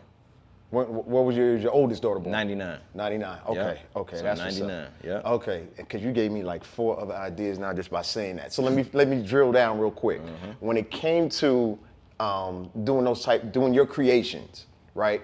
When did you decide I need to put these in the hands of the people who are inspiring you? You know what I'm saying? The people, like you said, the people in 2003 to 2006 who got things going on like, yo, you inspired this piece. When did you decide like, yo, I need to get outside, you know, put my introvertness to the side for a minute and really start reaching out to these people? Again, I lost everything, right? And I'm from Detroit. Money talks, right? If I walked in here and gave you $100, you'll remember me, right? Definitely. I didn't have $100, but I'm gonna give you something of value. So if I listen to your music, I listen to Rick Ross, put it on replay, and I create something, I may paint 4 things in a row, but as I'm listening to it, I'm like, I'm gonna paint something for him. Because he's inspired, the lyrics and the music and the production is inspiring me to do all this. The least I can do is tell you thank you, and for you to remember that is I'm gonna paint something for you. That's dope, bro. And it's proof positive. They remember that. Yes. And that was my $100, because I know they see thousands of people and there's man, I'm a fan of you and I watch it, and we went to high school and they faking like I remember, and then they trying to remember. I don't try to remind you when we first met. You gonna remember. That's my job, not your job. Right. I'm gonna make you remember when we first met. That's a piece of it. Well, it's another gem that we always talking about, because a lot of people don't know how to approach people that they're, you know, that they admire and they eventually want to work with. Want to be different. If everybody, this cell phones, pictures, like it's been times where I got the magazines, I want everything, but if it's so many, I want them, like you said, I'd rather the party. It's about the party in the moment, right? So I'm at Versus and I got a bag full of Gucci shit. I'm right behind him at the Versus at Magic City, but it wasn't about me. It was not about me. That was their moment. That was for Atlanta. That was for the verses. I didn't feel it was right for me to be like, can you sign this? I was there. It's on tape, so it ain't nothing to prove, but I always be like, if everybody doing that, I'd rather them have that moment. Right. So it's not always about me. I'd rather history play out and I'm not a part of it, but I was there. Where does the humbleness come from? Seeing so many people not being humble. Seeing so many people being at places thinking entitled, right? Thinking they're supposed to be somewhere or somebody owes them something. Everything I want it because I earned it or because they expect it from me. I don't want to say you owe me nothing. Nobody owes me nothing unless I put money in your hand. Other than that, we are man to man. How do we be men? Nobody's teaching anybody how to have conversations, dialogue, and network properly. Right. People talk about can we build, and all I hear is about the bricks that I already got. What are you adding to this foundation that I already built? So that's where that comes from. Once again, new face, being different. I know what everybody else doing. We know what I look like doing everything else. Right. They doing it. It's only one of us, right? Yeah. What makes DJ Knots different from every other DJ? And time, if I'm at your event, I see it. I say, okay. Yeah. And then when I see you, it makes sense. So every event that I'm at, it totally aligns with my purpose. Right. So I'm only walking in my purpose. And if somebody at this door that feel like I ain't on the list or whatever, you'll never see me fret and feel out I'm supposed to be there or you tripping. You know what I'm saying? Yeah. I ain't meant to be there. Yeah. I ain't tripping. Yeah, because you could literally call most of the people in the city and be like, man, let these people know that you ain't here yet, but I'm here. It just happened maybe 2 days ago at an event, and I won't say where, but it was somebody about to go at it with the police saying, you don't know who this is? This is New Face. But I'm like, bro, it's the police. Bro, I get it, but I'm saying him, I'm not worth that. Yeah. Yeah, I didn't even know this dude, but this dude is telling the police, you don't know who that is? That's New Face. And then even the lady after I'm in and she sees, I'm sorry, I'm new here and I was like, bro, don't never take it. I don't take anything personally. Part of the 4 agreements. Yeah. Never take anything personally. Take my ego out of everything. So if you don't think I'm the person to be there, that's cool. I'm gonna wait for my moment. If I ain't meant to be, then off to the next spot, right? Gotcha. I'm okay. Where I'm supposed to be. You keying in on a lot of things right now, especially being in the entertainment industry and in our hip hop culture. When it comes to removing ego, what are you focusing on to do that? Because you gave a great example, but it's a different mindset to really go into it that way because you have several people vouching for you at any time, and you still say it's not about you. Like, what is the mindset going into just doing your work on a daily basis? Well, you bring it up, and I want to just advise everybody to read a book called The Ego is the Enemy. First of all, but when I read it, I saw the title, I related to it, but when I read it, I was like, I've been living this my whole life. Because it's like, who am I? Because at the end of the day, outside, what anybody thinks about me, when I close my door, man, I'm just daddy at the house. My kids don't give a fuck about none of this shit, right? They see it and all that, and we always want to be like I was just with, but they don't give a fuck at all. They rather just you be daddy at the house. Yeah. So I'm like, cool. So let me at least build this up so when they come in my world, they see when I left them at night and I tucked them in bed, read their books, and I did all this, and then I still took you to school. And I'm gonna show you what I did because when you go to Killer Mike's event and Killer Mike is saying, no, you sit up front, or if I can call it DJ Mars and say it's my daughter's birthday and we can sit up front with Little Baby and Yachty and all that's social currency. They see that when I left them, I did something of value that we can all benefit from. It's not about me. It's about who I can help. I tell a lot of people when they see me, they gonna see us. I'm a reflection of all of us. Black-owned brand, Jalil, Players University, Kenlo, black-owned brand, Giorgio's, all this shit, Foot Locker Atlanta, free, Freckles, come on, free, black-owned shit. So what? I would not wear somebody brand and do no flaw shit in your shit. You know what I'm saying? Or come on somebody's platform and disrespect them or anything because I gotta go home and stand on that. And I'm wearing your shit, and I don't want nobody to be not proud of what I said while wearing your shit. Because I had a brand before. And I know what it felt like when a Carlos Miller would wear my shit on stage or a Nard would wear my shit. So I want that feeling for my friends. Yeah. For these black-owned brands. Yeah.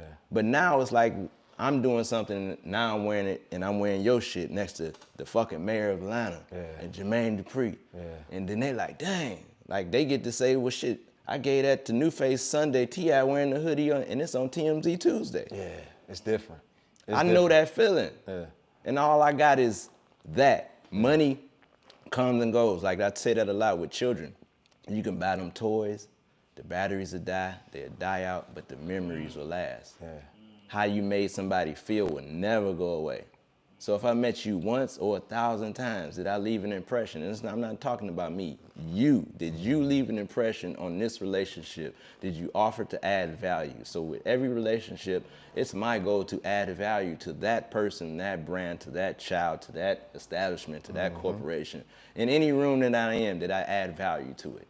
Yeah, bro. Yeah, once again, you saying so much, brother. It's like, damn, where we want to go next? But no.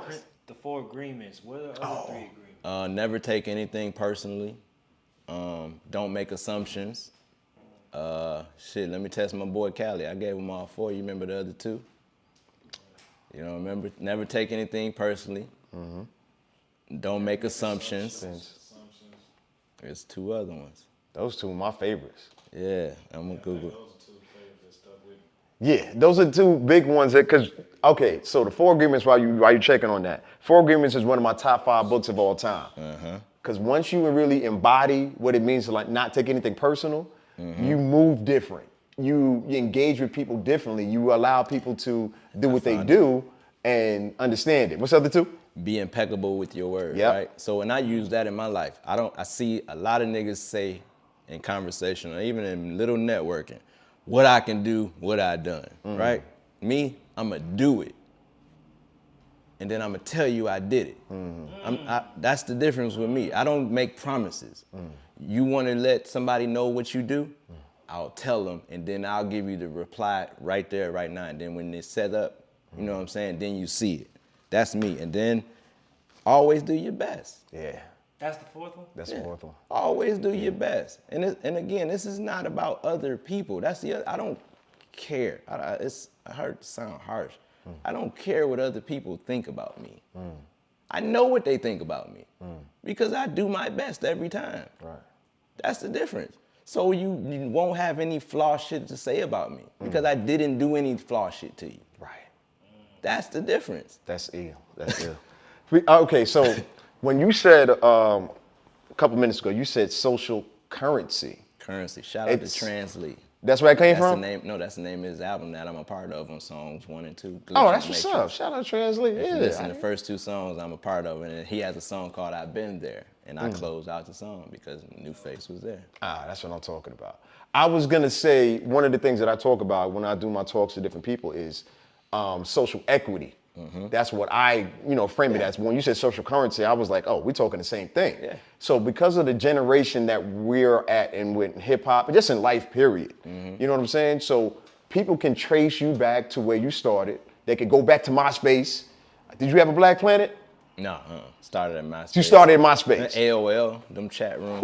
AOL, I'm on the line, hang up the phone.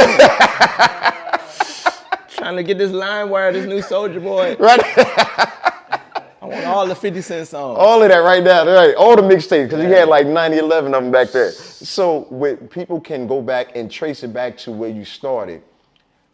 And you already kind of answered this, but talk about how important it is for you to match what you put out on social media in real life. Because that's what I do. Like it's no off switch. Like I just talked about today, it's from thinking to doing to being. What I'm doing is so subconscious. All I know is to show love and respect because I have so many people not doing that. Right. All I see is people tearing people down. I saw it, and that's another thing that inspired me. 21 Savage was on Breakfast Club, an early interview when he first started, and they were saying how people always pay, like it may be 1,000 comments about how great the project is, how much we love you, and we always focus on those 3 people. And it's like, dang, but everybody, so nobody shows love. So I was like, I want to be like the definition of that person that does genuinely support somebody with no agenda. Gotcha. None of these people that I've supported, they don't owe me anything. They're gonna be great with or without me, right? But did I add value to your brand? That's for them to say that, right?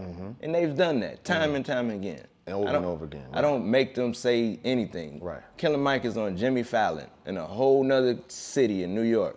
And when Jimmy Fallon said, "Why did you decide to put this album on cassette?" Out of anybody in the world, bro, he said, "There's this collector, my friend in Atlanta named Newface." Yeah.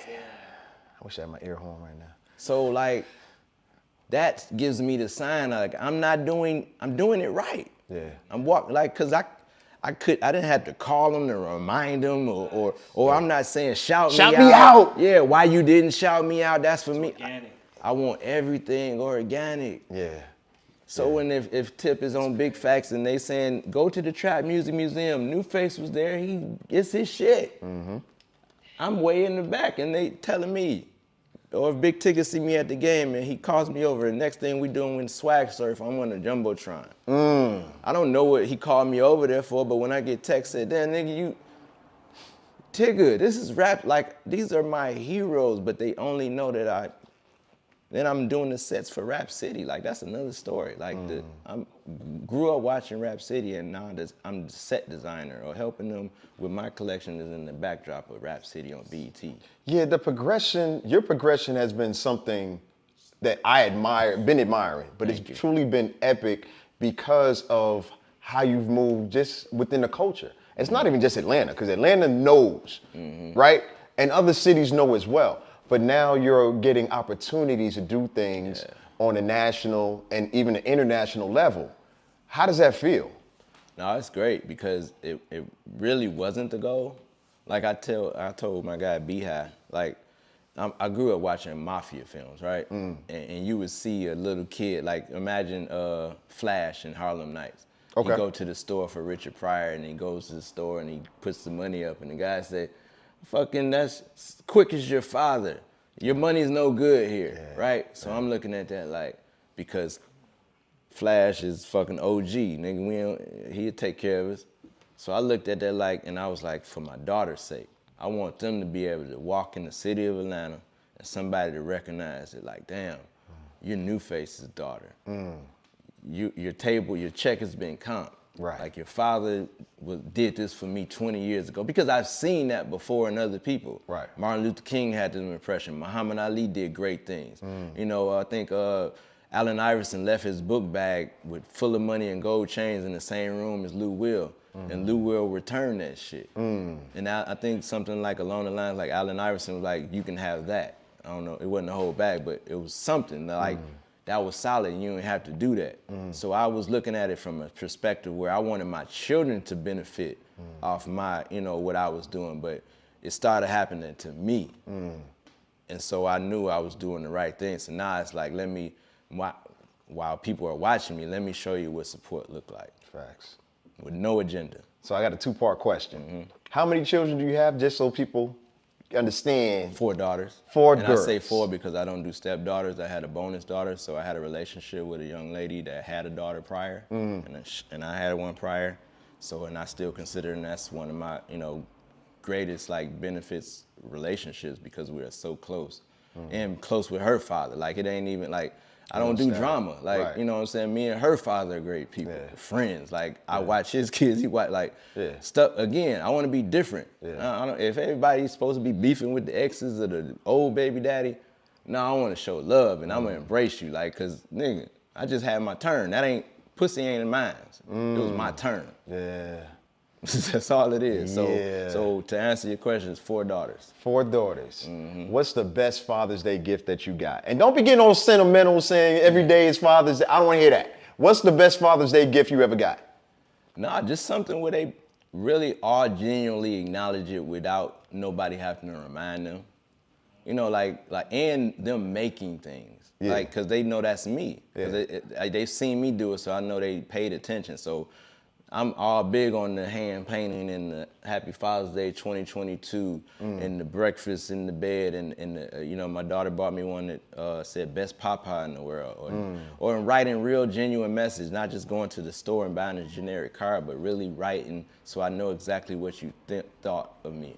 And lately, 2 daughters have bought me books that have like, I want to know everything about my father type books, to where like they want me to write shit. And I'm like, is this a sign? Like, it is a sign. They want me to write, you know, maybe gems to my daughter. So I'm you know, that was genuine because it got me thinking. And that's why I'm really out here, because I'm like, somebody's watching this, you know, because I watched the Fab Five Freddy, I watched the Elliott Wilson, I watched the Daquan, I watched these people and they inspired me. So I'm that to somebody, because these are people that I never met that's coming to my events, or I'm meeting out in the street and saying that, man, you're a legend and what you doing. Like, you know, I like to be in and out, but even that's changed. Like now it's like, can we get a picture? And there's these conversations that I love and appreciate, but it wasn't like that at first. Right. I can go to this event and I'm out, you know, I'm a ghost, because you know they say that saves like years off your life, a person that can just leave from an event like a ghost. So that evolution lets me know that, like, all right, I'm doing something of value. Let me pay back the universe and the God and stunt for him right quick. Hey man, I can't compete with this level of humbleness that's going on right now. Listen, it's something else, because, okay, somewhat of a similar example, because I understand what you're saying. Being in the city that we're in, and I've been in Atlanta since '96, right? And supporting friends and different things when I'm not out working, I had to learn the same thing you did. It's like in and out, had to deal with certain things and move along. I picked up the nickname 7 Minute Knots, meaning it's not a double entendre, first of all, but it was like, I'm gonna be there to support, I'm gonna talk, we may do a drink or something real quick, but then I'm on to the next spot. That takes a certain kind of discipline when it's so many events going on in the city of Atlanta. Because we're recording on a Wednesday, and we were talking about the other things going on in the city tonight. Same time. Yeah.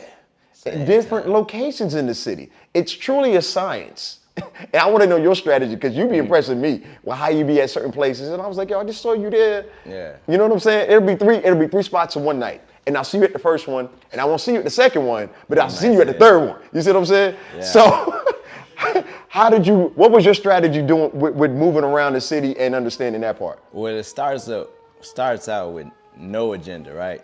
And me opening social, or it's friends that tell me about events. So like it's some days where I'm like, oh, today is the day I ain't doing shit, I'm staying home. And then you get the text, I got this party here, right? I get this party here. And I think about those days where I didn't get invited to shit. Them days I couldn't get into shit. So now I'm like, if somebody invites me, what's the best way to approach that?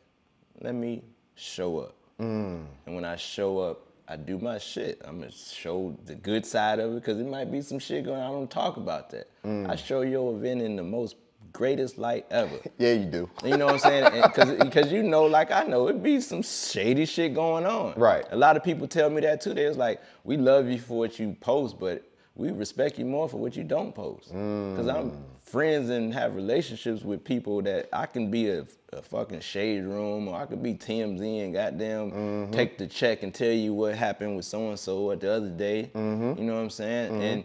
And I think about, I wasn't conscious of it, but Mr. Khaled Park was at Sean Fallion's event. Shout out to them guys. But he was like, Yeah, he was like, and Smurf was like, when do you know to go to the next event? And as he's saying that, Sean Fallion was on the mic and said, man, new face was here, it's official. And I was like, that's usually my cue. Because I grew up, you know, with hip Juice. Yeah. When you walked in, Juice, the DJ shouted him out. Yeah. Money paid in full. Yeah. The DJ, money making bitches in the building. Like, so everybody know, that's my cue to leave. It's time to go. Now they know. Yeah. I did my job. Yeah. Or I did what I felt, and I showed love to everybody I seen. I made my impression felt. On to the next friend to support what they were doing. That's right. And that's the agenda. Yeah, and I think it speaks more to your humbleness again, because it's a power trip.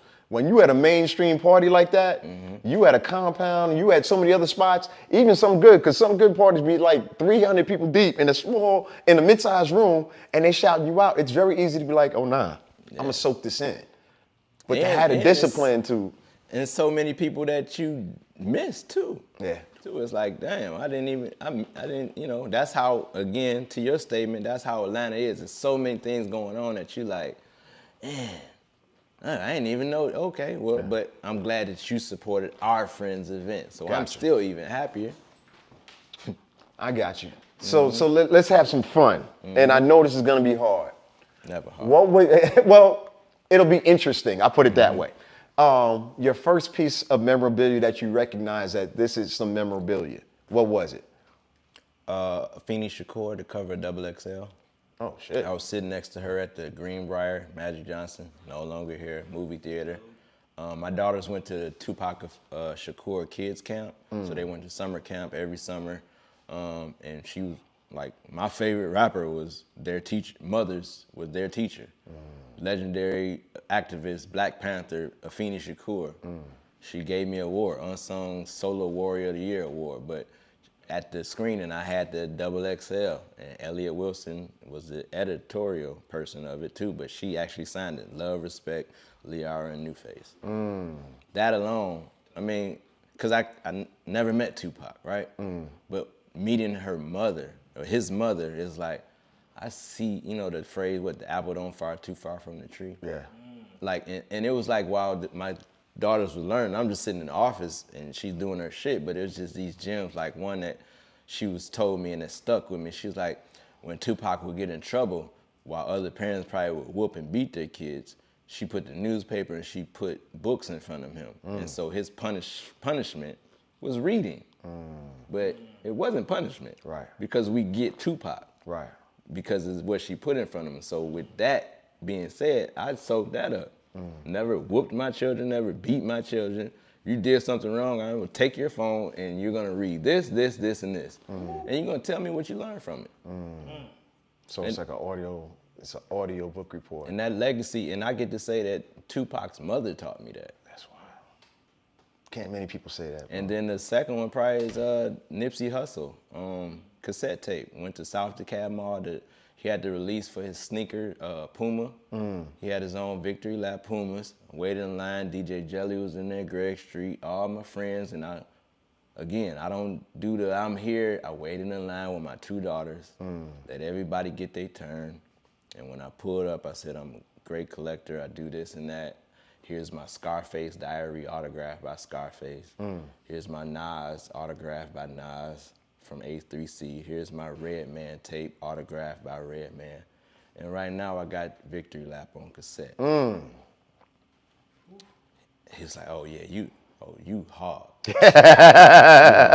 And I know it's two things when I know I got them, right? You know, my brand is nostalgia, and that's that feeling you get when I pull out something and it just takes you back. So it's two things when I know I got an artist, right? When they pull out their phone and they start recording, or they hint their videographer to get this. Right. Get over here and get this. Yeah. And when he signed it, then there's something a lot of other people don't do. He signed the cover, but then he signed the tape too, the actual cassette tape. So, you know, I've been saying this a lot lately. Like, you may have a Victory Lap cassette tape by Nipsey Hussle, but nobody in the world has the autographed one. Come on, man. So those are probably my top two. That's something else right there. That's something else. Because I saw you that day.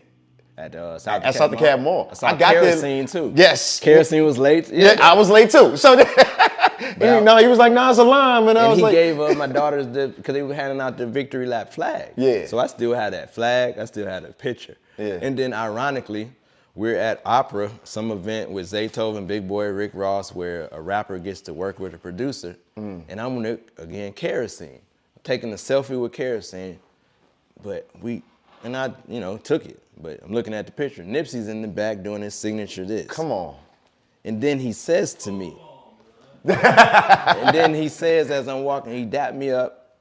And you know, again, I tell you, I don't do the you should remember me somewhere. Right. He said to me, you don't remember me? We was at the South DeKalb Mall and I met you and your daughters. All right, we can stop for the night. I think we're done.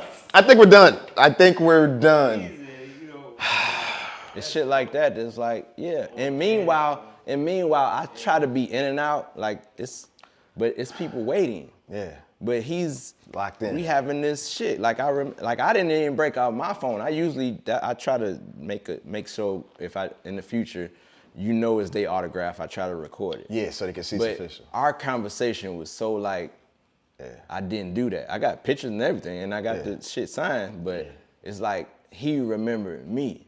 And again, it lets me know I got it. I'm doing something right. Let's keep doing it. That's it, bro. What was I gonna say? Oh, okay, I know what I wanted to know. When did you do your first full-on exhibition / show of your stuff, of your collection? I'll shout out, first of all, the Trap Music Museum.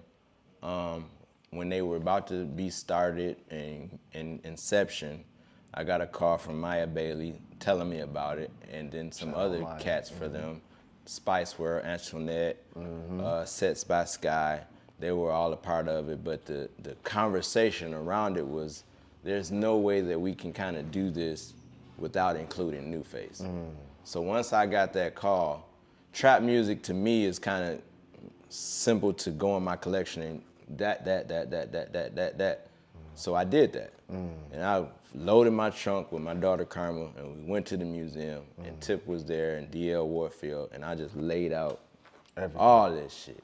Every magazine T.I. was on, every magazine Jeezy was on. And the other thing that I did, I was like, it has to include a female. Again, we're fathers and daughters. I'm always, anything I do, I'm gonna say women first, ladies first. So I put Gangsta Boo in there, Mia X and Trina's magazines on the wall. Oh, salute that. So so that got me thinking, and then I seen the grand opening of it. And I sat and watched my display as people walked up. I was like, oh, a cassette. Oh, Smack DVD. Oh, that's the Jeezy before Little J Jeezy. That's Future when he was a meathead that I didn't know. I was like, oh, shit. Okay. So that gave me the idea I should do this. And then I met my guy AW, who's a curator, that came to me and was like, well, I got a space. You just do what you do, you give it to me, and I'll set it up in the whole shit. Then my wheels got to turn, and it was like, again, I'm always, money is nothing to me. Money is never motivation, but I'm like, I gotta take care of the people that do something for me. So let me reach out to corporate sponsors, or somebody that's gonna get a check where I can take care of everybody. Reached out to Red Bull, cut the check to pay the DJs. They gave me equipment, they gave me liquor. Greenwood whiskey, pulled up with the whiskey. Got bartenders, security, everybody, and we filled up a old bank. You know, a bank that's 4 floors, and just filled it up with my stuff. But again, it's never about me. We got other black artists' art on the wall to sell. We got my collection. We got merch in the back designed by Mr. Soul. Do your research. You know, did DTP logo, Goody Mob logo, Dungeon Family logo, Pimp C obituary and logo, Mr. Soul. Also did Nostalgia logo, Paper Frank, Freako, like all these things. I'm tapped in with the culture. I got a Chilio shirt over there by Outkast that says AT Aliens. So it's like, again, it's still never about me. So we filled up that whole thing, and that was the first time, and that was November 2020 for 1 month. That was November 2020? And we're in 2023. And this is during the pandemic. It don't even seem like 3 years ago. Yeah, this is during the pandemic when the heart of COVID, and people wasn't saying we wasn't coming outside, and I still had people coming, supporting, and giving tours to children, you know, that type of thing. So it was like, and I've just still been getting requests like, when you gonna do it again? When you gonna do it again? So that's what we're working on. So you're working on that right now? Yeah, and hopefully with the help of Rock the Bells. We got the first hip hop cruise coming up November, celebrating 50 years of hip hop. You know I was about to ask. So they're doing the first 50 years of hip hop cruise, going from Miami to Bahamas for 4 days. Crazy lineup. But imagine if New Face is able to do what he was doing at the bank on Peachtree and put it on the boat. With all your greatest rappers trapped on the boat for 4 days. I'm in heaven. I see what you did there. I'm in trapped heaven. on a boat. Trapped on a boat. Thank you for letting us do the Goody Mom podcast too that night. See? That, again, That's what's up. yeah, again, that nostalgia. I'm like, podcast was a new thing then. We had Day One Radio, pull up with the Goody Mob. Then we had More Than Culture. More Than Culture. Wait a minute, so wait, you did the Goody Mob interview at the exhibit? Yeah. I didn't realize that. Yeah, that was upstairs. Oh, that man. Was the 3rd floor of the museum. Oh man, that's what's up. Then Shout out Brandon and Maurice. Yeah, then More Than Culture did an interview and interviewed me there. Like, and so I was like, let me include, and we were supposed to have like Nori and Drink Champs come, but it was just like, let me put, cause we had MCs, Trans Lee, Gray, J-Dot, Fort Knox was hosting. We had Duce, Yogi, Phoenix Star, Kerosene, all DJs that I respect and love. Like, how can I help us? Yeah, you definitely look out more than a little bit, a lot of it, actually. Thank you. And I salute you for that, brother, because it ain't easy. You know, in this culture, in this business that we are part of, it's not easy. It's rare. Yeah, it's super rare. So real is rare, right? Yeah. So. Yeah. So you mentioned something that made me think of it, something current, even more current. How do you feel about women's place in hip hop right now with the current list of MCs and artists that we have right now and the wide range? What does that make you think of? Especially with, I'm not even gonna phrase it. Just go from there. Yeah, I'm actually happy with the influx of women's influence in hip hop, period, right? Because I was raised in a time with two things. There was only one, and then the other one was they came where a man introduced them. We don't have that no more. And actually what the women are doing is probably overpowering, and they're saying shit that we said for 20 years. I love to hear a female talk how we talked. I respect it. I grew up on Boss. Boss was the thuggest, doing songs with Redman and Spice One. I was here for that. Brat, nigga, first female to go platinum, spitting out of Chicago, like rapping. Rhapsody. So those are my three positives. The other one is just like, let's be different. We know y'all got your tits, your ass. We know you got the package and all that, but who's gonna talk about uplifting? Who's our Queen Latifah right now? Who's our MC Light right now? Who's raising the next generation of women to be queens? Gotcha. Not scammers, not goddamn city girls, not goddamn baby mamas, not who's raising our women to be wives and Coretta Scott Kings right now. How about that? That's what I would probably put out there now, but what I'm seeing, I love it. Because again, at the end of the day, we're men. Yeah. And I ain't never gonna turn down a beautiful looking woman looking beautiful on TV. How about that? Shaking what God gave her. So let you get that out there. I'm no hypocrite. You ain't no woman gonna tell. I'm a Magic City Blue Flame alumni. So let just, you're not gonna get that here with that. Yeah. And my daughter, I took my oldest daughter, we were in a lure. Like, to have that experience, I always wanted to go to a strip club with my dad. I didn't get that. I did it with my daughter. Really? How was that? Great. Because I did what I couldn't do. That alone. And then she had a great time. Yeah. Because as she's standing to me, she's seeing a Cardi B and Offset and 2 Chainz and Meg Thee Stallion and the baby, and she's seeing it grow because I'm teaching her. I'm teaching her how I move. Right. It's when we got there, no line or nothing, everything. It was easy flowing and it was spacious. Then that shit built up. And I was like, you got to sacrifice being here for the opening act. Right. Because I'm not at that level where when I pull up, I'm walking right in. So you got to make these sacrifices. I done seen a lot of opening acts who are stars now, but I sacrificed being early to get out of the way of the riffraff and the star-studded shit. Right. Let me get my position and mark my territory so when the history happens, I'm already there. Gotcha. And she was right there with me, and I'm telling her how to, the secrets, stay by the door, know where the entrance is at, know where the bathroom at, peep your surroundings, you good, you need a drink, all that shit, and have fun. I'm not she a grown woman now. Right. So I want her to feel comfortable. Right. And be able to do this without me. So when she's there without me, I at least put some gems in your head. Facts. And she's done that. That's all I can ask for. So, all right, I got one more question. Actually, I got several more, but I think we're gonna wrap up. So, my daughter used to call me semi-famous because she would see me doing this and doing that. Do your young ladies recognize your impact on the culture? Oh yeah, because they send me clips. So take instance like 85 South Show, like those are my brothers. but they're interviewing artists that, you know, newer artists that probably don't have stuff in my collection, but because of Carlos to shout me out or whatever, or I'm on the show, my daughters are saying, their friends are saying, "Man, your daddy knows so-and-so." I said, "Your daddy famous?" Like, you know, and they're asking me this. Like, my friend said, "Are you famous?" Like, cause he saw you with Snoop Dogg, or, you know, or they seeing me, their friends are saying it, not them, cause they see it. Yeah. They see it. They see it when we out, because they see the love and respect that these artists that other people look at like superstars are like real people, and they genuinely respect me. They open their doors to me when I'm there. They know it's no bullshit.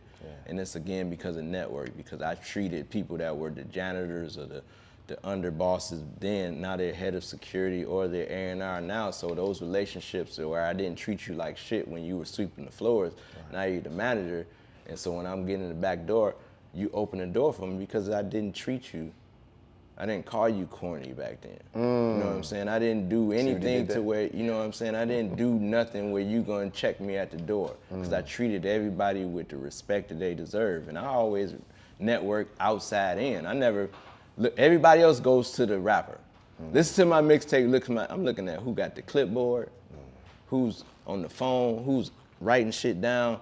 I wanna meet him, the head of security, the manager. I'm building with them. So when I walk in the room, everybody knows me except Mr. MC Superstar over there. And then what happens? What happens? They're like, Yeah, who's this? How don't you know? and then they're all saying the same thing. This is new. This is who I've been telling you about, or this who booked the show. That's what's been happening. Like, so this. Oh, and then the relationship cards start from there. Again, nobody's introduced me. It's naturally they seen what I did, because I did my best. And I want you to make assumptions. My ego wasn't in here. I didn't take anything personally when you didn't let me in the room. Or your security didn't let me in the room. If I wasn't supposed to be there, I'll wait. If that wasn't my moment in my time, I'll wait. So that's where that came from. That's beautiful, brother. So let me go ahead and claim this now. We're going to see nostalgia exhibitions at South by Southwest, the Roots Picnic, Rock the Bells, other events overseas, Rolling Loud. One Music Fest. Shit, Coachella, Rolling Loud. Listen, I'm calling it out now and I'm claiming it right now because I need to see it. The people need to see it more than just what we need to see. And we need to see that high quality of what our culture is supposed to be. I did a party this past weekend, and it was a nephew through family, right? And his little cousin said, "Yo, you're Goaty." 16 years old. So I'm like, what the hell does Goaty mean? Right? And then he broke it down. He's like, "Yo, you're Goaty, bro." So, bro, if nobody else has ever told you that, I just want to tell you, brother, you are Goaty. Greatest of me at all times, right? Greatest of all times, you. Salute, brother. Okay, so with the transition, right, that we're all digital, everything's all streaming and things like that, does that affect your effect in having the memorabilia that people can really go back to, from the cassette tapes, from having the vinyl, from having the magazines? We need to talk about the magazines as well, so I'm glad you brought that up. Do you feel like that affects what your impact is? No, because nothing changes from me showing an artist love and respect. I'm always looking, how can I do that? So, yeah, I would love to be able to hand you a magazine and say, this is, but these are new artists. You know, you're streaming, you don't even have any physical product, right? So let me tell you how I try to impact that, right? So, Black-owned business, one of the longest Black-owned music DBS sounds, right? Tobago, Shout out to right? Them. Yep. Great history before he even met me, right? You got new artists like Gunna, Yo Gotti did something there. It's like, and this is the last 2 years, we did in stores, right? New artists, telling them, I'm in their rooms with their people saying, we got to give some physical product to the fans somehow because it's tangible. And it's just, I'm telling you, I'm just, you don't have to believe me, but they end up doing it, right? So I'll give you an example of Gunna. When he came out the same weekend as The Weeknd. Okay. Went #1. So 1,500 units more. Then the weekend. He did 3 in-stores, New York, and then Atlanta. And the one when he did DBS Sound, the line was around the corner. Now I'll tell you the two things. That was great, but these are young people buying cassette CDs of Gunna's album, and they're looking at it like, what is this? Where do I play it? How do I play this? but also because I buy it, I get a picture with Gunna. So, it's about teaching them the balance of it, but maybe they'll keep it, maybe they won't, but it's about the artist because the artists have the influence. Yeah. Cameron made us buy pink tees. Yeah. Jay-Z said death to auto-tunes. Yeah. Throw the jerseys away. Yeah. So maybe if an artist keeps putting out physical product, the next artist does the same thing because they say, I went #1 because I did that. So while it hasn't affected what I do, I'm more an advocate for y'all need to do it. Right. That's what I'm telling the artists, y'all should do it because what are you going to go to my title and have you sign my phone? Like, and even if it's a selfie, like if Big Brother turned all our signals off, your iCloud, you're done. The memories are gone. I don't need that. If my power go out, I got double D batteries, C batteries. I got a VCR still. I still got a Discman. I still got a cassette player. I still have a VCR. I still have magazines. I still have books. I'm good. Yeah. I don't need this. Right. This is just a conduit to my purpose. I don't need this. New Face is gonna be there without this. That's the other thing about it. I don't need social media. Right. Every relationship, you saw me in person. That's how you know New Face was there. This is not because you saw me online. These are real. You can't make that kind of movement up, right? How many hip hop related magazines do you own? Yeah, you say it hard, right? Because the main thing, because one of the things that we've discussed in the past is I was like, yo, I have a hip hop magazine collection as well. And I was like, I don't even want to post it because I know it don't compare to what you have. You know what I'm saying? So I've had other hip hop magazine wars with certain other journalists who shall remain nameless, Cash Color Cannabis. But I have shown them the history and some other people. But I told you, I was like, bro, I don't even want to post them because I know I have an idea of what you have. Yeah. So if you have even an idea of how many that you have. So I've been collecting hip hop magazines since the Jet magazine. I started there. That's when I was born, not when they started. I was a kid. My father subscribed to Jet. I never threw those away that he bought. Then hip hop came. So that's Rap Sheet, Murder Dog, early ones. The Source when they were still paper. Right. Double XL, Scratch, Blaze. So, and I never missed the issue. So just imagine that's 80s, 90s. So imagine collecting while magazines and physical product was still out, a good 20 years of magazines. So if you want a number, I'm gonna say about 10,000. How do you manage to even Guinness keep those? Book of World Records came to my house and they said that potentially for 2024 I could have the most cassette players in the South West, the most vast collection of memorabilia. I don't know if you want to cut that out and say that. But you got the Guinness Book of World Records knocking on your door about hip hop culture. PBS too, they did a documentary on. Like my daughters were watching Sesame Street, and Little John and Pastor Troy DM me and said, "Look what was on PBS. You nigga, you everywhere." And I'm as a fan still like Little John and Pastor Troy. Right. First, you watching PBS? What would y'all watch? First of all. Second of all, damn, that's hard. Yeah. Because I did something that it wasn't like I was rapping about sluts and pimping. Like my children can be proud of that, right? Type shit. So again, Guinness Book of World Records, Rock the Bells, and PBS. You know what I'm saying? Nostalgia exhibit coming soon.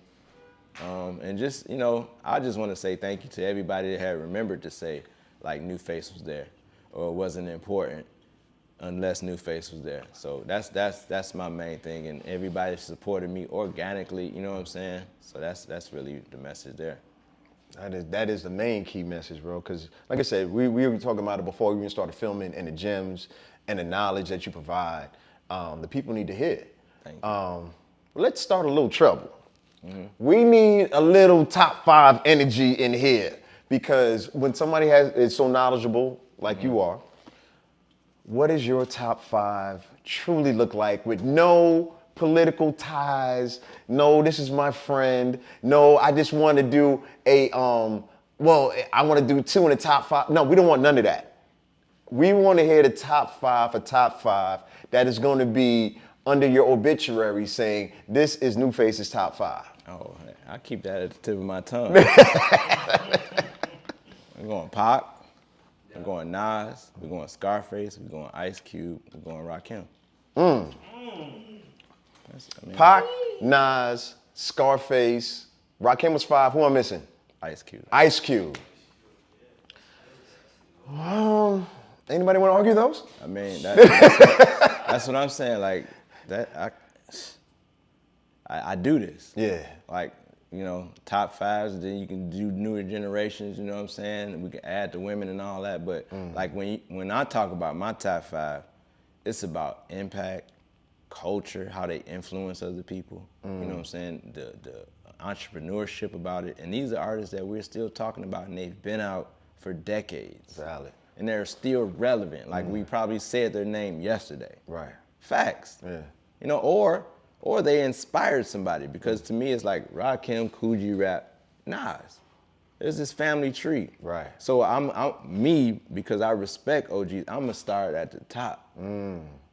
But because Pun is a descendant of Coogee Rap. Definitely. Coogee Rap has said who he's a descendant of. So Pun and Big L, like I can go on for days, but I'm looking at like like DOC doesn't get enough credit in music, right? Right. Wrote for Snoop, Eazy-E, Dr. Dre.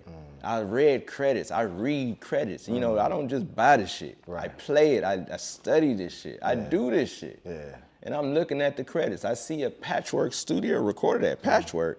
Oh, I know this sound hard. Mixed by Mike Dean, bassed by Stan the Guitar Man, produced by Zaytove and Drummer Boy. Oh, this QD3. Oh, this about to be hard. Written, Sean Carter, Cameron Giles. You start knowing these real names. Clifford Harris, fresh in my ears. Bow Wow. I know that. Come on. You know, so Come on. I read credits.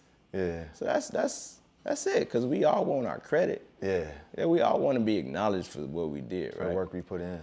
Let's pivot real quick.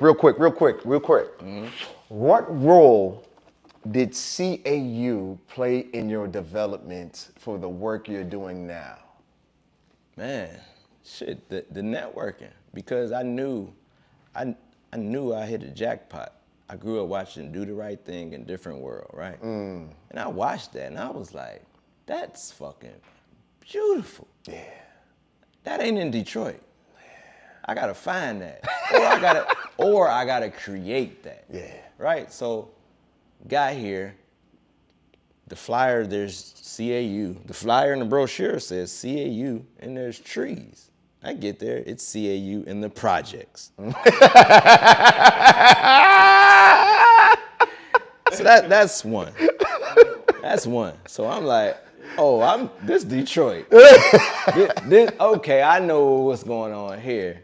Now, because I was ready to just be new, fresh, but I'm like, okay, it kept my Detroit mentality. In Detroit, I was always taught, because Detroit is like 6 miles, 7 miles, 8 miles. All 3 of them niggas is different type of niggas. East side, west side is a different type of nigga, right?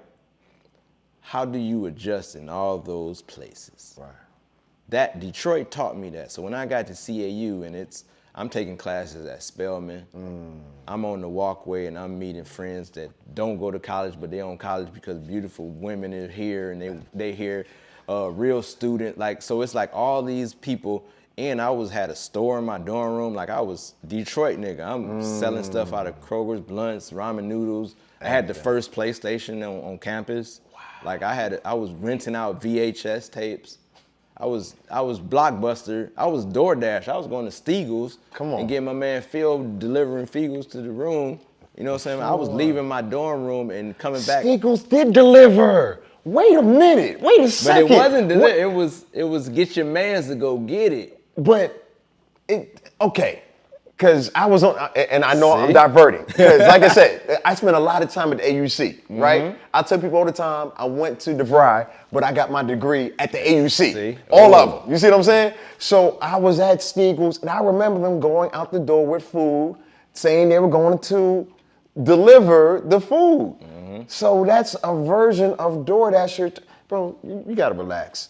You really gotta relax. That's why they say I'm like the fucking quantum leaper, bro. Like I've been here before. Killer Mike called me like the watcher. Like if you watch the, the show, and he's like, you like the watcher, like the overseer from Highlander. Like you capture all these moments, so it's transferred. Like, and I look at myself like a new hieroglyphics. Like, that's why I post so much, because shit, if I'm gone, nigga, when niggas die, what people do?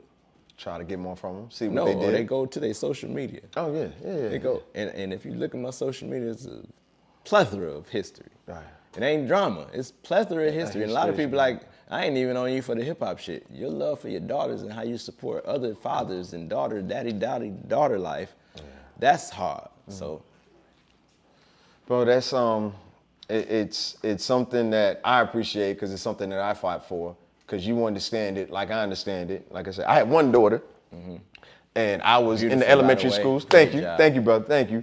And people still compliment me on raising her, and I keep telling them it's not about me. And I'm sure, I have a feeling you'll echo the same thing. It's not about just the example that I gave, but it's other people who I had to look to and turn to about raising a child, especially It takes a village.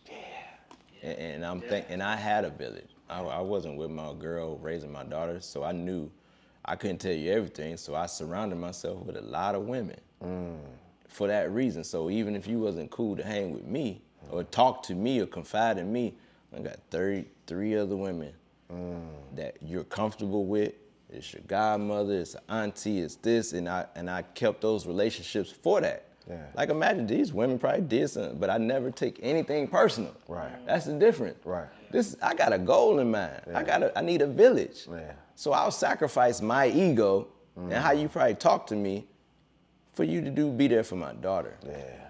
And I do that for other daughters, because again, it's presence over presence. Yeah. At the beginning, my first daughter, I just wanted to be there.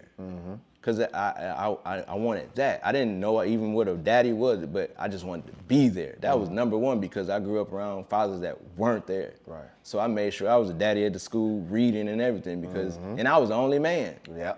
You know what I'm saying? So it's like, again, being different. Yeah. How old were you when you had your first daughter? Ooh, now that's a hard one. I was 23 when my only daughter was born. Well, that's what I was asking. 22. 22, okay, 22. okay. I was an adult. Yeah, allegedly. Yeah. It was time. Because we were trying to figure it out. It's time. Yeah. I was an adult, and it was like the greatest thing, because those were my greatest motivations. Like everyone taught me something. Like Karma was the next daughter, and I named her Karma as a reminder to always teach her name, but to remind myself, what you put out in the world, you get. So I made it a point not to do nothing shady, because I named my daughter Karma. Yeah. I know if I did something shady, it's gonna come back somehow. I don't know how, but it's gonna come back. Let me just put out all good. Right. What's gonna happen? Yeah. Then the next one, my daughter's name was Lyric. I love hip hop. Her mother's name is Melody. Oh man. That's the sound. Oh man. It only makes sense to name what we created, the words. Yeah. It's Lyric. My other first daughter is Liara. That's like the light, Hebrew for light. She woke me up. She changed the trajectory of my life. I was a Detroit nigga. Money. Right. Like I told you, I lost everything. Right. So for people now to be like, you got everything, they don't know the part where I lost everything. Right. That's the difference. Because that was material shit. That I could lose it again. Yeah. It's still material shit. Right. But God willing, it won't happen, because I'm on the universe favor. That's the difference. Yeah, that positive energy is different, bro. Yeah. What is your youngest daughter's name? Because I don't want to leave her around. Lyric. Oh, okay, I thought I missed so one. there's Liara, Amaya, Karma, and Lyric. I missed Amaya. Sorry, Amaya. My apologies. You probably get that out, but I missed it because of my DJ ears. Yeah, bro. The legacy you've left, not only in fatherhood and as being a man, but also a black man, but also in his culture, is why we recognize you, and which is why we talk to you, and which is why we appreciate your influence on other people in the limelight. Because it's hard for them to find people they can trust. And when they can lean on you and say, yo, I don't have to worry about him trying to take advantage of me, is different. You see what I'm saying? So your designation, your diligence, your discipline is recognized. We appreciate you, and we just can't wait to see what's next, bro, because we just here to support it. I want to shout out people like a Kawan Prather. You see what I'm talking about? See what I'm talking about? Wait. I just want y'all to see how you pivoted to somebody else. But go ahead. I'm sorry, because KP definitely needs to get recognized. Go ahead. But it's people that I watched before me, like a KP. Like, you know, he was first group to sign to LaFace, but who did LaFace sign after because of him and his relationship with L.A. Reid? Outkast, Goody Mob. He in turn signed T.I. You know what I'm saying? Or somebody like Drummer Boy that can work with a Yo Gotti and a Dolph. A Zaytoven that can work with a Gucci and a Jeezy, who are totally opposites and beefing at the time. Don't like. So I'm looking at, these are my examples. So I'm looking at that saying it's possible to be great and be solid where your relationships are not defined by who you take sides with. Right. That's who I'm with. So don't judge me. You see me with somebody, they solid, nigga. And if they ain't, tell me. Right. Cause that's your bad. That's your bad. If a nigga flaw and you see him with me, that's your bad. Yeah. Cause you ain't looking out for me. What, you waiting for something to happen? Right. And then to say I told you, so you ain't tell me though. That's the difference. Wait a minute. Come on. Wait a second. That's real spill, because we deal in an industry that doesn't, people aren't upfront. They wait for the opportunity. You know what I mean? Attention, not a solution. They wait for an issue because that's popular. You know what I'm saying? And that's a way, and we can cut all this part out. But the point is, when we see that, and it bothers me the same way, we have all of these different attention grabbers that I don't like. Yeah. And I know you deal with it a lot more than I do, because they don't know me. They may know Hip Hop Gets Back a little bit, but they know New Face. Yeah. You see what I'm saying? And so and even with that, it's like you just said, we're in the city of Atlanta. Do scammy shit and shady niggas exist here? Yeah. Nigga do me some flaw, you know what I do? I pay them no more attention. I love harder. I go harder. Because you're not gonna affect me. Your disrespect of anybody else is not gonna create my downfall, because I'm not gonna pay no attention to it. I'm gonna shed light to what I love and who's supporting me. And we gonna build. That's it. I see you later, nigga. That's it. I ain't even gotta mention you no more. Now you sitting there and I'm living rent-free in your head. I done already lapsed you, bro. So that's just the difference. Like, we can sit here and talk about, I don't live with no negativity in my life. That's it, bro. I mean, I get it, but I ain't gonna sit in that shit. That's the difference with me. I'm out here, goddamn, keep going, and the train don't stop, because the mission is bigger than me. The motion, the movement is bigger than me, the man. That's it. Well, I just want to point this out. I do have one piece of memorabilia that you don't have. This Live Hip Hop Daily is a one of one. That's what H told me. So I just want to... That's that one. Wait, don't go print more because I said that. Number one. I just wanted to point that out. But what is the most, and I know it's hard because you mentioned so many, the Afeni, the Nipsey, what memorabilia means the most to you? I don't even want to say outside of those, because those were great examples. Is there another one that you could put up there with it? So ticket stubs. I collect ticket stubs to shows that I bought, right? I attended the Rough Rider Cash Money Tour at Phillips Arena, April 21st, 2020. 2000. At State Farm. This is when fucking Lil Wayne, they said Lil Wayne couldn't make it, missed his flight. And then the fucking helicopter comes from the fucking arena and BG and the fucking, and I'm there in the nosebleeds, and I'm like, oh shit. Fuck. And this is after fucking DMX made the fucking thug niggas cry and the prayer and all that. All that shit, right? So I still have that ticket stub. But the ironic thing about this is DMX passed April 21st, 20 years later to the day of that exact show. And I'm sitting here like, oh shit, like it's just stuff that you can't kind of match because it's one-on-one, like the time, how? Jermaine Dupri, 3 days ago, I had the ticket stuff for his 20th anniversary at the Fox Theater. It was February 23rd, 2013. I seen him 10 years later. And he signed it. So he signed a ticket stub of a ticket stub that we were together 10 years prior. You On the still same saved it. day. Yeah. Bro, that concert alone. That was really, when Jay-Z came out. No, It was you Mariah's gotta birthday. speak on it. Chris Go ahead. Cross. Listen, I'm gonna tell you how much I love it. Yeah, go ahead, bro. No, and I had this in my museum that I hated or didn't like. Okay, so both Chris Crosses were there.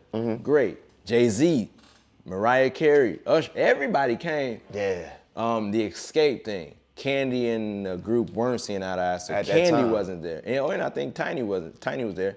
And then they did the 25th anniversary. All the Escape was there, but Chris Kelly had passed. Yeah. So Rest no in peace, both yeah. Chris Crosses. Yeah. So and again, ego. I can't say what Escape went through, but me personally, I got to put all that aside for the mission. The mission is this legacy of what we did. Yeah, you gotta do some documentaries, bro. I ain't mean to cut you short. Yeah, that was. Yeah. I seen that from the nosebleeds. I seen that from the nosebleeds, bro. I'm like, I seen Brian Michael Cox doing keys for Jagged Edge, who's now just got a VP of Love Renaissance. Like shit like shout out that. to him. CAU, by the way, too. Like, you know, DJ Mars, Usher's DJ in Vegas. Come on, like man. this shit, like my Aries brothers. Shout out to supporting Mars. friends, bro. Like, Yeah. and it's about just being part of the winning circle, right? Yeah. Like, and I clap for them, but they in turn clapping for me at the same time. So it's like, yo, how can we not win? Yeah. Standing on the shoulders of other giants. You get it. All right, last question. And we started talking about it a little bit before the show. Because with all of the knowledge that you've been imparting and wisdom and energy, what are your top 3 favorite books? You personally. Personal development. Once again, I don't want to phrase it. Just go. Who Moved My Cheese? That's a book that talks about transitioning. So imagine if you get fired from a job. But this book teaches you how to like mentally be prepared for even if that job, because they are in control. They control you. So this book taught you how to transition out of any situation. Moving my cheese is like cheese meaning your things of value. So in case something happened, you know, how do I react? So that's one. The Year of the Yes by Shonda Rhimes. Shonda Rhimes created How to Get Away with Murder, Scandal, Grey's Anatomy, had 4 shows on ABC. But this book talks about a year where, you know, her life was going great, but she turned down a lot of things. So she took a year to say yes to everything that was put in front of her that she would have normally declined. And her life changed. Like she was able to do more with her children. So I turned that in my life. So now these past 2 years, every time somebody offer, or the reason I'm on podcast is because somebody called me. I don't do the let's build, let's talk, let's do the, no, call me, set up the date, I'll be there. Because I told you, I don't take invites lightly. Principles. You know what I'm saying? So that book, you said 3? We had one more. Yeah, the 4 Agreements. But if I don't say that, I would say your boy, The Alchemist. The Alchemist, because it teaches about how you know, searching for something and how the universe puts things in your way and how you adapt to it, learn from it, and get to the next step of the journey. Yeah. Because it is a journey, you know, how you enjoy the journey. I have a destination, but this journey is so fun. Yeah. Like if I just stop with the book and the movie, what's next? Right. This journey I'm having fun. Yeah, bro. Yeah, I got to double down on just if we go from 2023 to 2003, your 20 years is film worthy, it's lesson worthy, shit, it's college course worthy, bro. So I appreciate you being so vulnerable because it's hard for men to do that. It shouldn't be. It shouldn't be. Thank you. But that may be a part two. Actually, it should be a part health. two. Mental health is essential. Yeah. Bro, we're trying to wrap up. Yeah. Yeah, but so between that and the 4 principles, that's why I wanted you to share that because we always need to leave people with takeaways, especially when we share so much. But brother, once again, I appreciate you. I salute you. Like I said, a lot of this is selfish to me, which is why I'm glad Live Hip Hop Daily and H asked me to do these type of interviews because Thank you guys. Thank you. because I love having these conversations, and a lot of times I'll ask these questions on the side while we out somewhere. But now we have a platform that Live Hip Hop Daily is providing, and now we can really get into it. You know what I'm saying? And I can feel a little less selfish because a lot of the stuff I asked you tonight, was stuff that I personally want to know. And I know you. Yeah. You know what I'm saying? That's what I'm saying. And you can testify to this. Like, this camera don't mean shit. Right. If me and this camera wasn't here, the same thing would be coming out of my mouth. Yeah. It's not because the camera is here. Nobody's gonna be able to say what I said was flawed, wrong, or anything, right? Because this camera's here. I'm not doing it. It's no act, no clown suit on. Yeah. I don't turn nothing off. Yeah. So this conversation is what I would have with everybody in the same room. Right. And if I walk out of here and I said something wrong to offend any of y'all, and y'all don't say nothing to me, that ain't on me. I appreciate that. I salute the authenticity because that's the main thing I'm about. Authenticity and awareness. Just to close out, just let the people know who don't know what's the best way to find you and see the work that you're doing. I'm gonna shout out Cali Shots, man. Follow him first of all because this gentleman right here has been following me, documenting what's going on, man. Being in the rooms that I'm at, I don't take that lightly. So follow them. Follow anybody brand that I'm wearing. You know what I'm saying? Follow them because you're gonna see me there. But if you choose to just directly follow me and I'm your plug, follow @NewFace on Instagram, Twitter, MySpace, Black Planet, goddamn Pornhub, all that. NewFace was there. I am NewFace on Yahoo. If you got a little extra bread, there's a GoFundMe page on there. Road to Rock the Bells to Paris. We building. We got the next nostalgia exhibit, and Nostalgia 2020 Cash App. We take all donation. I'm a for-profit. Nigga, NewFace got to pay for tires, gas, MARTA, Uber, all that. So if you really saying I'm the legend and doing that, prove it. That's it. Thank you, brother. Salute to you again. Thank you, Live Hip Hop Daily. Shout out to H, man. Thank you for the call. Love and respect. It's official now. NewFace was there. HighOffLife.com. I think it's interesting that they say now, like, you know, young kids don't have to aspire to rap or go to the league, you know, and they say that you can work to be a doctor, you can work to be, you know, an entrepreneur. What are some principles? Like, I know we have the 21 keys to success here. What are like maybe 3 keys that I know all of them apply across the board, but what are maybe like 3, maybe your favorites that you definitely, undeniably see working multilaterally in life and in any industry for somebody young trying to come up? Well, you know, my man Coley, who really did all the work on this book, 21 Keys of Success. Mm-hmm. It was not an idea to write a book when me and him started. He picked humbleness as number 1. Wow. And when he picked humbleness, I couldn't argue with him because I love humble pie.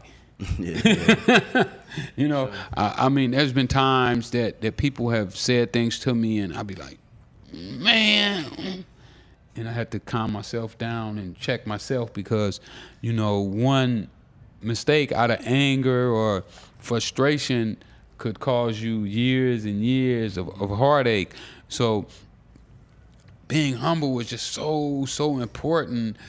I mean, when I was in prison and I realized is that if you're humble, people will like you. You know, nobody likes a guy that's braggadocious, you know, that's overbearing, always want to be right, always want to be the boss. Let me be the boss sometimes, man. Yeah. You know, let me drive the car every now and then. Yeah. You know what I'm saying? Let me be the one sometimes. But if you're always that guy, and then your friends will start to have some animosity. You know, where, man, I hope that dude don't win this time. You know what I'm saying? I hope he don't make it this time. But if you humble, they're gonna be saying, man, I sure hope he win, man. He needs a win. You know what I'm saying? That's my man. My man need a win every now and then. So it's so much different when you're humble and you won't see your friend do bad. You know what I'm saying? If you're doing good, your friend is not gonna be doing bad. Right. You know, where he can't eat, he ain't got that ain't gonna happen. Right. If he's humble. Right. But if he's bodacious, you're gonna be like, man, let him sleep on the street a little while. Let him see what that concrete feel like. You know what I'm saying? He don't know what it feel like. You know, he been had it so good so long, and he thinking that he's so humble pie, man. When Cody picked humbleness for the number one, you know, I said, Cody, go ahead. You know what I'm saying? I couldn't argue with him. It's a way of being even keel as well. Just being even keel, like. Let me read this key one, humbleness here. Being humble does not mean being weak or a pushover. Rather, you do not elevate yourself above another just because. You understand that you are not fundamentally greater than another man. Conversely, you understand that no other man is fundamentally greater than you. From this perspective, you live in a mode of continuous improvement because you understand that reality.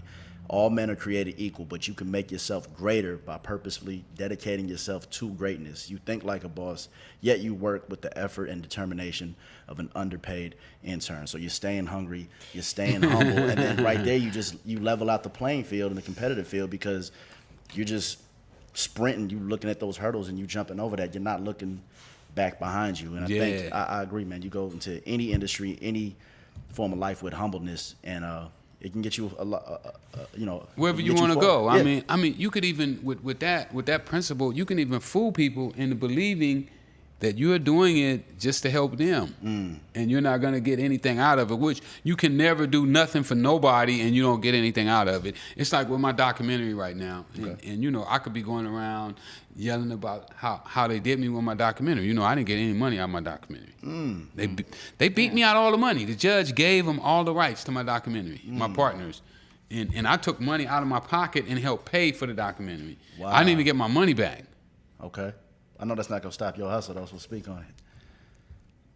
The documentary is the number one documentary on Netflix right now. I'm killing Netflix. Everywhere I go, people saw that documentary and they tell me how great it was. So I didn't get cash money out of it.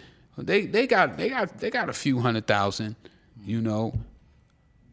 But the documentary is gonna make me a billionaire. You know what I'm saying? I can see because I got vision. So I'm getting ready to be a billionaire from the documentary that they only got a few $100,000 out of, which they could have still been my partners right now. You know, where we would still be working on this billion, but they sold out for a few $100,000. And so often that happens to us. And then I would go with number 2 would be, I would say studying, man. Learn your trade. Become the smartest person at what you do. You know, I tell people when I first started selling cocaine, I couldn't make any money. And what I found out is the reason I wasn't making any money because I didn't know nothing about selling cocaine. Man, how you gonna make some money and you don't know nothing? We ain't supposed to pay you for being a dummy. You know, we pay people for being smart, for being clever, for being shrewd. You know, we don't pay people because you can turn on the TV set and you can watch the basketball game or watch the fight like I'm gonna do tonight. But but people don't get paid for that. Right. You know what I'm saying? So what you have to do is you have to find what you really want to do. Something that you're just passionate about. See, I can get passionate about anything. I can get passionate about digging a hole because I can play minds with my mind. I can play games with my mind to convince my mind that digging that hole is what's gonna get me the $1 billion. Yeah. See, if I don't dig the hole, I can't get to the $1 billion. Right. Yeah, you're gonna do all this other stuff, but first you gotta dig the hole because if you don't dig the hole to put the pole in that's gonna hold up the roof, you can never have the studio to record in. So first thing you do is you dig the hole, get the hole dug. And without that, there's nothing. So it all starts from educating yourself. When they see me now, I know y'all know I was illiterate when I went to prison. I went to prison, I was totally illiterate. I taught myself how to read and write. Before I left prison, I read over 300 books.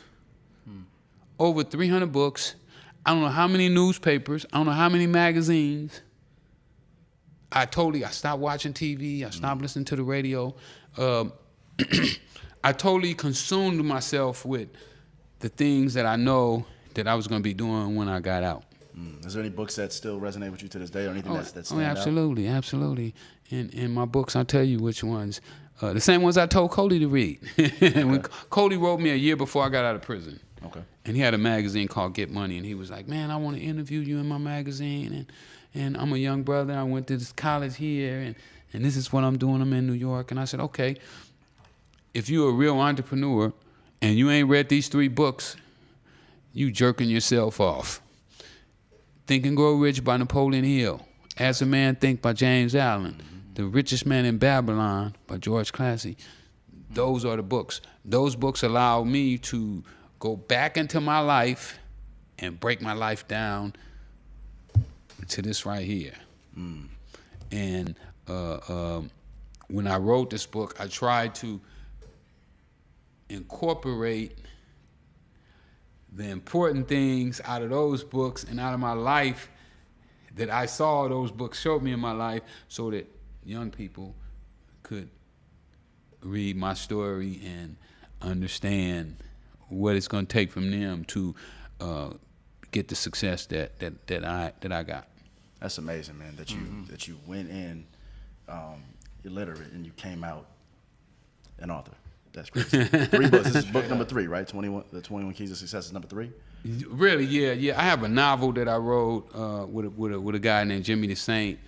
We wrote that in prison. It's kind of based on true story, but it's fictional. It's a fictional story.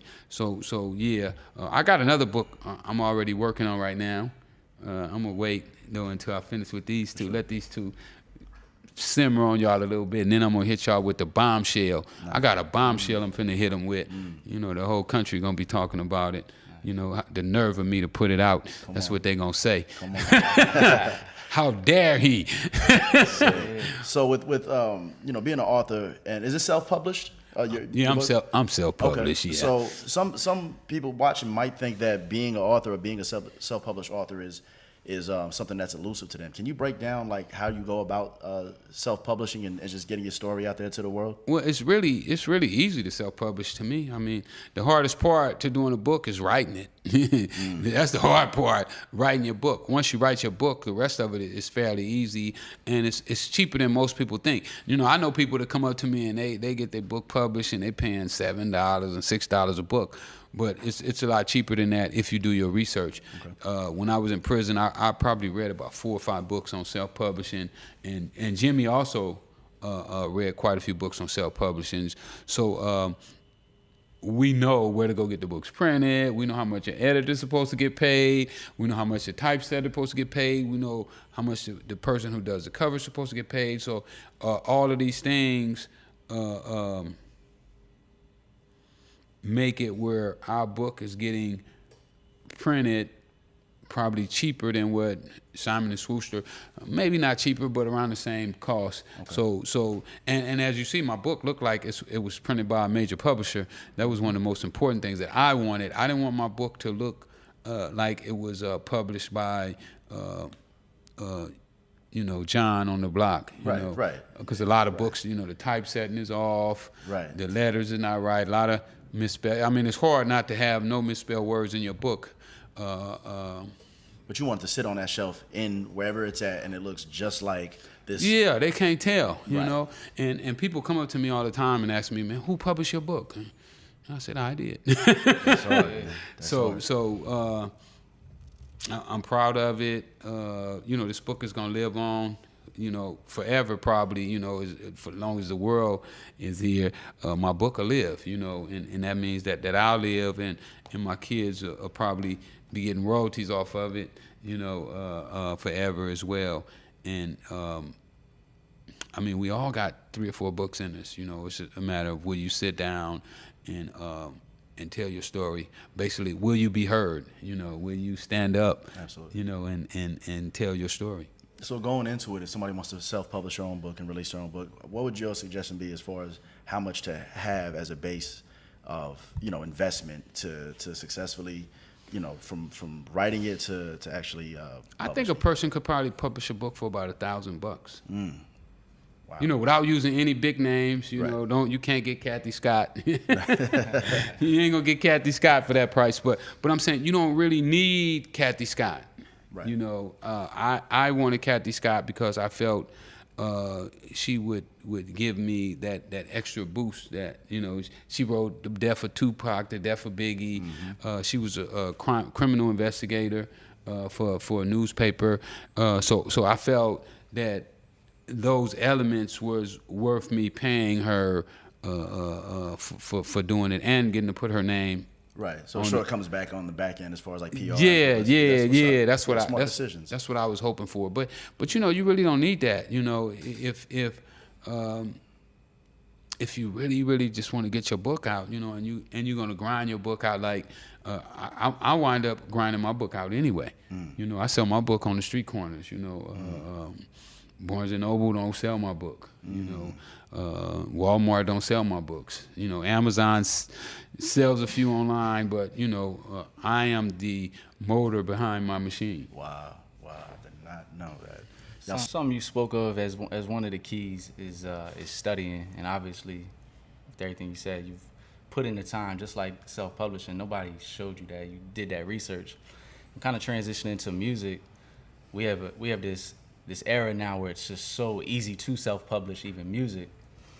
And like me, being an artist and trying to put game out there on the channel, it's like most professions, you go to school for years to learn the craft, to come out and be a doctor or a lawyer or whatever it may be. But like with music, it's like in the internet, some of these things, it's just today I'm this, tomorrow I'm this. So I feel like the artists that do study kind of reap the benefits, a lot more. I'm sure you're obviously a fan of hip hop, just as the culture's a fan of you. How do you feel about the current state of entrepreneurship, though, with artists and musicians, and you feel like they're wisening up? Well. Let me say this too. I don't believe that an artist just one day wake up and they're superstars. I don't think that happens. Mm-hmm. People hear about, they put a video up on YouTube and it got 5 million views. Well, what did he do before that video? Let me see the video before that one. Mm-hmm. Let me see where he started singing at the first time they started singing. Where did they start? Yeah. If you really want to judge, you have to go to the root. Mm-hmm. You just can't look at the finished product and say, they was an internet sensation. Who says so? Right. Who says there was an internet sensation? Yeah, that one video might have been an internet sensation, but what about the ones before when only 10 people saw it, or maybe only 100 people saw it, or the concert that they went to, or the studio they was at? You have to, what I'm trying to say is that you have to go all the way to the beginning in order to see if a person was an internet sensation or if they was all of a sudden just blew up. Right. Especially nowadays too, like you can really see the iceberg now. Like somebody might have put their first video up a year ago on YouTube, and you saw the numbers steadily climb, and then a year later somebody does have a popping song. It's a lot easier to reverse engineer, do your research and reverse engineer what's going on nowadays. And that's what I was trying to say, that it takes that in order to know if this person really worked and earned their position, or if by some stroke of luck, they got discovered. I just don't believe that luck works that way. Right. I think that the more you work, the luckier you get. Right. Create your own luck. Create your own luck. Yeah. In The Richest Man in Babylon, he talks about they analyze luck in The Richest Man in Babylon. Right. Like they're having a session with all of these wise men, and they're trying to figure out what luck is. What does luck mean? Mm-hmm. And one guy said, I consider it lucky if I'm walking down the street and I find a bag of money. That was luck, because he's saying that's luck because he did that with no effort. And then the teacher, he comes back and he says, well, that is a form of luck, but how many people gonna get lucky like that? Right. He said more people are gonna get luck by going out in the field, tending the field, getting all the weeds out, plowing, planting seeds. Yeah, and sometimes your harvest, it don't grow. You know, the rain might come and wash all your seeds away, or the next time the birds eat them up. He said, but if you keep going, pretty soon you're gonna get lucky and you're gonna get a crop that's gonna come to harvest. And that's what I mean when I say about an artist who put out his first video or something and he didn't get the views. Right. You know, and then he did another one, and then all of a sudden they do one and it explodes. Right.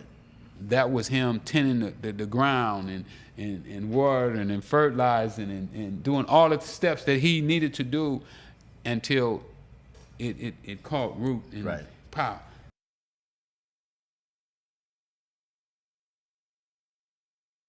What's up with it, man? It's your boy King, new king of the South, and I just skipped class with progress report. You did? Yeah. The Progress Report.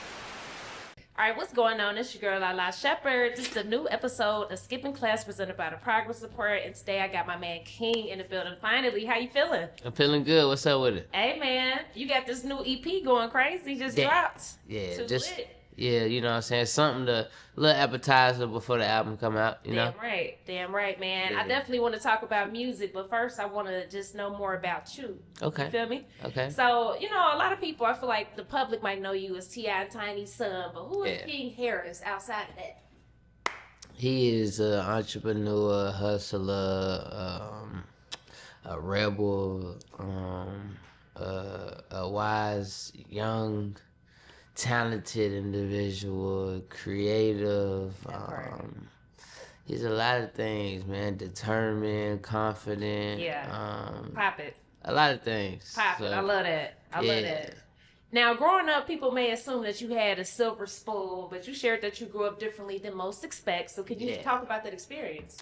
I did grow up with luxuries. I did grow up with a lot of luxuries, but at the same time, I grew up with more lessons and principles and things like that, and I always carried myself as, you know what I'm saying, a regular kid. I know I can go ask pops for money. I know I can, but I didn't do it. You know what I'm saying? Those was things that it was like, I ain't like, you know, when you kind of grow up like this, it'd be like your pops and your parents would be like, yeah, you good, you straight, and you'll always be like, yeah, I'm good, I'm straight. But, you know what I'm saying?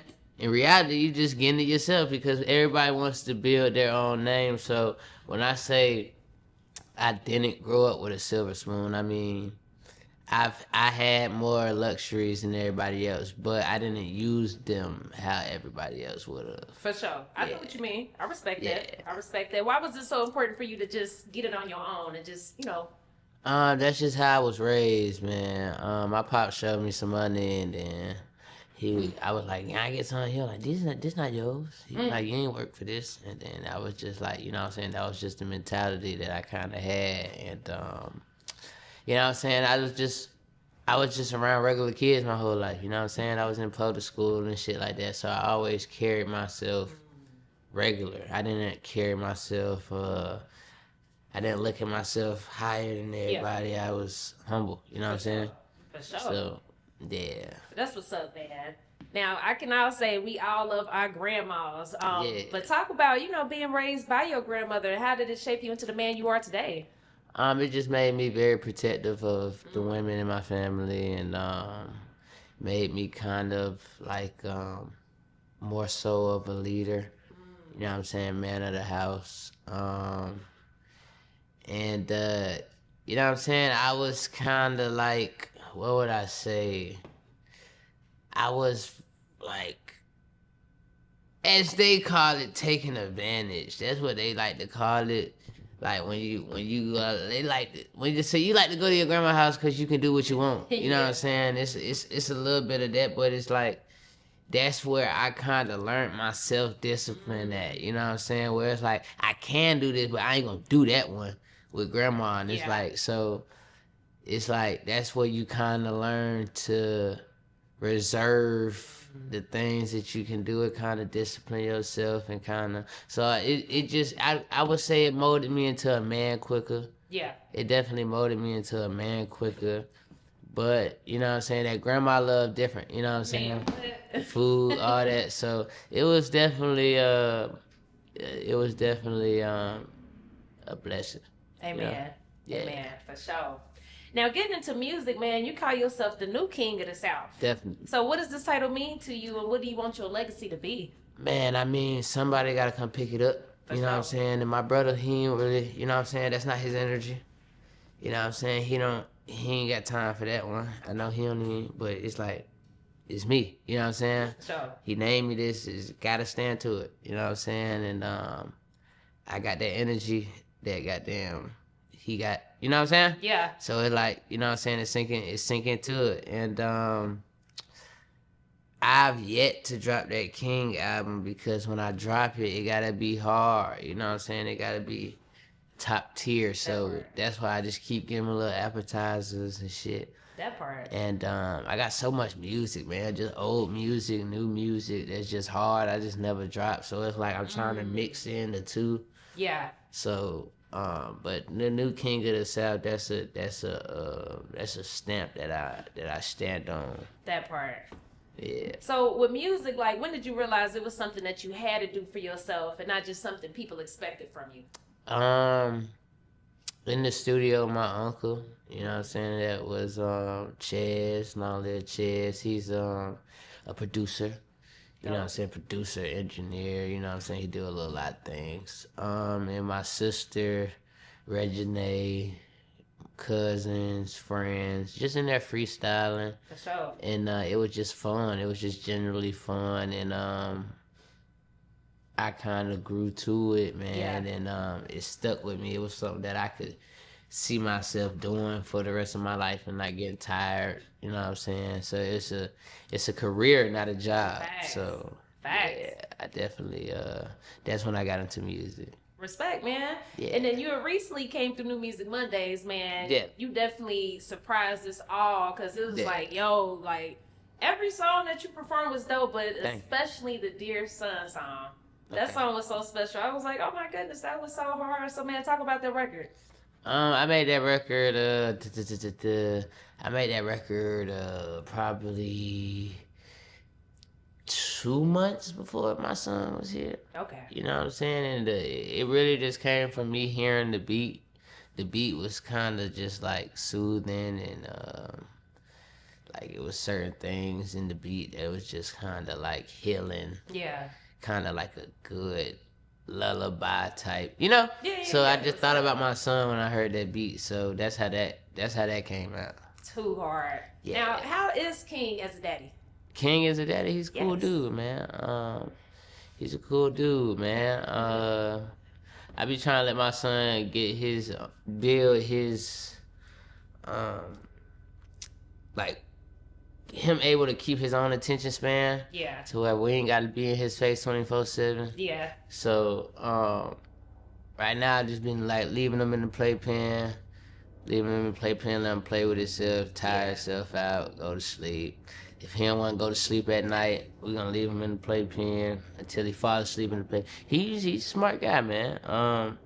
He be getting his blankets. He'll pull his blankets together in the playpen and lay on them. Damn. When he want to go to sleep. So right now I'm just building his what would I call it?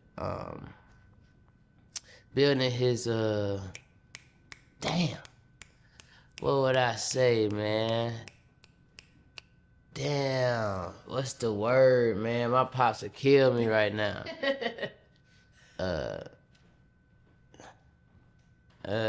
Damn, I forgot it. It'll come to you.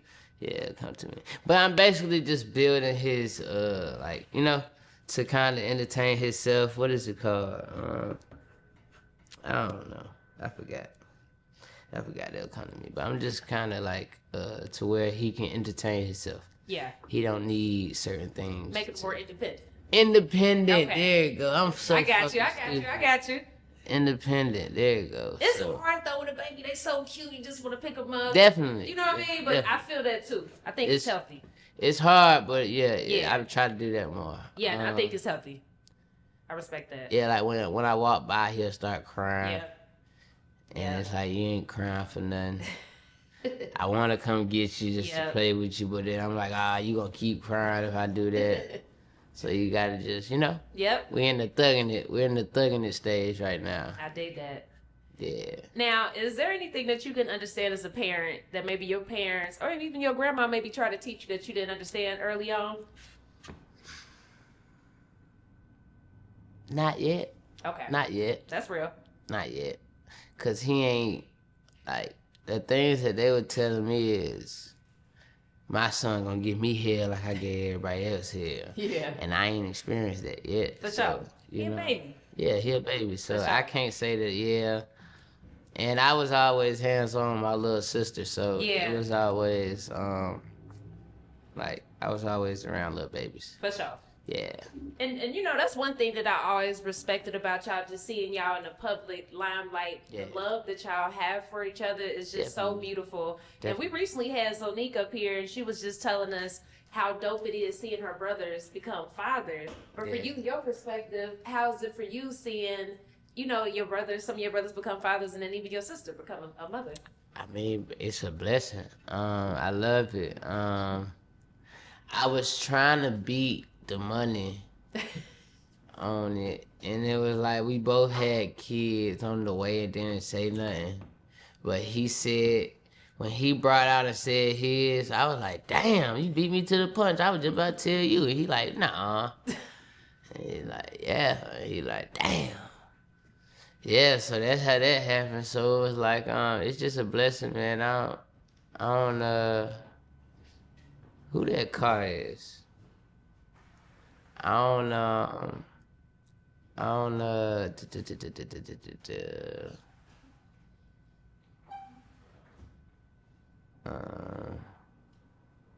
What was it?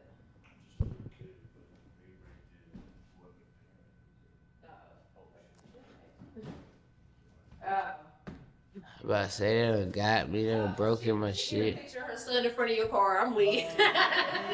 Oh. Fucking hollering. Please include that in the interview. That's funny. Alright. They got out and took a picture. That is a cool car. I ain't gonna lie. Yeah. It is. I ain't mad at him. I'm just making sure they wasn't trying to touch your shit. Okay. Okay. All right. We good. I know that's right. Listen. But yeah. That's funny. Okay. Go ahead, King. So where was I at? We was talking about you and Damani and just the. Nah. Yeah, it's a blessing, man. Yeah. I love all my nieces, nephews, you know what I'm saying? It's a blessing, man. I can't wait for they to get older, play, argue, fight, all that good stuff. I love that. Yeah. I love that. Now, with you and Damani, people try to compare y'all musically. Like, how's that for y'all? Because y'all make music together, but y'all two different vibes. Well, I mean, we're just both versatile. Yeah. You know what I'm saying? Like, I can step into a little bit of what he do, just not to the certain extent of what he do it. And he can step into what I do, just not to certain extent of where I do it. Right. So it's like, you know what I'm saying? Like, I can make some slow music for the girls and stuff like that, but I might still have the little cuss words or some vulgar words in there. He's more so like he can go without that. You know what I'm saying? He can kind of, I'm not so, you know what I'm saying? And I might have a lit song where I'm talking other type of lit, and he talk a whole different type of lit to go with it. It just don't sound as ignorant or sound as, you know what I'm saying? So I think we're just both versatile and both have experiences through both sides of life. So that's what I'd say, that it's easy for us to make music. And salute to your other brother, Buddy Red, as well. Yeah, too. yeah. Y'all got all the vibes. Now he gonna take this thing to a different channel. Man. You know what I'm saying? I love that though. Yeah, I love that. He gonna take this thing to a whole different. That's a different frequency right there. Hell yeah. Definitely. I love it though, man. Again, y'all all in your own different lanes. Yeah. And that's what make it dope. It's like different vibes. So respect. Definitely. Now let me ask you, do you have a sense of humor? Yeah. Okay. Yeah. Now with online criticism and stuff, man, people love to talk shit online. Like, how do you deal with like criticism and stuff like that when people talk about just whatever? I just don't deal with it. I mean, if I do deal with it, it's common. It's like comedian purposes only. It's like for a laugh. But it don't faze me. Respect. You know what I'm saying? I might pop it one day just because they doing it. But generally, it don't faze me. If I talk about something, it's just because I wanted to talk about it. Yeah. Or it might be a situation that they twisted like this, and it's funny. So I tell them the real situation. It don't be like seeking, oh, he right, or oh, that's. I don't be seeking that. It just be like, I'm gonna tell you what I told you. There it is, and that's what it is. So it don't get to me. It don't get to me. What's the funniest comment you seen online, or where you even had a laugh? Like, damn. It's been a lot of them, bro. It's been so many of them. I can't even think off top. I can't think off top. I remember it was one of them where I DM'd the nigga. I was like, hey, that's funny. What did he say? I forgot. Damn. I swear to God, I forgot. But he said some shit, and I was like, hey, you know what? Yeah. Keep them coming. For sure. But it was something that nigga said, and it was just structured so like as I'm reading it, it was just structured so funny. But I don't be mad. I be going to my comments to get a laugh too. For sure. You see what I'm saying? For sure. Yeah, being a public figure, man, y'all have to have thick ass skin because everybody gonna have an opinion. Definitely. Especially just being who you are. You know what I'm saying? The opinion is free. They don't gotta pay for that. Now, what's your thoughts on your dad doing comedy and when he was trying to come for your teeth at first? Man, that's what he needed, man. That got him going. Yeah. That got him going. You gotta look about it. Them teeth gave him something to talk about. So I did my part. I played a part. You know what I'm saying? I'm blessed that I could play that part. You know, really, it's just, I be getting on him too. I know y'all do. I know y'all be in there roasting each other. Yeah, man. He just got the more eyes on him so they can laugh louder. Mine is a quieter joke. His is the louder one. Sure. I have my day. I respect that, man. I love how it's a good sense of humor amongst y'all all, man, because we all need to laugh. Definitely. For sure. Now, let's talk about this recent situation. Is it true that you ran from the people?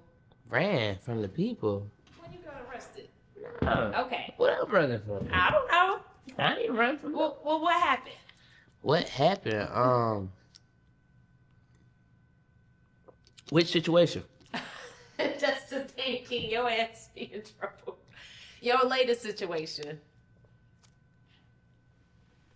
I don't think my latest situation came out. Okay. I ain't never run from no police. Okay. I mean, other than like being like younger, like ding dong ditch type shit. I ain't got no reason to run. I'm going to jail. We gonna figure it out. That part. Yeah. That part. And then I did see you react to the Tootie Ross situation, man. Have you spoken to him? Yeah. That's my boy. That's my boy. Of course I've spoken to him. For sure.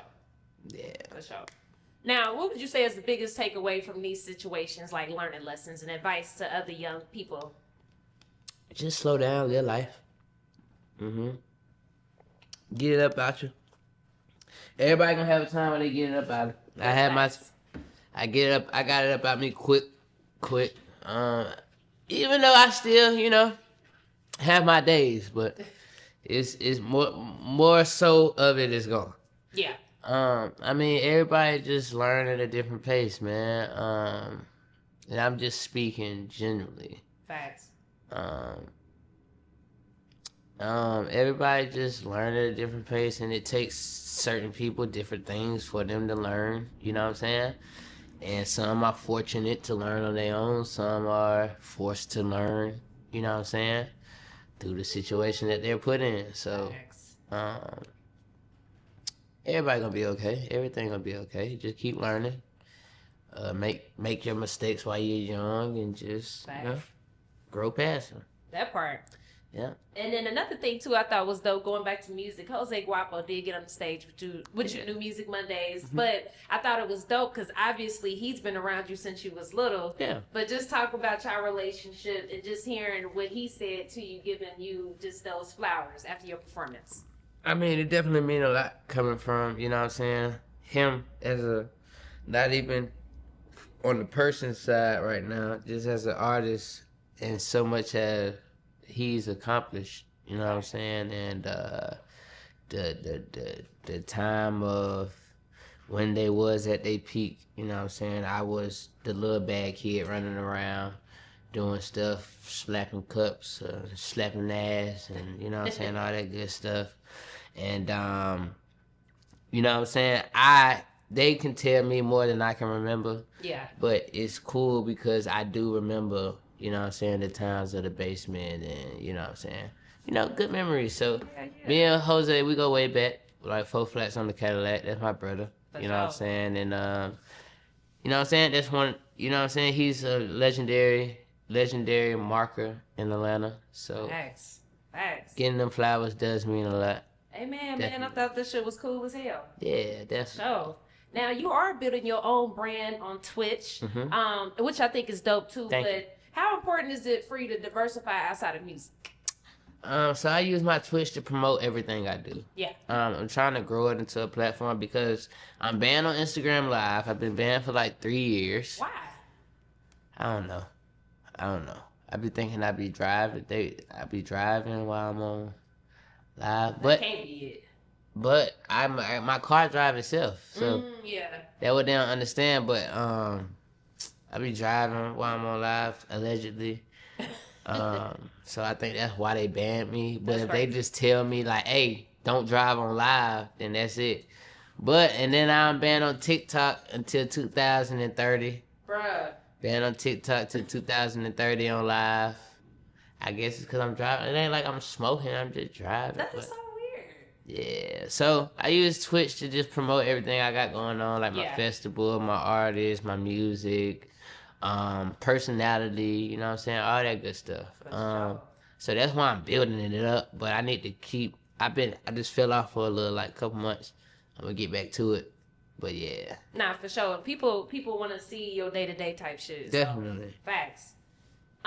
So a couple more questions. So what advice would you give another young artist who maybe feel overlooked because of who their family is or who their family isn't?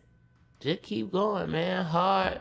You know what I'm saying? Hard work will not be denied. You know what I'm saying? Now, well, I take that back. Hard work can be denied, but consistent hard work won't be denied. So just stay consistent. That's the problem with me. I'm not consistent. I drop hard shit and go missing. You know what I'm saying? So it's not enough for them to be like, you know? So just stay consistent, man, and keep going, and that shit gonna grow, man. It took a couple niggas till they were 30 to blow up. So you still got time, player. For sure. Yeah. For sure. Let them know where they can get that new project at. All platforms, whichever platform you're comfortable with, you know what I'm saying? Too Lit is the EP, 4 songs on there, just a little appetizer. Yeah. And you dropped earlier this year. Yeah, I did. I definitely did. It's definitely not on Be Ready. It ain't on that level. That's like, I ain't gonna lie, that might, like, even 10 albums on, I'm gonna say that's a diamond. Like, that's a diamond. You know what I'm saying? But yeah, it's on all platforms. Too Lit, 4 tracks. Caleb, my producer. And then we got OK Peter produced it, and then we got G Baby on there. So it's a lit album, man. A lit EP. So y'all come tap in. That OGYN, I love that beat. Yeah, that's crazy. That's my boy Caleb. Shit too crazy. Yeah. Final question for this particular episode. I ask all my guests to define our keyword progress. What does our keyword progress mean to King?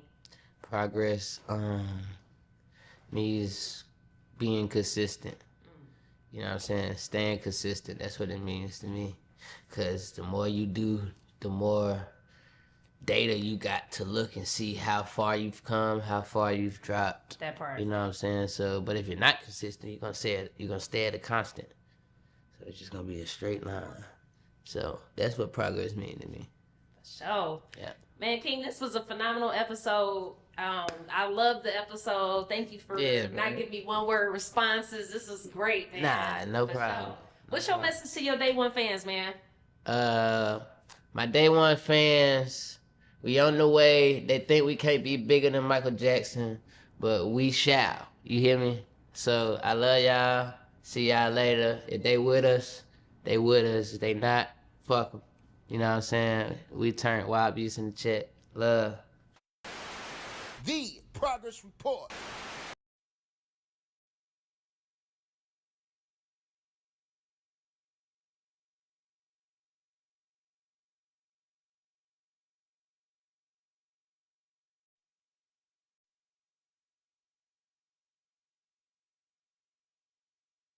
Yo, Don't Quote Me podcast. We here, One Music Fest, Ray J. Big shit popping. You see, we happy to be here. Nothing's bigger than the people, the chat, and the fucking podcast and the new digital world. Nothing's bigger than this shit. So look, yo, we gonna ask a lot of questions no one else is gonna ask you, cause we purists of the culture. Ask me too now. On his bumper. I got you. Go ahead, You got Ray. some West Coast goons on his bumper. Yeah, not I got a question. I got a question. So we are a hip hop podcast, right? And you have a relationship with Death Row. You started, right? For sure. Snoop So owns Death Row now. Snoop my cousin. I want to ask you this: what is your top 5 Death Row albums? My top 5: Above the Rim, of course, Doggy Style, of course, Chronic. The other 2 I would go, of course, All Eyes on Me and Machiavelli. Too easy for you. That was too easy for you. Absolutely. So Ray, you fucked y'all up with Above the Rim. Yeah, you fucked me up with Above the Rim. We got one more for you. Yeah, nigga. Yeah, absolutely. That was a good one. All right. So look, so you here in Atlanta, right? And I know you got some unbreakable glasses on right now. Are these breakable? Nah, these are Melinda's. These are just shades. Okay. Even my unbreakables, I'm working on a new elastic so they don't break because there's areas where they always break. Okay. I'm in there crafting it.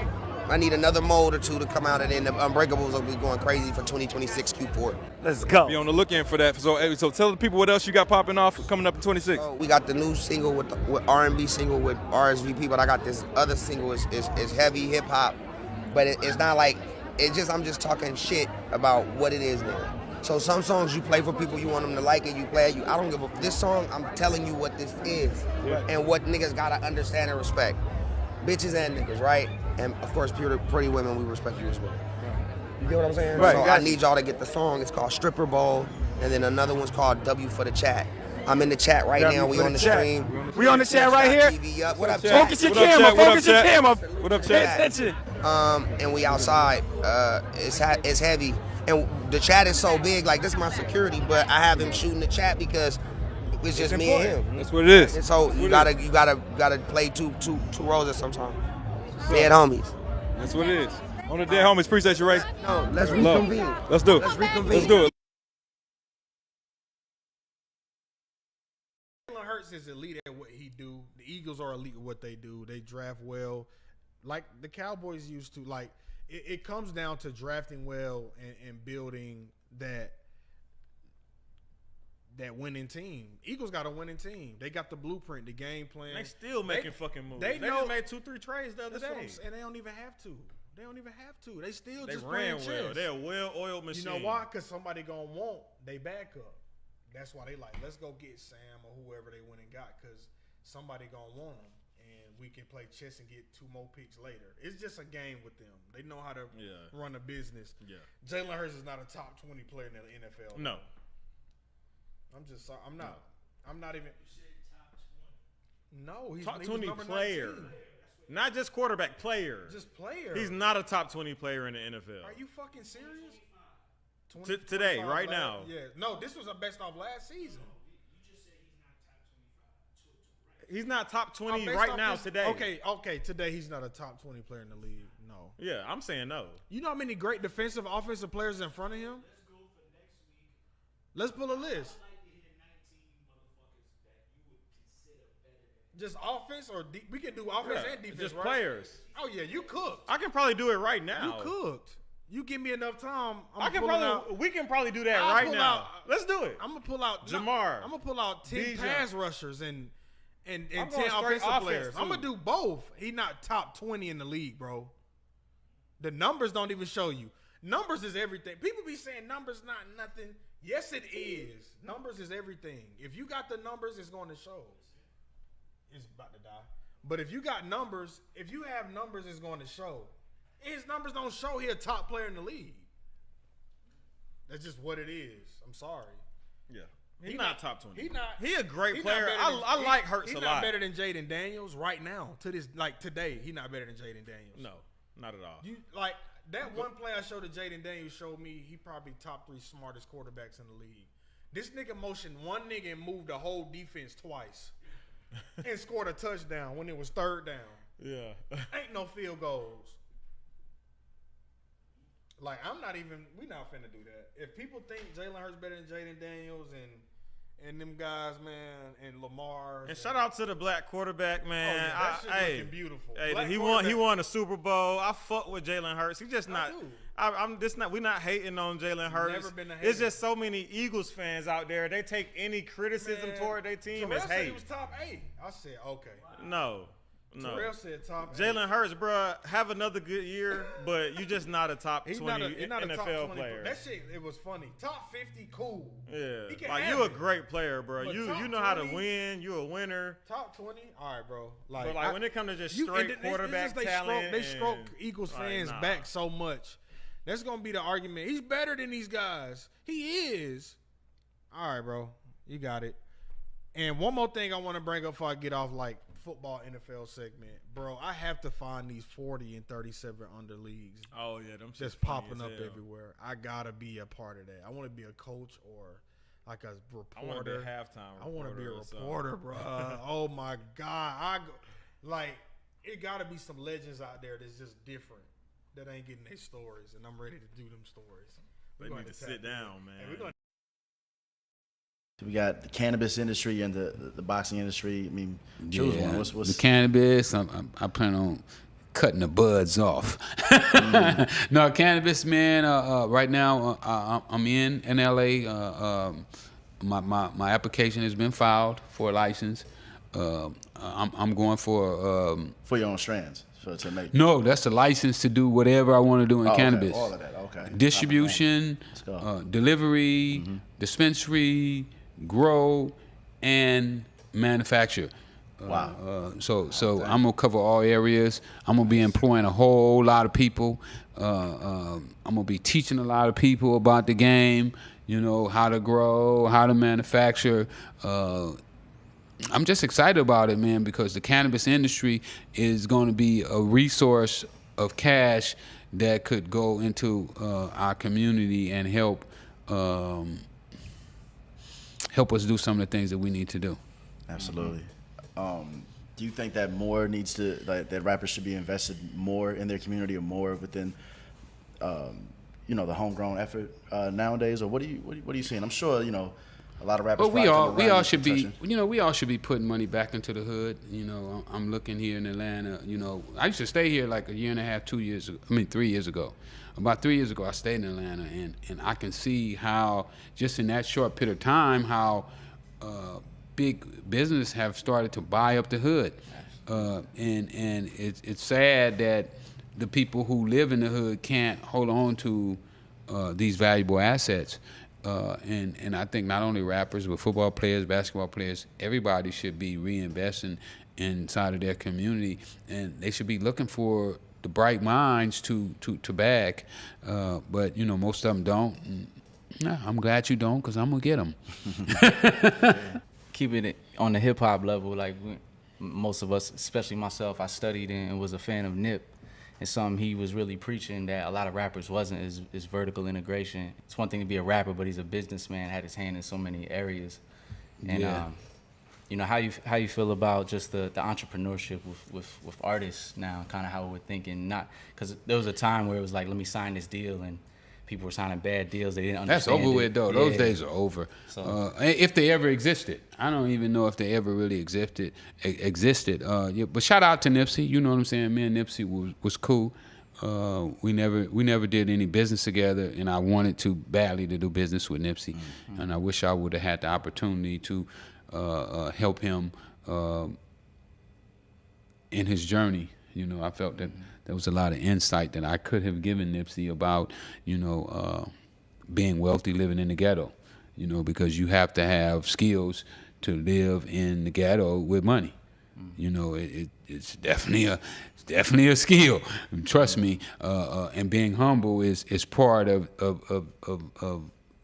that task, because people would come up and try you all the time. I mean, right now, I have a car lot that's inside of South Central LA, and they come there all the time, letting me know, one, I'm in their hood, and that I got to respect their hood, So it's definitely rules to living in the hood. But I think that we could use more true entrepreneurs in hip hop.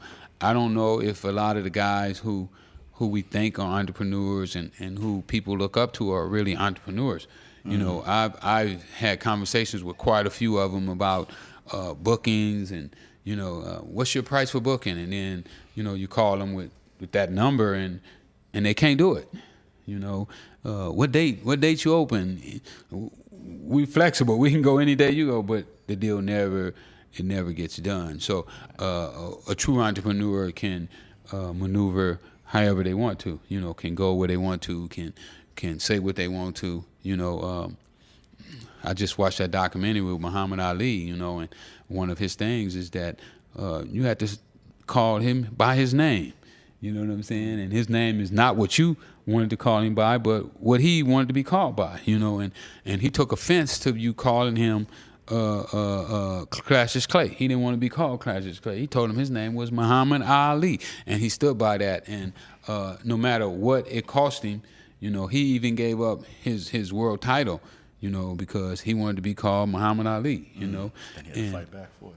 He had to fight back for it. So I think that more hip hop artists should get their causes and stand up for their causes, and not just hip hop, but us as a people. Period. We have to stand up for our causes and put our money where our mouth is, and put our efforts where our mouth is.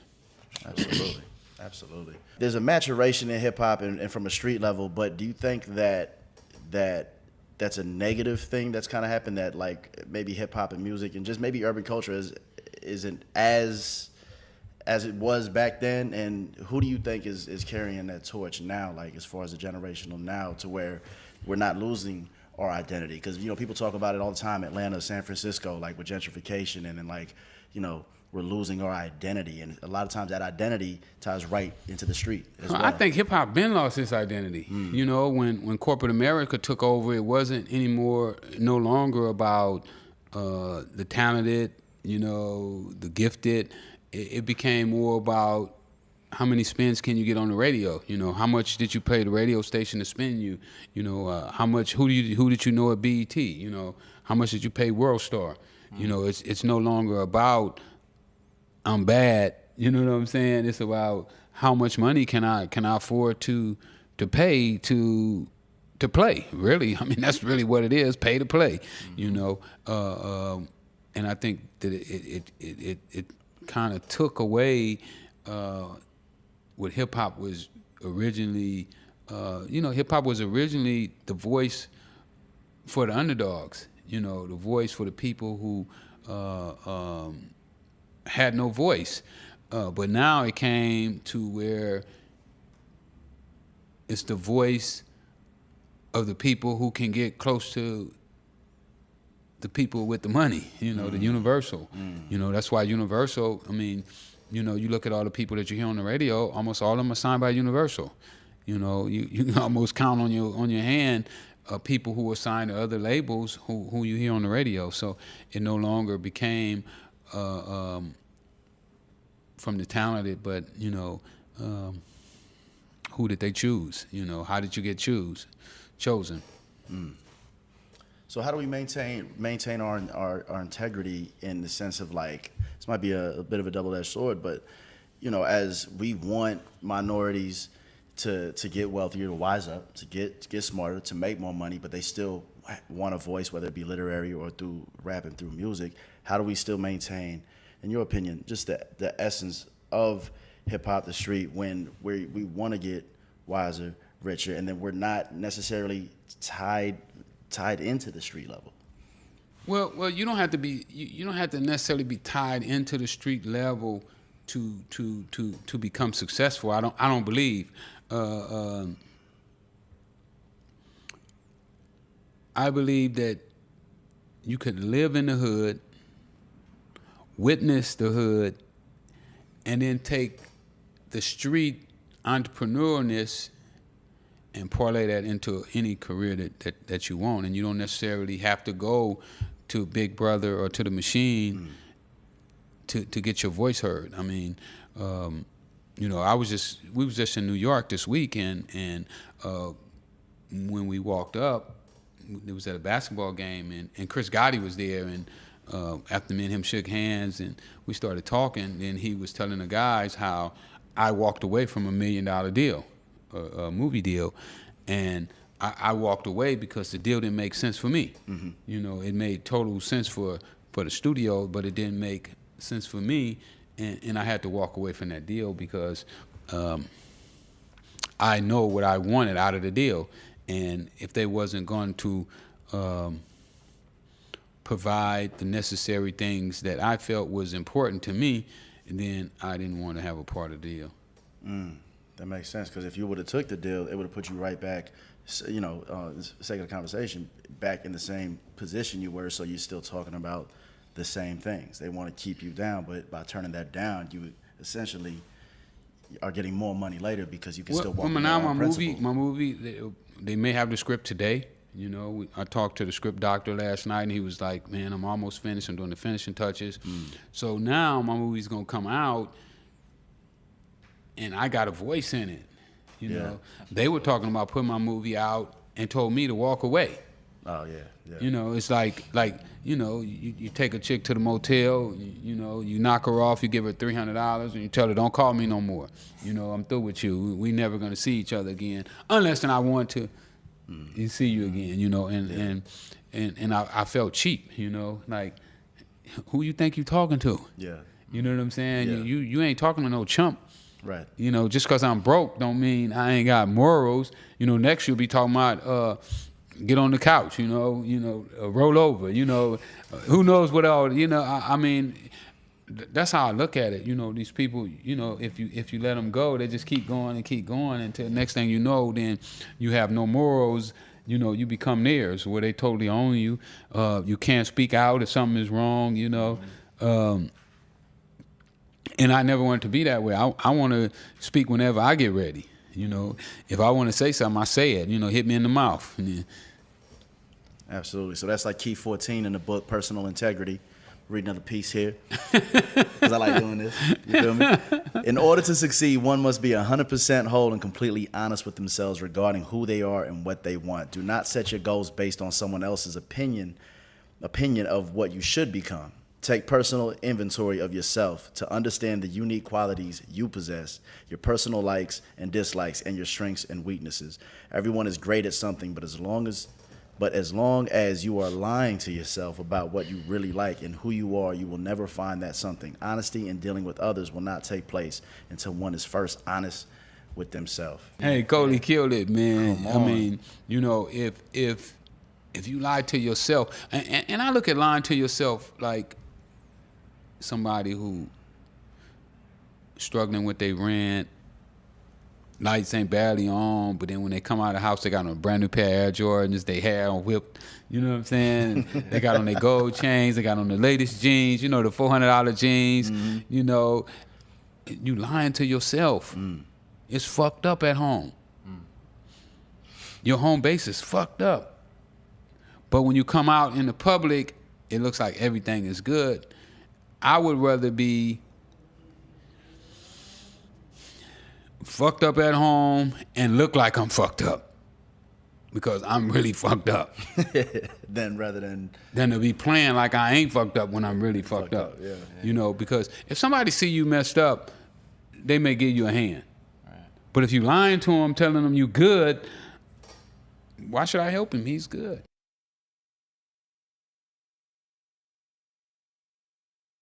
What's up, y'all? I'm Keisha. I'm Kima. We're Total, and we just skipped class with the progress report.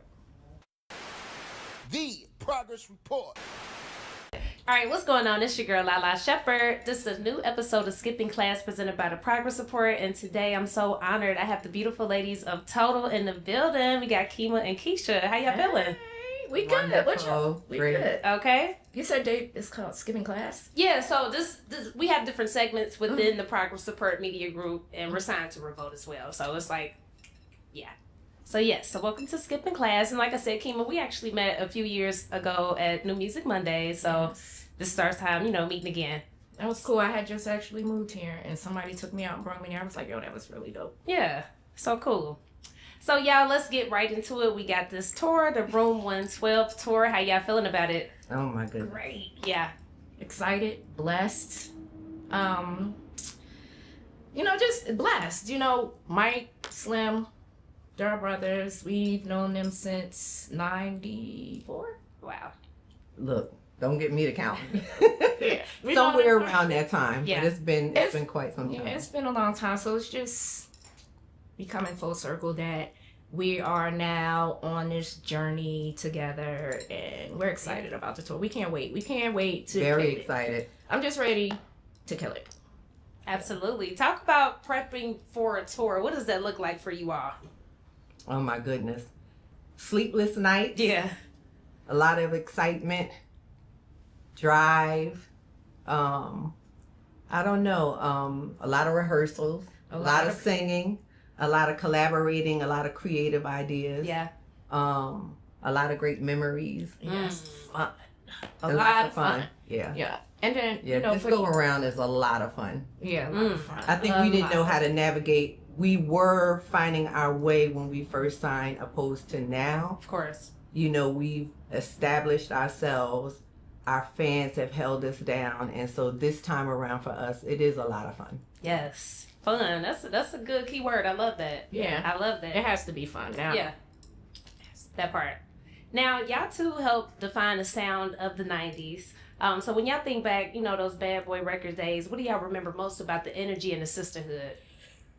What we remember most about the energy and the sisterhood, that whole can't stop, won't stop. That's the energy, that was the Bad Boy energy.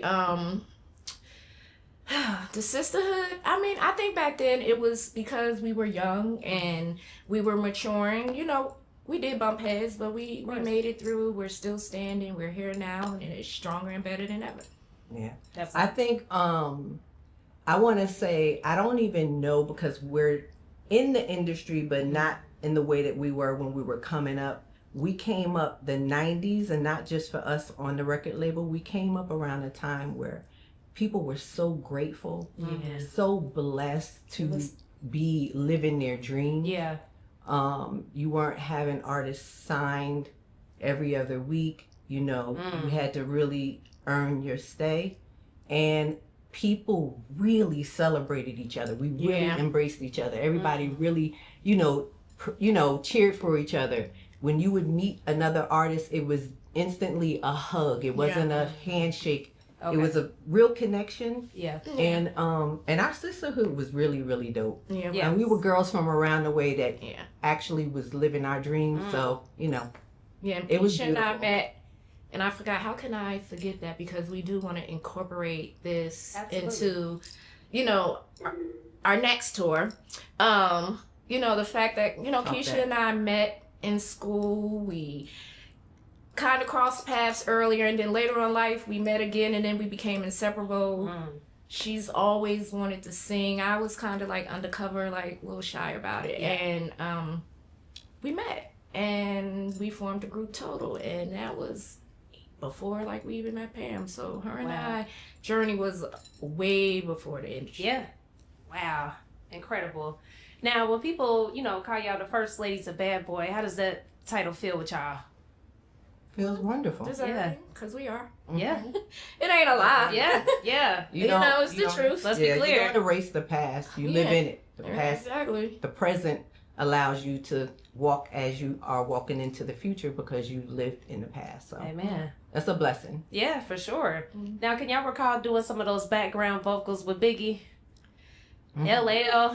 Yeah. We still remember the night the night that Juicy came about. Mm-hmm. And that was just that. So Big we were on the phone with Big, and Yeah. Big was like, "We in the studio. Come down." Yeah, come to the And city. again, that's to my point. We're saying like everyone was always supporting one Mm. another. You didn't have to be in the studio laying vocals. We were so grateful to be in that situation where Yeah. we would just go and stay in somebody else's session. And we were broke.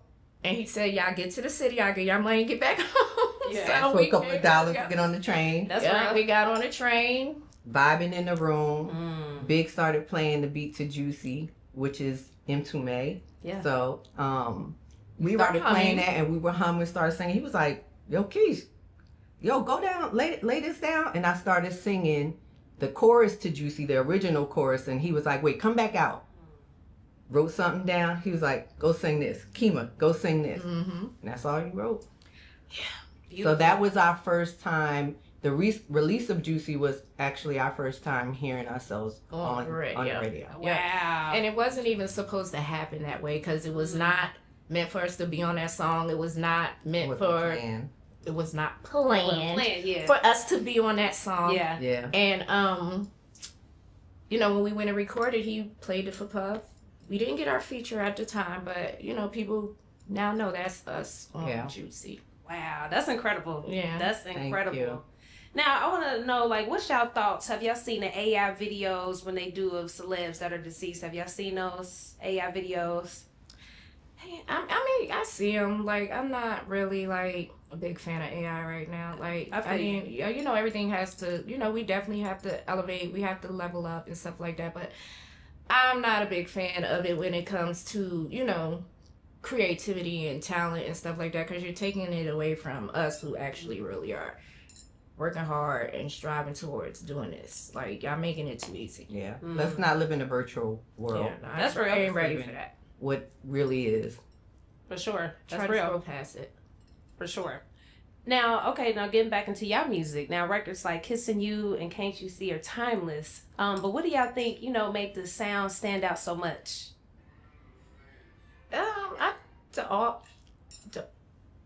I can't say it because it's authentic. You know, like I think the music from the '90s was very authentic. Everybody strived to have their own sound. None of us wanted to do what the next one was doing, and none of us did things because someone else was doing. We was just our authentic selves, and you know that's the beautiful thing about Total. Like we came to the table, and they left. You know, they didn't change a whole lot with us. They just let us be who we were, and everything just came full circle. That part. Yeah. That part. Now, talk about Megan Thee Stallion, you know, recently sampling the Kissing You record. Like, how is it just hearing it reimagined to today's times? That's crazy. Yeah. Like, I love Megan. Like, I do too. That's major. Yeah. That, I'm trying to think. Did Kamari, my daughter, tell me about it? And I'm like, wait, what? Because everybody kept telling us, listen, this Kissing You TikTok is really blowing up. It's really blowing up. My daughter kept saying, Mom, it's up to 160,000 posts. It's up to this. Megan is doing her thing. For sure. So it's just a blessing to have this younger generation give us our props and give us our flowers. It's a beautiful thing. That's real. It's dope. Yeah, that's real. That's real. So, just in your opinion, what makes a good sample versus somebody like just copying a record? Say that again. What makes a good sample versus someone just copying like an original record? There it is. You know, it's like it's a copy. True. Right? Yeah. Yeah. If you're gonna sample it, I think with samples, they're able to create something different from the original piece, right? Yeah. So you're creating a whole, it's like you're still giving that nostalgic feeling, but you're also taking it somewhere else and giving it a new life. Facts. Right. Facts. That's real. So, just thoughts on the new current state of R&B music. What's your thoughts on that? What's our thoughts on the state of R&B music? I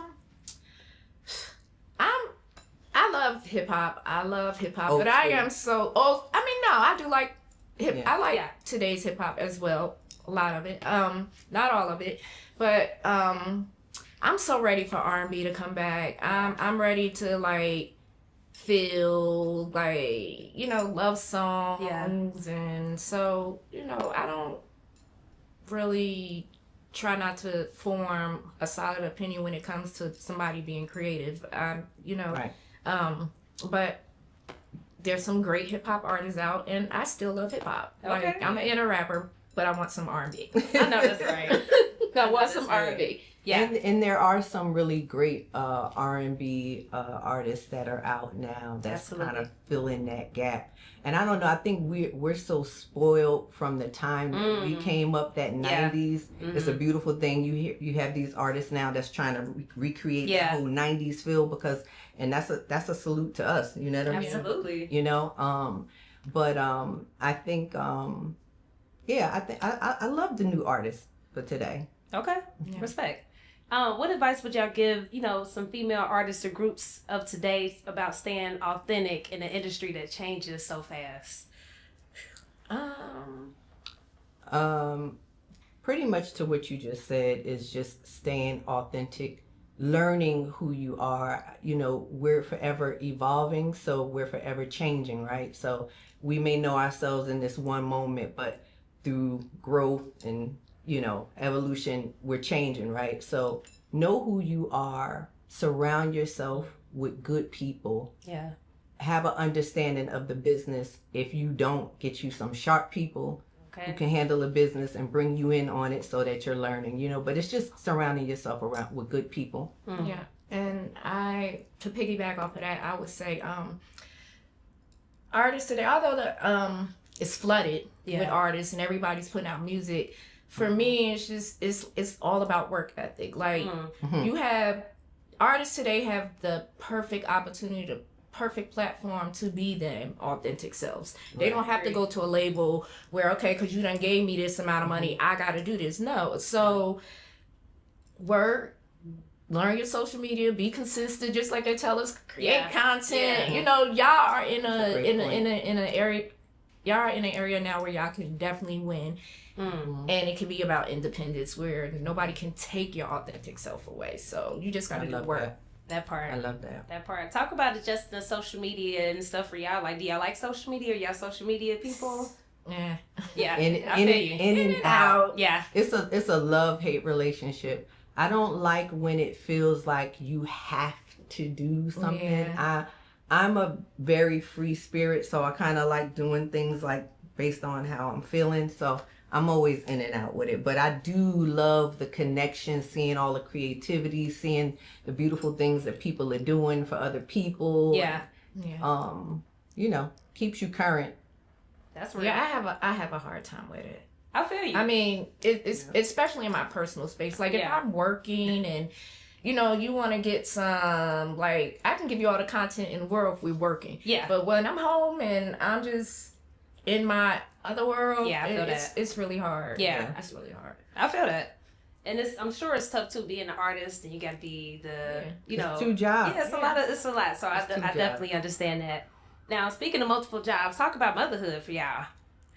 Talk about that lane. I'm a grandma too, so yeah. I mean, it's been beautiful. Like that's it's been a beautiful thing. I can say I'm like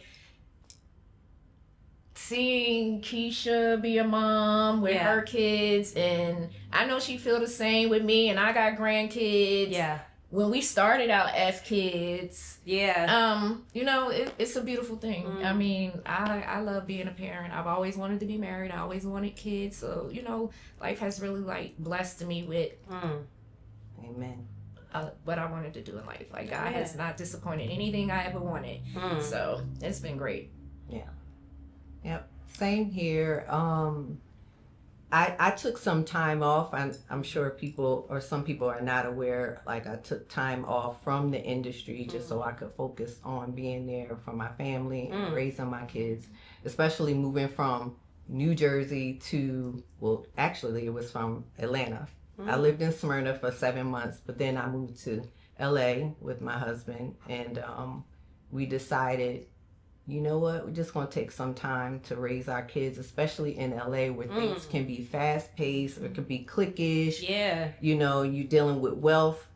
Some kids kind of fall through the cracks because their parents are not home, or it's really not about the wellness and the well-being of the kids. It's more about the money and the title and the this and the that. So it's really, really been a blessing.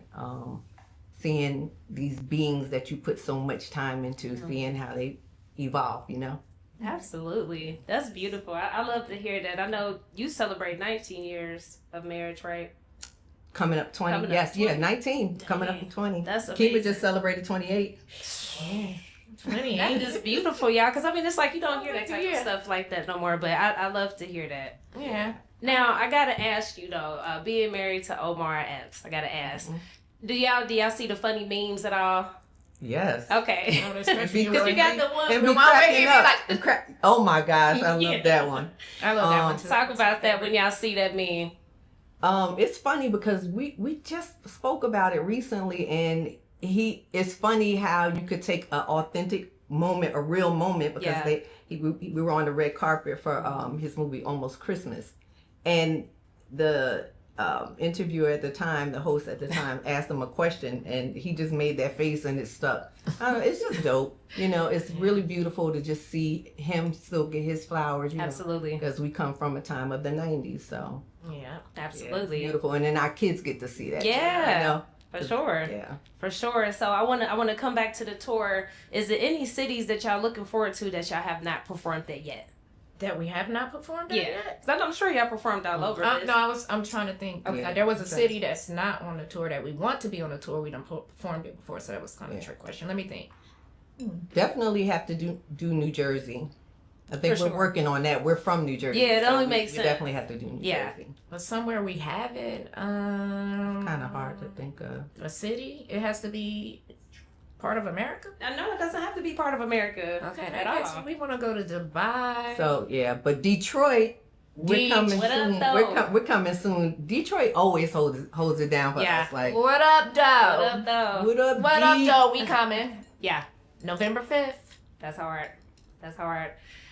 Anything that y'all want to say to y'all Day One fans? Because I know they so excited to see y'all. But anything y'all want to let them know? Yeah, we just want to thank you guys so much for holding us down. We wouldn't be here if it wasn't for you, and the way that you guys have held us down relentlessly, faithfully.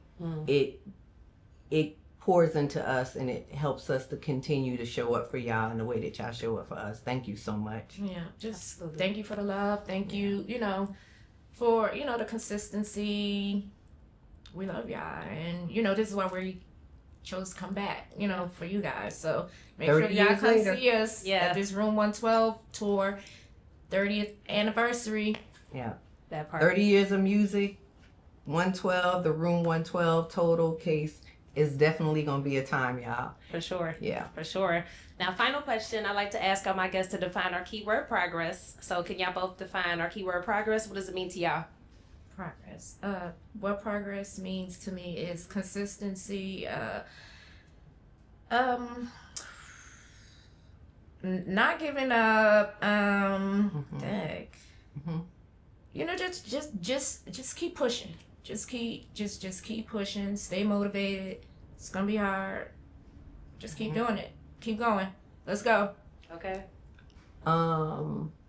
Progress to me means acceptance. Because you have to understand where you are, where you've been, in order to know where you're going. And I think really not repeating the same mistakes, right? Because the first time it happens, it's a mistake, and the second time we know, so you have to do better, and that's how you get the progress. Love it. Love that. Growth. Yes. Okay. Well, ladies, this is amazing. Thank y'all again for y'all time, and I'm so excited for the tour. I know it's going to be extraordinary. Thanks for Thank you so having much. us. Yeah. Thank you for having us. The Progress Report.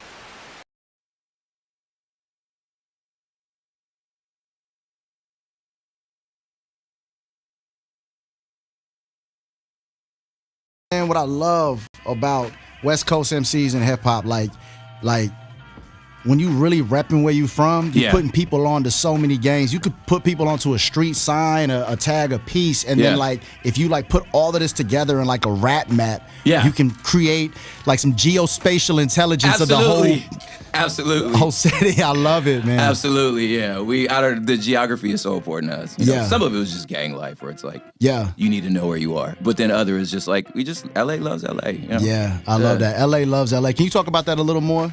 Man, I mean, the thing is, like, you know, as big of a city it is, it's actually, you know, hip hop is such a tight knit community. You know what I'm saying? And I think, again, some of that has to do with, like I said, just sort of the backdrop of gang life. You know what I'm saying? That, like, you know, we don't have much that's ours except for our community. So, like, you know, us going through these fires recently, it was like being able to organize and support each other we was already ready for it. You know what I'm saying? Yeah. And especially, like, after the riots and, like, just the black and brown issues, you know, we just went through so much that we're at this point now to where we're like, we just don't got time for that, man. Like, we really are all we have. You know what I'm saying? Word. Yeah. Word. Yeah. No, it was amazing to see everybody just rally around each other and for each other, man. For sure. Like, man. I really felt like just, you know, passerby or outside looking in, just like, wow. Like, especially in an age of social media when like you can really see the profound impact and how people are rallying behind each other. And it was very interesting to see that as somebody who's lived in Atlanta for the last 12 years, to see the world rally behind civic rights. Yeah. Right? Yeah. And then now we see devastation, right, on the West Coast. And to see Atlanta get behind that and just everybody around the world just know what time it is at the time you're supposed to know what's up. And then to rally behind that, it just makes us believe in humanity a little more. Absolutely, man. You know? It's like, you know, you put all that stuff down, like, you know, the East Coast, West Coast stuff, the Southern, you know, Atlanta. It's like, at the end of the day, man, when the chips fall, it's like, we got us. You know what I'm saying? Like, you know, and I like you said, it's encouraging to me too, where it's like, none of your color, your rag don't matter. Like, none of that matters. You know what I'm saying? Like, we are here for each other, you know? Big facts, big facts. So you did 5 albums in a year. Yeah. So, like, to put it in the most terms, like, I felt like, I mean, from 2012 to the pandemic, twice a year, fall, spring, I toured. I was gone most of the time, you know, and then the pandemic hit and, you know, changed for everybody. But I felt like specifically last year, like, I just feel like God kind of put me on the bench. You know what I'm saying? I was just like, I don't know what I did wrong. You know what I'm saying? But like, if you know, like, if you play sports, your coach put you on the bench for a reason. You know what I'm saying? So like, maybe there's some fundamentals, you need to go back to. So I was like, well, I'll go back to the fundamentals. I'm just going to write a song a day. Yeah. You know? And that's just what I did, a song a day, poem a day. And I just blessed to know really dope producers. One is Tycoon, you know what I'm saying? And he just was like, big homie he was like post-Pac, sort of Game era aftermath. And so he was a producer there, but just like on the home team. So a lot of songs he made, he didn't get to put his name on. So he was like, man, I got all these beats. I'm like, he's like, here's a Dropbox. And I'm like, I'm rapping to all of these. You know what I'm saying? So yeah, you just at home, you're being diligent, you know what I'm saying? Like, you know, I'm a father, so I'll go clean toilets. Like, it's cool, you know what I'm saying? Like, I don't have that type pride like that to be like, you know, if you're not paying me for this, you're not paying me, you know what I'm saying? I'm like, no. So I got up, I did what I had to do, and I just made a song a day, you know? And now I'm like, well, damn, I'm sitting on like 5 records now, you know what I'm saying? Wow. So now it's a matter of like, what do we want to do with these? Where are we going? You know, and yeah, I feel like there's a lot of lessons I needed to learn at that time. For sure. You know what I'm saying? And I feel good, you know? So if your fans had a say on it, what would they want to see happen with 5 albums worth of material? 5 different albums, 1 long playlist? Like, nah, they're like vinyl. They want vinyl. I was gonna say that. They want vinyl. The thing about my fans is like, they want me to, I gotta do an album, and then I have to do a podcast about each of the songs on the album. Then I'd have to do a history report about the books that I read to get to that. Like, I have very smart fans, you know what I'm saying? Yeah. That are really interested in like the roots of stuff. So it would be that. Then I'd have to do like a producer session, you know what I'm saying? Like, they want to go in, which I appreciate, because I mean, I write pretty dense, you know what I'm saying? Yeah, I mean, I feel like that gives you a lot of ammo to work with in so many words. Like, just like if you have to make 10 different pieces of content for one song, you can do that, right? Yeah. Because you have so many songs, you can do whatever. You can be like, I'm gonna put a 4-song this out, then I'm gonna put a 15-song this, then a double this, and I'm gonna do that. Then I'm gonna show you the behind the scenes, and here's an instrumental version. Yeah. You know, so I like that 10,000 extra hours that you put in is only gonna pay off, even tenfold. Yeah. Really, no, I'm excited about it, man. I feel like it's such a like, I've been very like the way that I do records is normally like it's very well thought out. Like there's like a poetry version. Like you know, I've written essays on them, like to get to like really what I'm trying to say. You know, and this experience was like after doing that, like you said, the 10,000. After doing that so many times, like I felt like I know now how to just like I'm just gonna sit down and write a song because like I now know how. Like it's crazy that it takes you 10 years to be like, oh, I know how to write a song now. You know what I'm saying? Right, So like, right. and find where I'm at. And I have found in this last session that like I was like, man, I think in a lot of ways like my pen was even ahead of where I was. So I'm listening back to some of the stuff and I'm like, oh, that's what I was trying to say. Like it's a really weird like experience. You know what I'm saying? It can be meditative. Listening to your old rhymes a little bit. Yeah. Do you ever hear like your old rhymes and it felt like you was talking to your future self?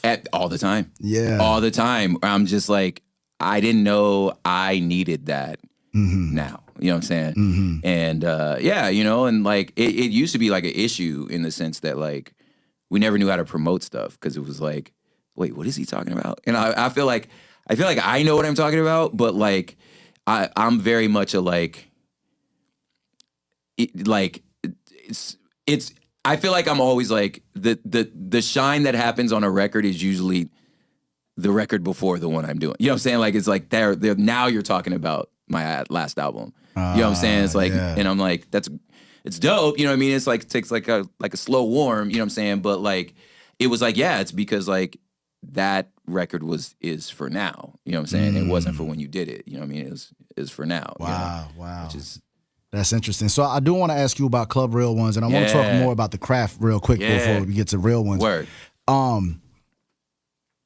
The writing process, right? Or just your style. Yeah. Right. A lot of MCs start with I. I'm the I. And then sometimes there's the you, when you boom, boom, boom, you know that you, and then there's the objective, like describing, This, right? yeah. How would you describe your style and how you choose to get to the next line when you're putting your rhymes together? Is there a bass that you're operating from your pocket or your cadence or your voice or just the... I love that. I think a lot of it has to do with like what the beat calls for, what the song calls for. But I think very much like one of the like dopest off the head rappers out here, his name was Poseidon. He used to talk about like, think about all five senses. You know what I mean? When you go into a song or a verse or whatever, think about like sight, smell, touch, hear. You know what I mean? So for me, it's like I think of that, and then I try to have like a train of thought or a logic that goes through the raps rather than just piecing stuff together that sounds dope. So yeah, like if anything, that's just for my own ability to memorize it. Where I'm like, well, it kind of makes sense that would be the next line. You know what I'm saying? Yeah. But unless it's like something that's highly conceptual, it's very much not like a I, you, or we. It's very much of like, come with me into this. I'm gonna take you on this. Like a narrator. Yeah, I'm gonna take you on this, like, whether it's a very abstract, artistic, or like a poignant, like spiritual sort of direction. Like, walk with me. I'm about to walk you through something. Got you. And just like trust me. It's, yeah. You know what I'm saying? I love that. Let's talk about the spiritual side and trust. Like, you know, where does that find its way into your music, whether it be the process, how you feel when you're creating music, or how you make other people feel when they listen to your music? Yeah, for sure. I think what's unique about, like, you know, having a faith and being from California is, like, you know, we're not a Bible Belt state. So there's a lot of the sort of rigid rules that kind of come with saying, like, oh, he's a faith-based artist that just didn't exist here. You know what I'm saying? Like, we had people like Pigeon John and Abstract Rude and like these artists that were at all the spots we were at. You know what I'm saying? So it was just very important to kind of like, you just bring your full self. Like, this is who I am. You know what I mean? And I come with doubts and questions and beliefs. You know what I'm saying? And like, I'm on the same journey too. There are things that, like, even within my faith that, like, as far as like traditional sort of like evangelical stuff that I've completely rejected. You know what I'm saying? And then there's other stuff that I'm like, man, this that material, that sugar, that juice that got my ancestors through them slave ships. You know what I'm saying? Like, I can't look at Mama Winnie and be like, yo, God is fake. You feel me? I'm like, you alive. You know what I'm saying? Like, you survived this. So I'm like, there has to be something to that. You feel me? So when you can, for me, it's like, since it's so rooted in just not just my own experience, but just like Black experience, the African, you know what I'm saying? Like there's so much that has to do with just the soil that we're from that I'm like,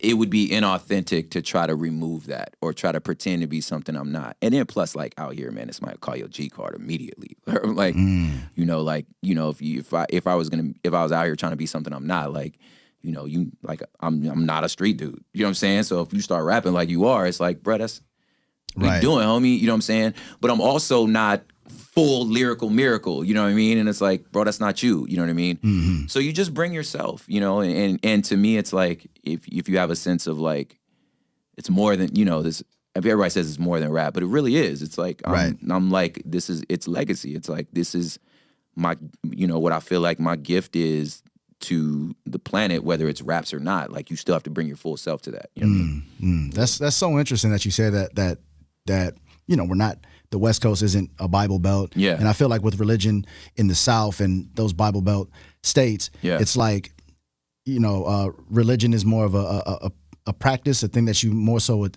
you know, attend and go to. And I don't really go to church like that, right? So I'm just saying that, like, what I've observed. And if I'm hearing you correctly, it's more of out here. Is it more of just like not just, but, you know, a spiritual thing where it's like this thread that this through line. Yeah, because you don't gain anything culturally. Like in the South, it's like, yo, if you're gonna join the soccer team or be a part of the PTA or, you know, get a job, you got to go to that person's church. You got to be a part of this. Right. You know what I'm saying? This small group, like you don't gain anything socially out here. You know what I'm saying? Like, and at the same time, because it's such a melting pot, like you're just fat. Your neighbors are Muslim. You know what I'm saying? It's like you've just lived with so many other things, and you can see so much more beauty in the rest of the world that you're just not on this. It's just not the same vibe. It's not the same energy. You know what I mean? So because of that, like, I don't feel that like urgency to set up some sort of like in group, out group, which I think is what what turns people off of the religion. You know what I'm saying? Is like that in group, out group. I just didn't come from that. You know what I mean? And I don't understand it. You feel me? And then like specifically for the faith tradition I'm in, it's like, bro, like it come from the equator. Like, you know what I'm saying? Like, you know, this is like brown people's, you know, faith. You know what I'm saying? So like when you remove that from it, then some of that, like the seasoning, the texture, the welcoming is you lose a lot of that. You know what I mean? But like since again, I don't come from that. I come from a very urban brown background with church mothers and mama and them, you know what I'm saying? Like, so since I come from that, I don't have a lot of the same sort of conceptual and like academic hangups, you know what I mean? Yeah. That would turn more people off. Like, I feel like I just come from a thing where like, yo, the faith is welcoming. Like this grandma and them, like, sit down, baby. Have you eaten yet? Yeah. You know what I'm saying? Yeah. Mike, have you eaten yet, baby? Right. Here, come get a plate. You know what I mean? I come from that. Right. You know what I'm saying? Right. Yeah. And you know that comes from a place of love, and it comes from a place of love. Yeah. Yeah. Yeah. I love that, man. Let's talk about Club Real Ones. Real Ones, man. Because I didn't know about it. Honestly, I was asleep. I didn't know about it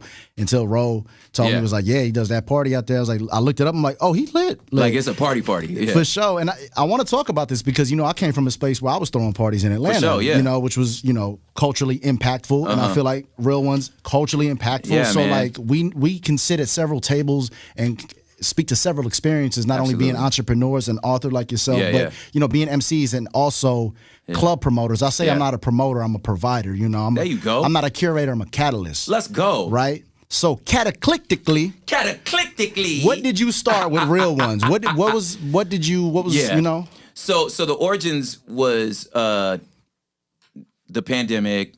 Our DJ friends, DJ Promote, Icy Ice, like they were in Bobito, they were, you know, streaming on Instagram, and then eventually moved to Twitch, and then that little window where COVID ended for a second. Yeah, we were like, dog, let's go outside. So you know what I'm saying, and at the time, you know, LA, you know, used to have an event called Do Over, which still exists, just not in the way that we remembered it. You know what I'm saying? Yeah. So like Do Over was a Sunday day party, backyard boogie, felt super great, you know, and it just had a particular vibe. And then as it expanded, that like really that backyard boogie feel was just kind of missing in the scene. You know what I'm saying? Mm-hmm. So we kind of wanted to sort of bring that feel back. You know what I mean? That's like really good DJs, really ain't no drama, you know what I'm saying?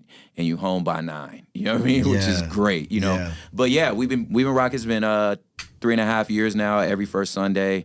You know, the credit has to go to, like I said, promote Icy Ice of the Beat Junkies. He's really like the name that helps us get bigger DJs, you know what I'm saying? Sure. Bobito and myself, you know, and like, yeah, I'm the conductor, just direct traffic, you know what I'm saying? No doubt. That's gotta feel good. Yeah. Yeah, we're good. Yeah. It's gotta feel good though, right? Like to you know, obviously how your music can make people feel, right? Yeah. But also curating spaces for people to feel safe, seen, God. protected, to feel like they can fly. Yeah. You know, can you speak to that? Bro, it's really beautiful. And like you said, it's a different muscle. Like part of me feels like, you know, with hosting a party, it's like the pressure's off. Like, cause I'm like, well, you're going to have a good time. Right. You know what I'm saying? Right. I just need to give you permission. You feel me? And you know, if you've been to the show, like, or you've been to the event, like, I'm gonna say it multiple times, like, hey, it became like a little catchphrase, like, hey, look, if nobody tells you, propaganda telling you, you fine as hell. You know what I'm saying? So like, I want people to leave being like, damn, yeah, you know, I'm kind of a baddie. You know what I'm saying? You know, so just knowing that, like, I can trust that the DJs are not going to miss. You know what I mean? I think that's really like, that's half the battle. Like they don't miss. Right. You know what I mean? And if I know they don't miss, all I need to do is give people permission to let go. Right. You know what I'm saying? So I'm inviting you, like, I'm just like, no, come on, just come sit a spell, come get comfortable, you know?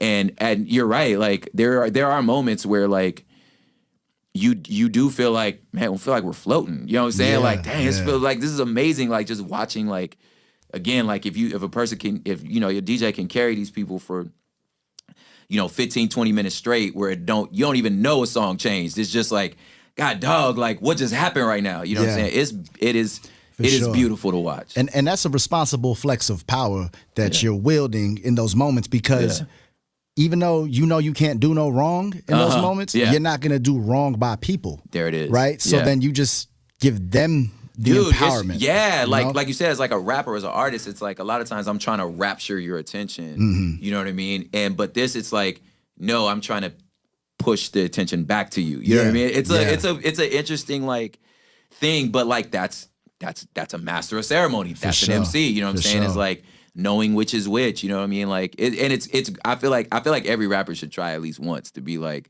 okay, man, like, you know. There's one of the bars on one of the new songs was like, it's the same names on the flyers, it's just you guys came for the DJ. You know, because I'm like, it's a little like switch. It used to be like, oh, you guys are here for me, and this is the DJ I brought. Now it's like, no, you're here for the DJ. Right. You know what I'm saying? And I'm helping. You know what I mean? Make that party. Yeah, for sure. It's dope though. One thing I say is everybody gets love. Everybody gets what? Everybody gets love. Yeah, see, that's what it is. And when I see people go, love. It's the best feeling in the world. Yeah, I love it, man. That's real, I love it, you know. And, you know, going from hosting on stage or being on stage as a performer to hosting a party amongst the people in the crowd, whole different vibe, you know, because you can touch the people and it's like, yo, what's up with it? Yeah, it's all smiles. It just fills your cup up and it fills your spirit up, man. And I concur. I think every MC, every artist that wants to be on stage, wants to move people, needs to get in the thick of it and try hosting parties and doing it the right way. And they can really pick up some cues from you, brother, for real. And I appreciate that. No doubt. Man. No doubt. Anything else before we get out of here, man, that we need to, speak on? Yeah, you know, so a ton of music rolling out. I do a podcast called Hood Politics with Prob. Essentially, the concept is like, if you grew up in any of our urban areas, you understand politics better than you think you do. So, like, you know, and my hope is that, like, us who are from the turf, from the soil, like, rather than just being like, man, I don't give a fuck about politics. You know what I'm saying? Like, what if we ran for office? Like, you know what I'm saying?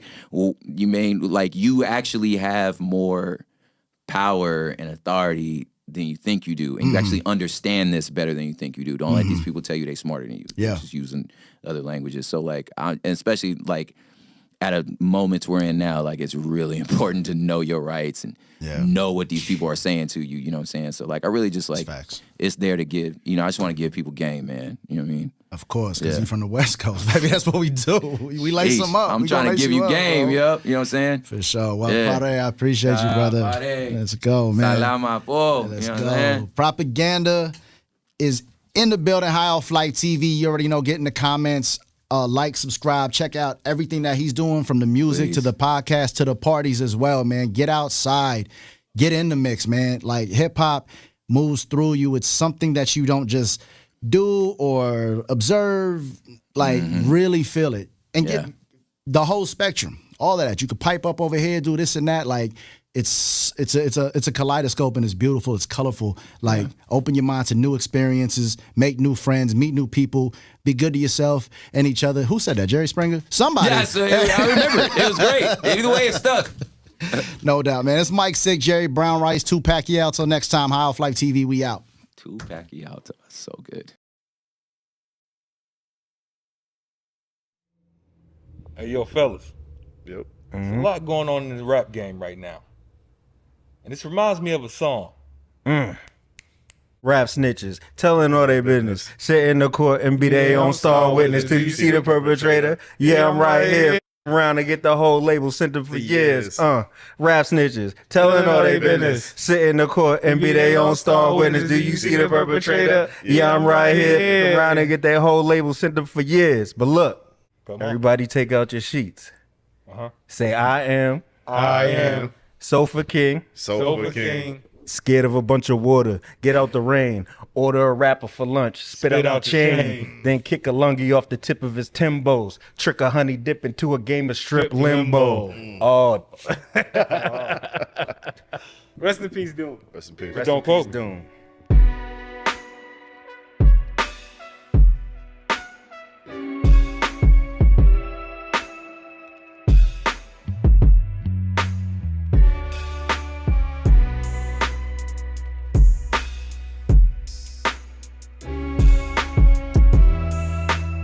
This the Halloween episode. Give it up, y'all. Yeah. See why all these other podcasters is out trick-or-treating, laying up with they chick. We putting in work, man. We got my man It the Clown over here today. He got a haircut, though. Hi, kids. Do you like violence? Want to see me stick 9-inch nails through each one of my eyelids? Then we got my man. Hold on. He gonna come down to Titantron. With some smooth jazzy raps in the background. It's 55 people in the ring right now, climbing the ladder, trying to get the belt out of the air. Oh my God, Jerry the King Lawler. It's Rey Mysterio Jr. He's coming down. Then in the corner, representing they ain't got no scarecrows in Brick City. Nah. I said the dude from Batman, his name is the Scarecrow. He's the Scarecrow from Arkham City. Right. And we got my man. Yabba dabba doo. Repping that yabba dabba. You know what I'm saying? Dabba doo time. Yeah. The elephant shower thing. Got the Dino with the bedrock, you heard? Word. But yo, man. Happy Halloween to everybody out there. I got a question for y'all today, man. This is the Halloween episode. We're going to kick it off like this. What are the best scary movies or Halloween-themed movies out? I'll start. All right. Joint that had me spooked as a kid is different from what's the best joint. All right. I'm going to tell you shit that had me like, I can't sleep at night as a kid. Child's Play. Me too. Me too. No joke. Me too. Yes. Chucky. Hey, I ain't gonna lie. When he put that seance on, buddy, I say, yo, you had me spooked as a kid. Give me the power, As a kid, I used to always think he was in my closet or something. You know what I'm saying? Like, for real. I used to go to bed, look at my closet, and like envision him being there. I'm like, nah, I can't go to sleep some nights. You know what's crazy? 2024 got to me because you was like, I used to think he was in the closet. I was like, yo, the dude who played Chucky was in the closet? Nah, the one that had me as a kid, like I ain't gonna lie, like I called my mom, I was like, I ain't staying in the room tonight by myself. It was Candyman. Candyman. Yo, I'm I with you on just that one. I'm not I'm going with in you the on bathroom saying Candyman 3 times in a row. He was Yo, too I much. just found out a lot of facts about Candyman. The bees were real. Whoa. Like he really got paid for every he Every bee negotiated in his contract. Every time he gets stung, he gets like another $5,000 or something crazy like that. Per sting. He got stung like 20 something times if I'm not mistaken. So like when you see the shit with the bees on his mouth and all of that, that's real. Like all of it is real. Look, real bees on him. That's wild. That's wild. Bees in the trap. Bees in the trap. I mean, shit. Mine is Candyman also. Yeah. Yeah, that first. So no leprechaun for y'all? Leprechaun wasn't scary to me. Yeah, it was Leprechaun was funny. funny, It is especially when they kinda made funny, the BET. Nah, you know what's fire with Leprechaun in the Leprechaun? when the shorty when her bosom and her booty was growing and she got stuck in between the door and like blew up. And Leprechaun in the Hood? Oh, that was Leprechaun in the Hood that happened? They got part 2 and everything in the hood. First of all, once they went to the hood, I was like, this is some job BS. turkey shit, shucking the job and shit. I'm not watching this. Listen, I was just You about mean to say, Tales from the Hood? No, Or Tales Tales from the Hood. Nah, Tales from the Hood was actually very It scary. was a show. Tales from the Hood was a movie. Yeah. Oh, I'm gonna tell you something else. Y'all might not have seen this, but just scary movies, The Right. That's the scariest movie I've ever seen in my life. I still can't watch that shit. The what? The Right. The like Right? like the ritual. Right. Right. R-I-T-E. Oh, right. Right. Yo, that shit is with the same dude that played. I mean, shit, that's another honorable mention. My man Hannibal, Silence of the Oh, yeah. Lambs, and all that. Mm. It's the same guy that plays Anthony Hopkins. Anthony Hopkins, right? And he plays like a priest, like the most powerful priest, but then he gets possessed. Yo, that movie is crazy. I don't fuck with no possession movies. Like those joints be scary. You're not with the Like, even Exorcism now, of Emily looking at them Rose? joints- I just watched what's the shit that I just watched with the black lady who her house is a black family and their house was The haunted house. Oh no, you talking about Us. You talking about Us when they get cloned? know some new shit, son. With It's real though. Jordan Peele made it? No, it wasn't Tyler Perry. Nah, Jordan Peele? No. Was it one where Blair Underwood was a police officer? No, it's brand new. I mean, like this. You're not talking about the one with Brandy in it. No, man. No. It's called. We'll find out. Y'all keep going. What you got, right? So I actually got a question for y'all, right? So first of all, I don't even want to say this on camera, cause You ain't say your Real movie. quick. I'm about to say it. If you haven't seen this, please go watch The Deliverance by Lee Daniels on Netflix. Yo, that shit is. I watched this whole movie. I'm watching the movie and I'm like, yo, this shit is kind of crazy, right? I ain't really tripping on it though. At the end, the shit starts showing the real people and the real events. I'm like, oh, what did I just watch? Then I start hearing shit in the crib. I'm like, what the fuck is that saying? Shorty in the crib about, that's just the house making noise. No. Why is the house making You noise? talking What about noise is in the Shorty house? that got possessed? Yeah, she was in got, the bed. The old whole Shorty. family got possessed. Yeah, she The like whole that house. nappy pussy or something like that. Oh, I seen the Yo, the yeah, kids I got seen the possessed. preview for that. But it's real documents. It's real documents of like the little boy. He's a baby, like a little kid. He busts out they got him tied up into the crazy joint, and he busts out that joint, climbed the wall in front of everybody. Like it's not like it's like the cop was there. It was people there that was like didn't believe her story and saw with their own eyes. This little nigga climbs the wall, jumps down, and do some weird shit. They're like, oh no, this shit for real. I don't think I want to watch this, bro. Nah, yo, that shit is scary. And to think like it's like in that house, and she went through that shit for years, trying to shake that demon, and like police pulling up. The one cop, he ain't believe shit. He done seen everything and still ain't believe that shit. He gets home, his fucking car seat is jumping up and down, like like how you move your seat back and up. That shit doing it on his own. He just sitting there looking at the shit. He take the car to the mechanic like, yo, look at this. Not even in the movie. Yeah. This is him telling the story. You know what I'm saying? He see the shit. He like take it to the mechanic like, yo, is this some malfunction shit? Mechanic, I ain't never seen ain't nothing electric about this shit. This shit just tweaking out. You know what I'm saying? Yeah. So that shit's scary when and they demolished the house. That was gone. So Where was it at? You know? Nah, I can find out though. I got a question for y'all, but especially Rain, right? So, the movie Paranormal Activity, right? I hear some people say it's not scary at all, but some people say like if you're religious or if religious type stuff bothers you, it's the scariest movie of all time. Y'all agree with that? No. No. No, I- but I've I get what you're Gary, saying. Indiana. It's Michael Gary- Jackson. Michael Jackson, Word. Gibbs, right? Freddie Gibbs. Gibbs too, yeah. Yeah, Gibbs. What you saying, June? I forgot. About Paranormal Activity My bad. being scary.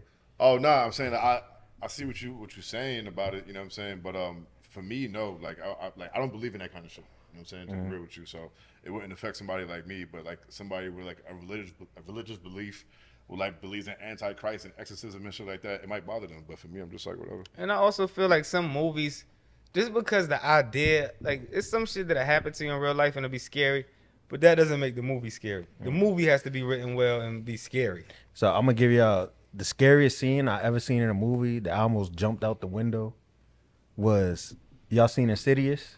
I have seen it. You know the scene in Insidious where dude is sitting in the kitchen and they just talking in the house, and Yeah. then you just see the red nigga behind his head. Yo, that fucked me up for like a week, yo.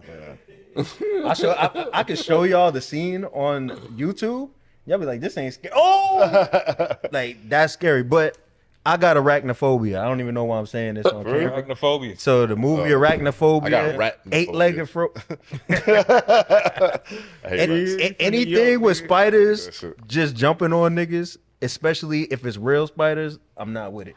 Yeah. I can't even look at the screen. It's over. I done told y'all niggas my kryptonite. Don't Only use it thing I against me. can. All right, we'll look, right. All right, so let's off the scary stuff, right? Because I don't even like scary movies, to be real with y'all, right? So what would y'all say is the best Halloween themed movies? So I got a tricky question for you, right?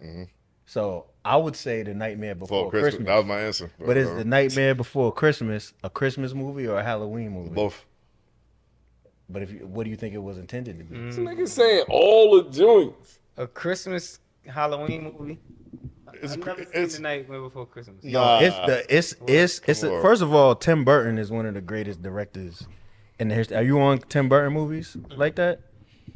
You never seen Edward Scissorhands? Of course, yeah, I seen It's that. Tim Burton. Okay, dope. It's Wednesday. Beetlejuice. The original Beetlejuice is Tim Burton as Tim well. Burton. I might have seen The Nightmare Before Christmas. But I said Beetlejuice is up there too. Beetlejuice. Yeah, Beetlejuice is fire. It's No, Halloween. It's a Halloween movie. Yeah. Halloween theme. You know what I'm saying? You saw part 2? Yeah. You did? Yeah, it was cool. It wasn't. Yeah, Yeah, I New know. Jersey. Halloween was Nah, fire. nah, nah. Like The new- Michael Myers joint, the first joint. Of course, we got to mention that. It's in the Can't name, right? skip You know what that. I'm saying? Hocus Pocus. You know what I'm saying? With the witches and all that. Uh-huh. That's That a was classic. hard. You know That what I'm was saying? It's a classic joint. That's one of them Halloween joints. Town. Shout out to my Twitter. Y'all see it later. You know about Disney Channel original movies, bro. You don't know about you was inside playing Pac-Man. You don't know about them Disney Channel. I was outside. Hey yo, when you was on level 255, Yo, I was outside. I was outside playing Pac-Man. But yo, so I asked the fans on our YouTube page, give me a question to ask on the next pod. Now, all the questions they could have asked, I don't know if it was because Halloween was coming up or where their brain was at. They said, who wins in a fight, Batman or Iron Man? It's too easy. Iron Man. What? Oh, we're talking about with or without the suit. Too. Just in general. With or without the Iron suit. Man. I think matters. in general He's not consensus- without the suit. He's Tony Stark. He ain't Iron Man. Yeah, you know what I'm saying? In the So suit, Iron Man. Iron Man. yeah, it's like Batman, like Bruce Wayne without the, you know what I'm saying, without the suit. But His suit don't give him no fucking powers though. the only thing that Batman got over Iron Man is proper planning. You know, he got the 5 piece. I was about to say, Batman, bro. If he plans some shit up, and His preparation is his strong is a point. strong point. You know what I'm saying? Yeah. But Tony Stark is the Batman of the Marvel universe, right? So like he's also like this billionaire dude that's super intelligent, smart. He makes nanotech and shit like that. Batman don't got that. You know what I'm saying? So Bro, he got a suit to do shit. yeah, like he got a shit. Like Batman didn't build a suit to fly around and shit. He actually like uses batarangs and all kind of shit. Like I'm talking about this dude got rockets coming out of his shoes. But bro. yo, Batman got Ra's al Ghul. That's his baby mom's dad. Do you know about Ra's al Ghul? He's a magician. He's a dark So I magician. jump in him, we gonna jump him? He's a dark kung fu Jumping magician, is nigga. crazy. It's over. His baby mom's pops got dark magic on his side. He got an army of terracotta. He can't fight them. He's not part of the No, fight. I actually think Batman is the trillest nigga, yo. Nah, but look, though, Batman real is my talk, favorite though. superhero. Yeah, but Iron Man's tech is superior to Batman's. I think with prep time, Batman will outsmart Iron Man.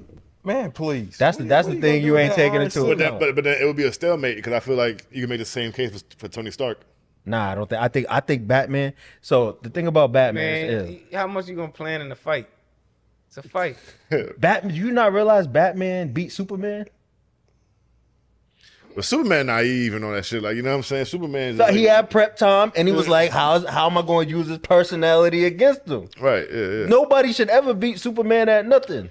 Cause you got kryptonite. What's Tony Stark's kryptonite? Nothing. His arrogance, I guess. Yeah. And Batman ain't gonna use it against him. How Batman gonna see him when he up in the air? Listen, man, Batman is the Dark Knight, man. He just go up He's in a the air. playboy Batman's millionaire, dead. Bruce Wayne, man. Don't never He just disrespect goes up Bruce in the air, Wayne like that. Batman's finished. Listen, Batman lives in a world of all niggas that can fuck him up, but for whatever reason, he keep He winning. survived, right? See, he don't know about Arkham Asylum. He don't know about Bad Arkham writing, Asylum and right? Arkham City, man. Right. Him winning, he win too much. It's bad right. All right, speaking of Batman, real quick, shout out to He the was supposed to Penguin. be Superman. Catch that every Sunday on HBO. That's like the best TV show. I out heard it right was now. crazy. I ain't watched it Crazy. yet. Amazing show. And Bane Colin almost Farrell got was Batman. going crazy. Yeah, almost. Everybody almost get what Brandy say. Perhaps he's wondering why he would shoot a man before throwing him out of a plane. With the mask on, it's hit different, right? Yo, what does Brandy say? Brandy, the singer? What did you just say? You said Bane almost got Batman. And what does Brandy say? Rain, no. I don't know. What does Brandy say? The boy is mine. Almost doesn't count. What does Brandy say? I just said it. I don't know. Wait a minute, ain't that Brandy's brother? Yo, so look. Wait a minute. So yeah, the last part of this Halloween part of the episode is we got some trivia, man. I heard June got some questions, man. Oh yeah, I heard MJ got some questions, man. Yeah. But it ain't my job, man. I'm gonna give it up to my bro Scarecrow, man. I'm gonna let him explain the rules to y'all. Oh, we gonna do a Halloween trivia today? That's how y'all feeling? Let's do With teams? Huh? No team. No, we gonna go solo. We can start with you, June. MJ, this one's for you, man. Oh, here we go. So Lloyd Banks comes out with this series around this time of year. Halloween Havoc. How you Why you answer answer the the question? question? I thought. Yeah, let's yo, go. you was from Fuck yourself. Appreciate that. Point. I promise you. I thought. Yo, who This nigga just I doubled the forgot whole the name question. of it.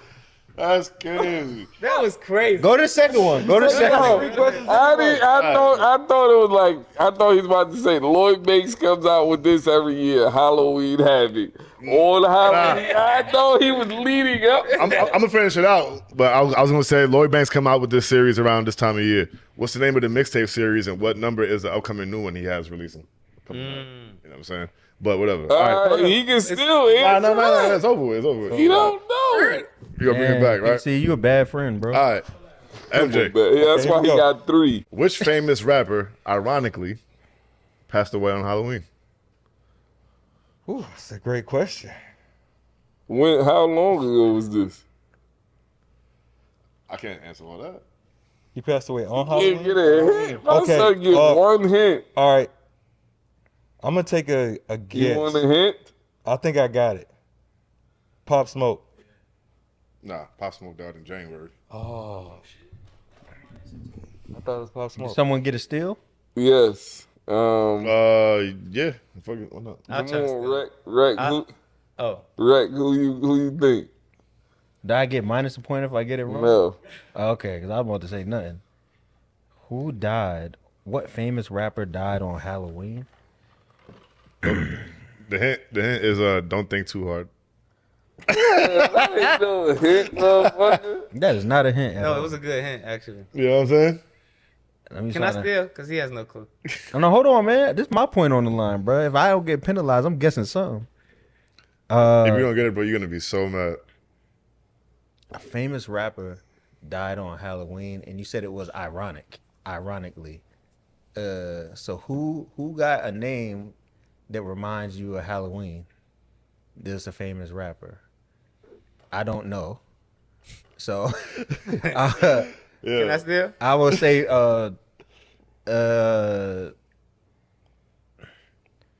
damn. I want to rebuttal this. Bro, if you don't get it, you only get one chance. I got it. Huh? I think it's time to remove the mask. He died on Halloween? Yeah, nigga. Oh my god. You do not deserve No, but time out though. What? There's a technicality on that. They announced that he died on Halloween, but they speculated that he might have died earlier. His wife announced in December 30th that he died. He passed 2 months earlier on Halloween. Remove the mask, sir.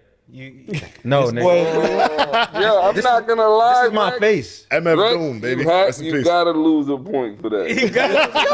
How you bully you? You gotta lose a point. I wanted to do it to him, so I'm like, damn, don't do The it. hint was don't think too hard. Right. Yeah. You have it on your face. And the Don't think too mask. hard. Out of here.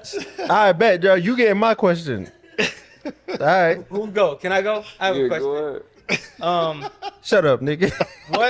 What famous rapper appeared in The Seed of Chucky? The Seed of Chucky. This question goes to I know, and you better not pick me. I swear to God, you better not pick me. PC. Redbeard. Yes. I know it too. Give me mine. Did you know it? I was about to say Coolio. And I was gonna. You had the poker face on, so I was like, "Yo, I'm passing it to P." Nah, he was at the dinner table and then he got his insides taken. I got a question for Rec. Yo, I feel like niggas are picking on me, but all right, let's go. Nah, I'm gonna go. Nah, cause June ain't on the board yet. I'm posing this to June. Do I got a point for that? Oh no, you got a point. Yeah, I got it. Do I got a point for stealing his? Nah, yo. But don't. Yeah, I give you that. Yeah, So I give get. you that. Yo, okay. All right. Listen, June. And the mixtape. I don't know if it's a mixtape. I'll say mixtape instead of an album. Freddie vs. Jason. Damn. What did the rapper Jadakiss have in his homeroom class? He was in homeroom with this. What was it? I ain't even wasting time, bro. I passed. I don't know. I have no idea. Rec, you want to steal? Nope. Give it to MJ. Rain, what did he have?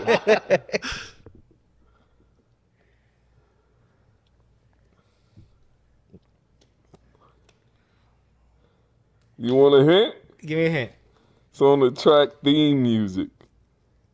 I can't even tell you. Damn, and that's my shit. I'm thinking of the intro. You know how long I haven't heard that tape? I'm in homeroom with something. Yeah, what is it? Yeah, I can't remember, yo. I can't remember. I don't know. I gotta pass on that one. The answer is I'm in homeroom with dime sacks. Rewind that. Can't take your time back. Yeah. Some shit. Damn, in homeroom with dime sacks. Yeah, what? All right, MJ, you awfully quiet. What Hold you on, got? what did that have to do with Halloween? Oh, because I got Freddie it. The MF Doom is still messing with his mind over That there. bothers It really bothers this nigga. I'm picking which one of y'all gonna lose 10 points on my question. Yeah, this nigga mad. All right, so my question is, Rain is gonna know this answer. So you don't gotta post. Yeah, I'm not. Okay, I'm not picking Rain. Pick who you want prior. Direct is doing horrible today, so let's keep it on Direct. Direct. You rusty. You ain't been back. You ain't been You came back real rusty. It's the mask. Okay, on the ghetto. Okay, here we go. On the Ghetto Boys. Damn, that song, was my same fucking question. My mind is playing tricks on me. Bushwick Bill's verse. This year, Halloween fell on the weekend. me and ghetto boys are trick or treat and robbing little kids for bags until the old man got behind that. That verse is Bushwick Bill. Who wrote the verse for Bushwick Bill on My Mind Is Playing Tricks on Me? Scarface. That is correct. So I'm surprised you know that. Expeditiously. That's MF Doom under that mask. That ain't. Who's up right now? We all got one. Me? I got 2. All right. This question's for PC. You trying to get a point deducted? For him? Yeah. Okay, I got you. So, and then I guess the tiebreak, he ain't gonna get this. So the tiebreak could be June's third question. You ain't use your third question yet, right? Yeah, but I got another one. All right. So, on the album by Will Smith and DJ Jazzy Jeff, he's the rapper and I'm the DJ. One of Will Smith's most famous songs, A Nightmare on My Street, appeared on that album. In the song, when Will Smith first starts the verse, he refers to a specific night of the week when he got off tour. What night of the week was it, PC? That's a decent question. He in full Scarecrow character right now. He ain't saying nothing. That mask is crazy, by the way. It is, it's very intimidating. Thinking about Will Smith in a Scarecrow outfit is crazy. I have no idea, sir. I'm gonna pass it to whoever got the second highest points. I feel like that question is intricate. Hey, that question is not intricate. Will What Smith day of the and week Jazzy was it? Jeff album in 1986. That's one of his most famous songs. Yeah, that's an intricate question. Do you know this, H? It's it's a 1 out of 7 guess. I know. Yo, it's literally a day of the week. Yeah. You got 1 out of 7 chance. Let's go with Monday night. MJ. You're right. Yeah, you're right. You was right. I'm not saying that. It's MJ's turn. Oh, you gave it to MJ? Yeah. All right. So my guess, I'm gonna go with a Sunday night. What's the spit the rhyme too? It was Saturday evening, if I remember it right. And I just got back off tour last night. That's crazy. Saturday. So it's Friday night. He said it's Saturday evening. Right, but I just got back remember off tour right. last night. And I just got off a tour last night. So That was Friday night. nigga. I never said it was Saturday. I just Yes, said the you lyric. did, nigga. I said the lyric Nah, and you I got laughed. another point to die. Yeah, you're going horrible. Is that direct? I said the lyric. Okay, When did I say yes? The answer was Saturday. Okay. So what's the answer? It's Sunday? It's Friday. It's Friday. Friday night. This one's easy. So, I mean, I'll let you pick. You know what I'm saying? Who answered the question? But Halloween. It's me and him. We tie breaking. Oh, is it between y'all? Let Rec pick. Let Rec pick. All right, cool. I need to hit a question first. Halloween H2O. Who was the famous rapper in that movie? I don't think either of them know. Well, Nah, Rain is making PC.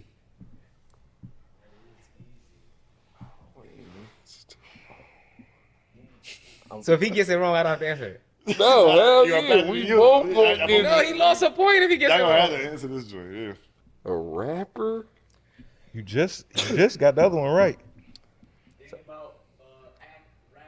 Listen, I'm stealing it. He taking too long. You better guess somebody. Go ahead. Don't go outside. Method Man. Nah. That was a safe bet. That was a safe bet, though. Like, method, man. Nah, it was Busta Rhymes. Busta Rhymes. You remember he was in that shit? We still had the dreads and shit. Ray always act like he knew. Oh, No, so what was Method Man? I just watched that last week. Because he stole it. He got it wrong. I didn't even get the answer. So what was Method But Man? I'm not going to lie to He was you. in, I was going to say meth. Word to my mother I was. But I'm trying to think of meth being in the joint. No, Meth was in Ellie. No, he was in a scary movie too. Was he? What's the He was a hit. Yeah. What's the shit when he was on the radio dude? Or Meth was in Ha Ha. Oh, you know who that was? Don't quote me. Yo, we back, man. Listen, I'm gonna get right to it. There's a lot of podcasts out there stealing content from the Don't Quote Me show, man. Talk about it. Now, We the GOAT. We not gonna say no names yet, right? But some of these podcasters are people that we know. I don't like that. People that we came up with. Fun. You know what I'm saying? It's not cool, but we want to let you know that we noticed. And MJ, you have a story about something that was said on the JBP. What happened on Joe Budden's podcast, man? He made a point. He said that he watches the videos. Sometimes he watches the podcast that don't be getting views. Like, yo, they be going crazy with the 7 views. You know what I'm saying? I'm like, yo, give me that information. Yo, give me that content. So I just be taking it. I was like, oh, okay, Joe. I fuck with that. That's crazy. So y'all ain't said, "Are you fuck with that?" He's exaggerating with the 7 views. No, that's exactly what he said. No, he's exaggerating. He's exaggerating with the 7 views. He's like, but niggas I might get like 30, 40, 50,000 views, but he be like, the nigga with the 7 views. Yeah, word. Hey, listen, man, if you want to be good, you gotta borrow some ideas. If you want to be great, you gotta steal them. Nah, but that's crazy. Good artists borrow, great artists steal. I'm not gonna lie though. We go out of our way to come up with creative concepts. Sure. Like, And that's we why on y'all our niggas got weekly meetings 7 like, views. nah, we can't do that. Somebody else did that. We should do it like this. We should do it like that. Yeah. But the flip side to it is, man, look, once you put the idea out there, it's no longer yours, man. It belongs to the people. No, I'm we not- here for the people. I'm We not- ain't trying to give some information to the people. We can't be mad once they use it. Once it's out there, we put it out there. I'm not gonna lie though. We didn't invent trivia. Trivia is not our intellectual property, but we made it lit. We made hip hop trivia super lit this That's year. a fact. It's a fact. And I appreciate everybody out there that now added trivia to their podcast because you know where it came from. Because we definitely see you. And guess what? Me and Rain looking in the air. Don't finish. Don't quote him. Whoa. Let you go in that verse. Whoa. Hey yo. But yo, if we gonna get into something more serious, man, y'all crazy. But yo, if we gonna get into something more serious, man, Lil Durk is now locked up, and 6ix9ine found himself back in jail after he dodged 45 years. What he in jail for? I missed that. He violated his violated probation. it. He violated the terms of his federal. What time he got? He got a hearing on November 12th, but it ain't nothing super duper crazy. Like, it was like something about like he traveled to Vegas without like informing the federal people or whatever, and then like he failed a drug test for like methamphetamine or something like Yeah, that. they say he had meth or something. That nigga. But he take Adderall, so that's probably what it was. You know you can be taking drugs and you're an agent, nigga. You gotta be clean. You gotta be a clean agent, nigga. You can't be out here working Right. nigga. You gotta know you telling on, nigga. You are a government employee, Mr. Tekashi. You cannot be out here taking Adderall on the job because you know it shows up as meth. What are you doing, man? Now, yeah, he was in the club in New York, and then they came and snatched him up really from out of there. Like, security guards came and grabbed him out, and I guess the feds took him from there. And what's crazy is that he's in MDC where Diddy's being held, and you know Diddy's in PC because you know he's a high profile celebrity and shit. So also 6ix9ine as well. He's a high profile snitch, high profile celebrity. So it's very likely that they're being dormed right now in the same fucking section of the jail. You know what I'm saying? They're like probably together right now. Like, you know what I'm saying? Something yeah, there's something about you being like, yeah, and then he's gonna be where Diddy's at, and all I can see is PC going like this with them fingers in the back. Watch out for the did there. Me and 6ix9ine Diddy about to have a field day, boy. Me and 6ix9ine looking through the index.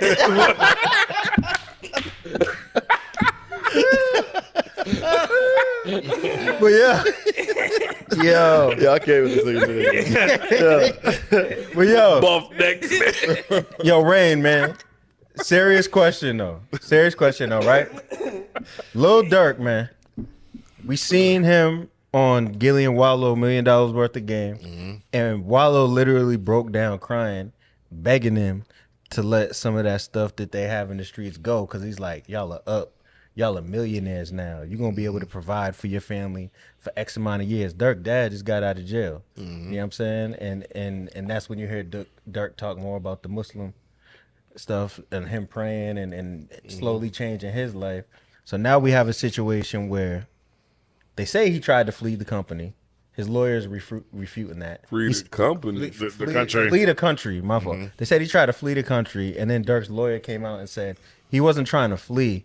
He wanted to purchase a ticket in his name to see if he had a warrant, which is whatever. You know what I'm saying? Great defense, I guess. Lawyers say anything, I know, bro. right? Yeah. But I ain't gonna lie, if it wasn't the feds, what he did was actually kind of smart in a way. Like he bought 3 different flights, and it was like, you know what I'm saying, you had to choose which one like he's on. You know what I'm saying? Like, Pick one nigga. Yeah, pick one nigga. Right. don't know what You know what I'm saying? If it was like local authorities and shit, then they would have been hard pressed. But because it's the feds, like they got to drop on everything, bro. Like once they got you, they got you. So they had a Goosebumps choose your indictment.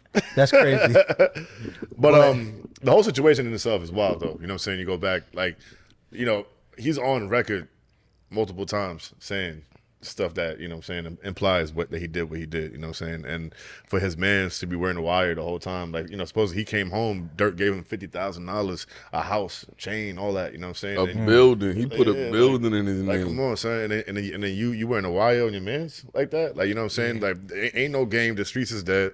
You feel me? Niggas been saying that. We know that, you know what I'm saying? So, Dirk, you in a sticky predicament right now, bro, you know what I'm saying? And I really don't see how he's going to get his way out of this. How you gonna shake it? How you gonna shake it? You know what I'm saying? You know what the craziest part of all this is to me? When FBG Duck was shot on the Gold Coast, right? And then they brought up all the main shooters. I was like, these are all known people on the internet from either rapping or being next to this person. And I'm like, yo, I understand it, you know what I'm saying? This one's brother got killed. This one's cousin got killed. This one's that got killed. And maybe they never want to let that go. But to me, that was a sign of like, drill rap is dead. What is it? A drill means to kill somebody. You are rapping about killing people. You know what I'm saying? And I want to say this. I don't never wish death or jail on nobody, especially that didn't do no super, super heinous stuff that I'm not going to say on camera. You know what I'm talking about, right? Mm-hmm. But I'm like, you got people's kids growing up watching this, rapping the lyrics the same way we used to rap the lyrics to our favorite songs growing up. They think it's cool to slide. They think it's cool to do all this. And it's kids that know nothing about the life, right? I'm a little bit glad that they have an example of the consequences that can happen when you consistently do stupid shit on camera. Right, but this wasn't that, though. Because it don't matter whether he rapped about it or not. Your friend was wearing a wire. So even if he never said nothing about it in the song, yeah, man is wearing a wire. Exactly. So that's like me and Rain hanging out. If we together every day and they got on a wire, you like, yo, homie, I'm not getting locked up for what I rapped about. You're here beside me, somebody I trust, somebody I take care of, with a wire on.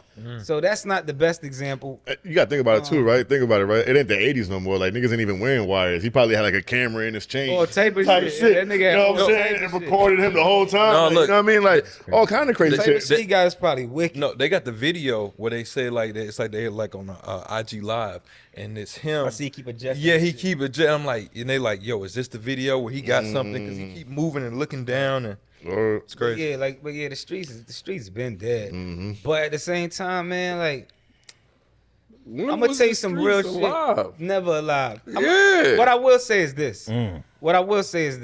As a man, you have to decide.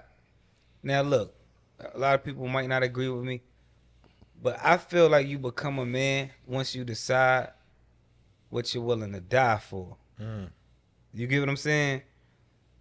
Up until then, you're just a person just roaming this earth. You have to have some type of purpose. What are you willing to die for? What are you willing to do life in prison for? It might be your mother. It might be your girl. You might be ready to crash about your kids.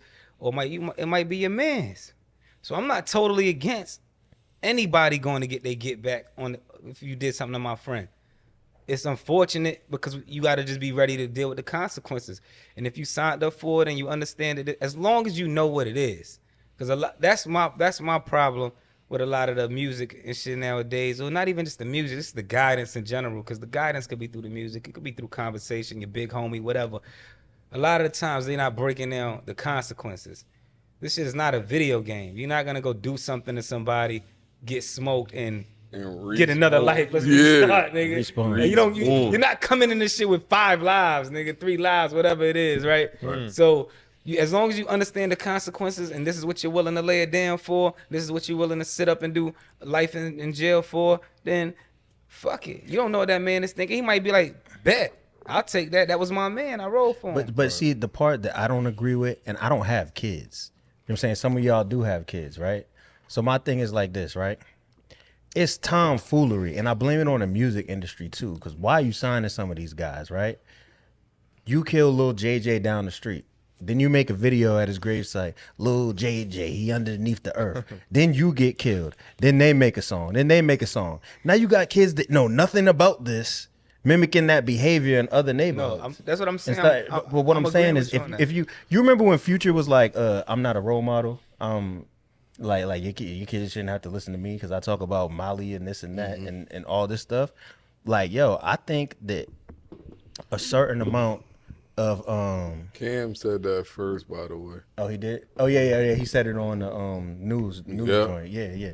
But I believe it's irresponsible to ignore the fact that once there's a bunch of eyes on you and you know you have children that follow you and stuff like that, to just ignore it and not care. I feel like that speaks to the type of person you are, and I feel like as a community we shouldn't uplift these people to the forefront just because they got a good song. I feel like a lot of these people should have never made it as far as they did, but they got the machine pushing them and a bunch of dumbasses on the internet doing reaction videos because they know we all gonna watch it if they make the thumbnail a How would certain you? way. Can you say the same thing about Scorsese and say like, oh, his movies are so violent and it? But this is depicts real. mob culture. But what I'm saying is this is actually real. But not all of it. I'm saying what you're talking about. Yeah, but A lot of the popular rappers drill going. rap, but you use Future as an example. That's So why I'm the saying- mayor in New York wanted to ban drill rap. Yeah. But I believe- do y'all feel like the feds is like launching a full attack on hip hop, or is it that people in hip hop need to stop doing shit on the federal level? You need to stop doing shit like this. You gotta be responsible for your own actions, man. You gotta be. See, you know what the difference is too? When we was growing up, there was real gangsters that rap. There was some fake ones that rap too. There was real gangsters that rap, but they actually took the craft of rapping seriously, right? They tried to actually be rappers on the side of that, and they recognized that this was their way out of the situation. Now you have people that are lifetime killers. Like, yo, I suck at rapping, but I'm gonna make a song about what I did because I know it's gonna be hot. Yeah. As a rap fan, someone that participated in the culture, I just think that's whack for the culture. But that's, first of all, all right. So let me say this, but that's what we, as consumers, have to have discernment and understand the difference between what is hip hop culture and what is just murder, kill culture. These are two different things. Everybody that gets in front of a microphone and rhymes some words isn't really technically an artist or a rapper. Correct. You know what I'm saying? These are completely different genres of music. Some of it, like some people want to be known for their craft and their art, and other niggas is trying to get a message out. Like, nigga, I want you to know I killed your man, and I'm gonna say it on this microphone and put it on YouTube because I'm gonna get 1 million people to know. I want you to know this. Don't confuse this with the hip hop shit that's going on over here. That's not what we're doing. but we We're know putting that out a PSA. We know that because we're older, right? And obviously we're using our platform to talk about it, Right. which is a good thing. But I feel like, especially with a younger audience, the line is blurred for them. They grew up like this is rap. Right. This is what rap is supposed to be. So When you get people like Slim Jesus coming out, he making up ops to smoke. So what percentage of drill rap do you think actually slid? I don't know. That's a tough question. I see a good amount, to be honest. Yeah, them niggas is for real. Yeah, Niggas I is agree. for real. Yeah. Them boys from the BX and Brooklyn and Chicago all making that drill music. They out there for But real. it's not. That's a You know fact. that shit, you know that Out shit there. remind me of. All right, so y'all remember back in the day we had like gang banging on wax and Yeah, shit. Remember like the yeah, Crip yeah. Blood? Yeah, when the albums with the all Yeah. criminal. But we Fire. didn't look at that as hip hop. Like we didn't look at that as like. It was gang banging on wax. It was some other shit. And that's what drill music is to me. It's like that's some other shit. Would y'all agree that Jadakiss came out and said that drill music is probably like the worst trend to ever come out? I didn't hear in Kiss hip say hop? He did say that. He said that recently. It is because I agree with him. It's music about young people killing young people, and it's making young people think that, oh, this is what rap is. That's crazy. That's some dark demonic shit, man. That's crazy. I want to ask MJ this because my son been quiet. Do you think like if a kid is influenced by a rapper, whether it's drill rapper or anybody, do you think that you chalk that up as bad parenting, or how do you feel? I think the parenting has a lot to do with it. It depends because the way I grew up, I was very secure in who I was once I started hearing like gangster rap. So I knew no matter how much I love this, and this is amazing, I know every single word of this, I know I'm not Snoop Dogg. I'm not a Crip. That's not my life. But for somebody that doesn't have that and is not secure or doesn't have a parent or parents in the house to say, yo, we ain't doing that. We listen to Snoop Dogg, but you ain't smoking no weed in here. And you know, but if you don't have that and you just look up to that and that's cool, or any drill rapper or Von or Dirk or whoever it may be, yeah, it does have power. It doesn't have power over me or people like me, but it's dangerous. It's dangerous. So somebody who doesn't. I like what you said when you said that, you know, you were secure with yourself. Yeah. You know what I'm saying? Because, yeah, like I feel like it's an identity thing, right? Yeah. Where, like, somebody can identify with this person because, like, they don't got their own flow. So they're like, yo, I want to do that. I want to be like this man right here. You know what I'm saying? And then you let that music influence you and you tap into that energy. You know what I'm saying? So then now you talking about dead ops and you talking about this and you don't got nothing. Yeah. It'd be crazy. And I would say this on the positive side, like it's just you, because sometimes I would hear raps that were good, and I would go, yeah, you're right. I want to do that. Now I could have heard the same bad thing, so they bring it up in court, like, yo, you listen to these bad rappers and then you doing this, so it's bad. But I remember hearing Lil Flip say, and if you already on your feet, why don't you help somebody else? It's a simple rhyme, but I was just like, yeah, he's right. Like, for somebody like him, who's on top of the world, got everything, for him to come down and not say nothing crazy, but they'd be like, yo, if you doing good, help somebody else. It's like that stood with me and stood out to me more than him telling me to go shoot somebody or whatever the case might be. So it just depends on the person. Even with you never seeing Little Flip help someone else, you still you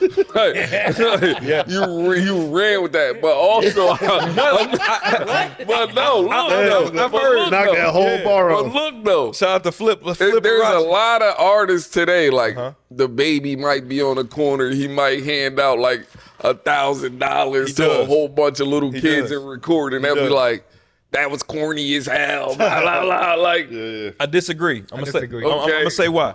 I disagree because, like, religiously, like in the Bible, yeah, you're not supposed to do that. Like, you're supposed to do your good deeds in secret, and God will bless you publicly. That's that. But at the same time, if Lil Baby could be out there selling drugs and putting that on the internet, or if you or any rapper could be on there doing anything bad, and you know that will influence them, just like I said about Lil Flip. What if those kids see you doing something good? So yeah, you might be cutting out your blessing religiously, but if you can influence people to do bad, then you also have the power to influence somebody to do good. So when I look at a video, like when I first saw like Drake's God's Plan, like I had mixed emotions. I was like, dang, like why would you be doing that? But then I thought about him like, yo, he could be doing bad things and getting people to do that, but instead he's helping somebody, so that's good. It is so dope. Like you said, sometimes it might go against your religion, but even if you can't be so heavenly high that you're no earthly good.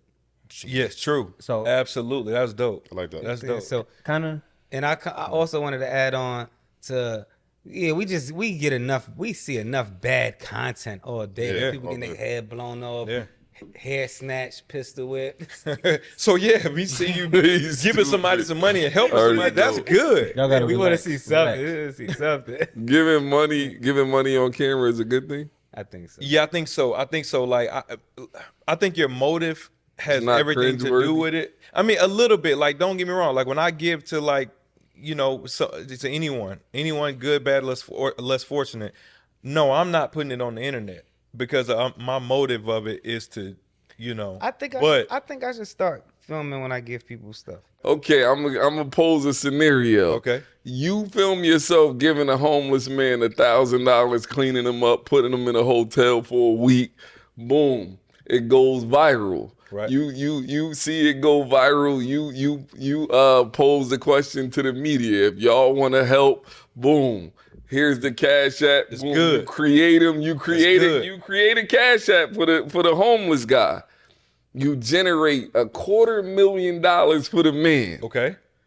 How much of that money do you feel like you are entitled to because you raised that for him, or should you give him the whole? Don't go to him. Please. You know what that's called? That's called an administrative fee. I'm gonna tell you That is. me personally, if I gave him 1,000 and then the whole world donated and gave him 250, I'm taking absolutely $0. Absolutely. No. So no. what? I'm gonna tell you right now. What position are you in to where you don't need a quarter? I'm You telling you don't right need now. a portion of that quarter million. Because it goes back to the religious part. I'm gonna tell you. Hold on. No. Hey, I'm gonna tell you what. It goes back. That's your money, but no, I'm gonna tell you like this. Throw me something off top. For sure. No. I don't want it. No, that's not mine. God had that for you. No. Ill-gotten goods don't last long. No. That's not for me. They wouldn't even be able to donate if it wasn't for you. Yeah. No, but guess what? I didn't set it up and say, yo, let me set you up and take a percentage. No, I set up to bless you. God will take care of me. You know what? God has already taken care of me because I don't need $1,000 from a random person. Nigga, God just gave you $250,000. No, God didn't give me $250,000. God gave. I'll tell you something. No.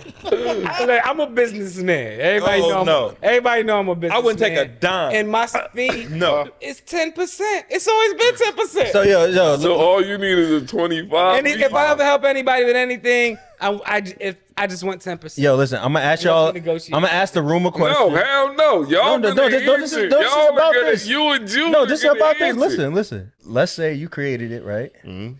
And on your MJ, you just told the dude how much bread it was, and you gave the dude the bread. Is the homeless dude a bitch ass nigga if he don't offer you something, and he has all the bread? No. Like, listen. No, he's not. I'm gonna tell you right now. Listen. I have. God just gave you the blessing, and but you want God I'm to gonna tell you. up No. the person and give Listen. you I'm gonna tell you right now. Listen. He just gave you the lick. I'm gonna tell you what. I'm gonna tell you. It's funny you asked because I have a song about this about giving to homeless people, and no, I wouldn't take a dime for that. Like, dog, your blessing is you don't need that. And God, listen, if he gave a homeless man randomly $250,000 through you, what you think God got for you? So you think it's a sin to take a portion of the money? Yeah, that's not. That ain't for me. No, that's not for me. I wouldn't, dog. That man couldn't give me a dollar of that money. First of all, I know God. I'm just God not the type works of in person. mysterious ways, and that might have been a mysterious way. You cleaned him up. You gave him $1,000. You put him in a hotel for a week. And I did that for $0. All of that. I did that for $0. He don't need all that money. He don't need all that. I got a question for y'all, right? And this kind of goes on the whole morals, values, and principles of rap thing, right? Mm-hmm. So there's a league in London blowing up. That's called Pen Game Battles, and they're bringing back the battles over the beat right now. I love it. And a lot of it is like some of them got like a grime sound. I seen that shit. Yeah, some of them, they got the UK sound when they rap. There was a clip that's going viral right now where this dude is like, oh, your nan is like your grandma. You know what I'm saying? Like your nan is dead, and your nan is this is grave, and all that stuff, crazy. right? And so the rebuttal was, and mind you, it's like it's premeditated. This is drill. Like, they get it ready at home or whatever, right? They write their lyrics even though it's over the beat, right? It's grinding, right? So they dissed this dude's grandma for being dead, right? So when it was the other team's turn. You know what I'm saying? They had a rebuttal ready. I would break her vase that her ashes are in. Damn. He went to that extent. He went deep. But that's the bar he said, right? So when the other dude's turn, they did a whole hook about the dude's, was it his dad being dead? They did a whole hook about his dad being dead and had like the crowd chanting it. With your daddy dead. Yeah, your daddy dead. Yeah, exactly. Your daddy dead. Yeah, exactly. That type shit. Yeah. So I was arguing with people in the comments because here's the thing. In battle rap, right? People say you can say whatever you want, and what I always say, and what I've heard Arsenal say, he said that. No. He said Arsenal. He's willing to deal with the consequences of what he says when he says something. Yeah. So if you're willing to deal with the consequences, fine. But honestly, as a culture, what is stepping too far over the line? Because I believe that if you have to lean on lyrics about somebody dying, then that takes like you might not have any lyrical integrity. You have to do that because you couldn't come up with something else better. That's how when I see stuff like that, that's what I think. The hip hop, like the hip hop warrior that is embedded in my soul says there are no lines. Mm-hmm. Don't mention me. Don't diss me. Don't stand in front of me. If you want this, then nigga, you signed up for whatever I'm about to say. I'm with that. We're warriors. But It's integrity too in being a warrior, right? But, I mean, certain shit. I'm not. I wouldn't. I think I wouldn't want to say. I wouldn't. It's lines out. It's lines in my mind that I say I wouldn't cross, right? But then, if somebody says something to me, yeah, I don't know. I might cross. I don't know. I don't believe. Well, yeah, I don't believe in equal pay. It would take somebody to cross that line with me first, right, before I cross that line. Right, but will you cross the line though? But if it's not in your integrity shit, thing. But what do you mean? If he goes, he like your pop's dead, your pop, Well, it dead. is. and then it ain't in your bars. Like you can't. I'm not gonna lie, and this is why I say people's talent level might not be up to par, because we know that, like, in rap history, like, the verses that we remember, or even in battle rap, the verses and the things that we remember are the things that were well put together and well thought out. Right. So what I'm thinking is, if I go battle somebody and I know what he about to do, I'm gonna let him do that, and I'm gonna construct something so crazy to say back to him that he's gonna look retarded for you. Well, no, yeah, I agree with that, because like if I was to battle Arsenal tomorrow, I'm not gonna battle Ars the same way I would battle somebody else. Like I'm gonna expect him to go full on disrespect, so I'm gonna get the same way. Right. You know what I So mean? it ain't no integrity. The only way but like he took me out of character first. You know what I'm saying? Like, I know. You're preparing for something you think he might say. But you know he is though. You know what I'm saying? You know he is. So let me ask you, because when Drake and Pusha was going at it, Yep. Drake was like, "Yo, no, he crossed the line with certain Yep. shit, right?" Now Pusha was like, "Nigga, they all know lines, man. They all know lines." I feel you. When Nas and Jay was going at it, Jay felt like the dick sucking lips line was a little too far, so he felt justified in mentioning the condoms on the baby. That seat, was too far. right? But he felt like, I felt like that was too far. But he felt like the dick sucking lips was too far. Yeah, Right? everybody So has it's a line. like, even that is like, well, what's too far? I'm with you on the hip hop in me, which is why I don't battle rap, because I know you have to go that far. I don't want to go that far, so I'm good on that. So I'm with you, but there are no lines. Like, but I'm gonna tell you, of course, bro. Something else too, I was thinking, and like this is any form of combat, because I was watching, what's my man name, John Jones, the fighter, Bones. Yeah. and he was saying, a lot of people talk bad about his kick. He does a kick to your top of your leg. Yeah, like that, it's technically a knee kick, but it's legal because it's right above the knee, right? And it's a lot of people that get mad at that kick and say It's in that the kick rules, should though. be Be illegal. illegal. You know what I'm saying? Like, you're trying to break somebody's knee. And his response to it was, I mean, y'all are coming in there trying to punch me in my head, give me a concussion, put me to sleep, basically wipe out my memories. At the minimum, I can give you a permanent limp. So I don't. You know what I'm saying? So his I'm gonna tell you- Permanent limp, temporary knockout. No, but not temporary knockout. You might die though. My son Muhammad Ali had Parkinson's. Yeah, we from coming here trying to but kill each that's other. after like 50 fights. And grind time, we had a battle rapper that he was battling someone, and nobody had really done the disrespecting dead relative thing yet. He had a shirt made of the dude's dead grandmother, and he was I in his remember this battle, unzipping his shirt and goes, "By the way, your grandmother to death." That's how he's gonna end up. And we was like, "Nope, you can't do that, bro." We was Why like, would "Nope, he tell y'all he was gonna do that? I don't know. We stopped him from doing that because we were like, "Yo, immediately this dude and his family is gonna fight you." I'm not gonna lie. That'll went down in history. Time Midwest. Greatest shit to ever happen. Yeah, nah. By the way, I fucked your grandmother to death. But things weren't like that weren't now. So we weren't talking about going viral. It wasn't like it was now. We were like, "Nah, son, you can't do that." Yo, listen. I say the only way to make that obsolete is for us to do like, you know how King of the Dot does like with Blackout where they toggle through the battlers that's on the card. They need to go back to the essence where you just write 3 rounds. You don't know who you going up against. Boom. We go like, we just spin the wheel like Wheel of Fortune. Boom. June Peas. Right. Boom. Then I spin the wheel over here versus T-Rex. And now both of y'all just come with y'all shit that y'all wrote. But a nigga might say, Nigga, I don't know your great grandmother, but I know she But did. it's still not. But it's still not. It's still not crafted. It's still not crafted for you. You feel me? It's different than like, oh yeah, and last week your auntie Diane died, right? Yeah. Like that shit is 5:30, different. I seen the obituary. I think real early. I think disrespecting the dead is bad luck, my nigga. I'm not with that. Don't quote me. Absolutely. All right. Anything Snoop Dogg do bad, you do good. I got a culture ratchet question. Oh, you right. I'm sorry. No. Get your shit off first, King. You have been wanting to get it off. No, see, it's your time. It's your time to shine. But no, I she did was have just a talking about uniform. I was like, take off that eyeside.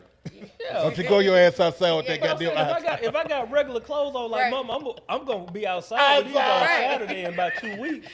These ain't school. Don't you go your ass outside that goddamn heel flick on. this polo, not ice. You gotta go outside with old pajamas. Damn near. And a bleached You know what ass I'm saying? t-shirt. Some pants that you can still button, but they don't touch shit no more. Yeah. You might as well cut them. They Yeah. You might as well cut them motherfuckers. One time my son came. Look, one time my son came in the house. You know what I'm saying? Like with school clothes on, with mud up to his chest. Hold on, 1 second. You say your son came. One time my son came in the house with nice school clothes on, with mud up to his chest. Somebody beat him? No, he just fell in some goddamn mud. And I was like, man, I ain't fucking with this nigga no more. He randomly fell in Georgia Red Like Clay. he landed, he jumped over the fence in the Why was he backyard, doing this? and then he just fell in some water and mud, and yellow. then came in trying to goddamn clean the shoes. This is random. With helmet yellow. Why is he jumping fences? Because he's a little boy. They do shit. Boys is nuts. I mean, I get it. Boys are crazy. Tell us about you kidnapping Steve. Oh, actually, so I'll set it Wait, I up. talked about that in. Huh? We ain't talked about it nowhere, baby. Oh no, cause like so that I same. thought it was in a group. No, Nah. no, it wasn't. Oh, well, it was in a group Petty as chat, but fuck. it's Kinda. Hey, it's in the other group chat. It's in the other group chat. With active members. But It's right. like, damn. But I'm saying, What was you gonna do? You had Steve out there toting. but I do want to put out there. In the machine. I want to put out there that I was like, hey, bro, I want to be respectful of your time. Bro, it don't matter at that point. It do matter, no, because like I'm What like, was you gonna do? Bro, I that's wouldn't what I'm know. saying. We got 2 vehicles. What of him? Check this out. No, like honestly, and I'll take all the heat because this is great content. But when I say something, What happened to you not talking? Hey, somebody pass me some Terramana. Hey, where's the Terramana? What happened to you not talking? Well, get this man some tequila.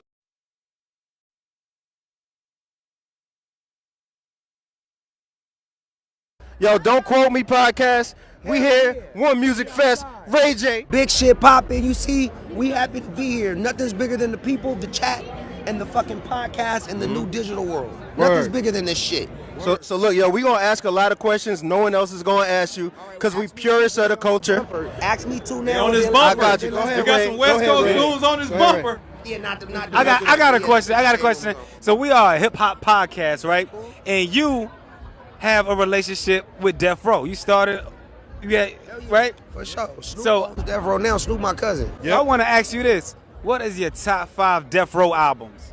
My top 5, Above the Rim. Of course, Doggy Style. Of course, Chronic. The other 2, I would go, of course, All Eyes on Me and Machiavelli. Too easy for you. That was too easy for you. Absolutely. So Ray, you I fucked y'all up with Above the Rim. Yeah, you fucked me up with Above the Rim. We got one more for you. Yeah, nigga. Yeah, absolutely. That was a good one. All right. So look, so you here in Atlanta, right? And I know you got some unbreakable glasses on right now. Are these breakable? Nah, these are Melinda's. These are just shades. Okay. Like, even my unbreakables, I'm working on a new elastic so they don't break because there's areas where they always break. Okay. I'm in there crafting it. I need another mold or 2 to come out, and then the unbreakables will be going crazy for 2026 Q4. Let's go. Be on the lookout for that. So tell the people what else you got popping off coming up in 26. We got the new single with R&B single with RSVP, but I got this other single is heavy hip hop, but it's not like I'm just talking shit about what it is now. So some songs you play for people, you want them to like it, you play it. I don't give a. This song, I'm telling you what this is, and what niggas gotta understand and respect.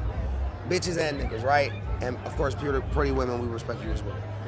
You get what I'm saying? Right, So gotcha. I need y'all to get the song. It's called Stripper Bowl, and then another one's called W for the Chat. I'm in the chat right W now. for We the on the chat. stream. We on the chat right here. TV up. What up, chat? Focus your camera. Focus your camera. What up, Pay chat? attention. And we outside. It's heavy, and the chat is so big. Like, this is my security, but I have him shooting the chat because it's just me and him. That's what it is. And so you gotta play two roles at some time. Dead homies. That's what it is. On the dead homies, appreciate you, Ray. No, let's Love. reconvene. Let's do it. Let's reconvene. Let's do it.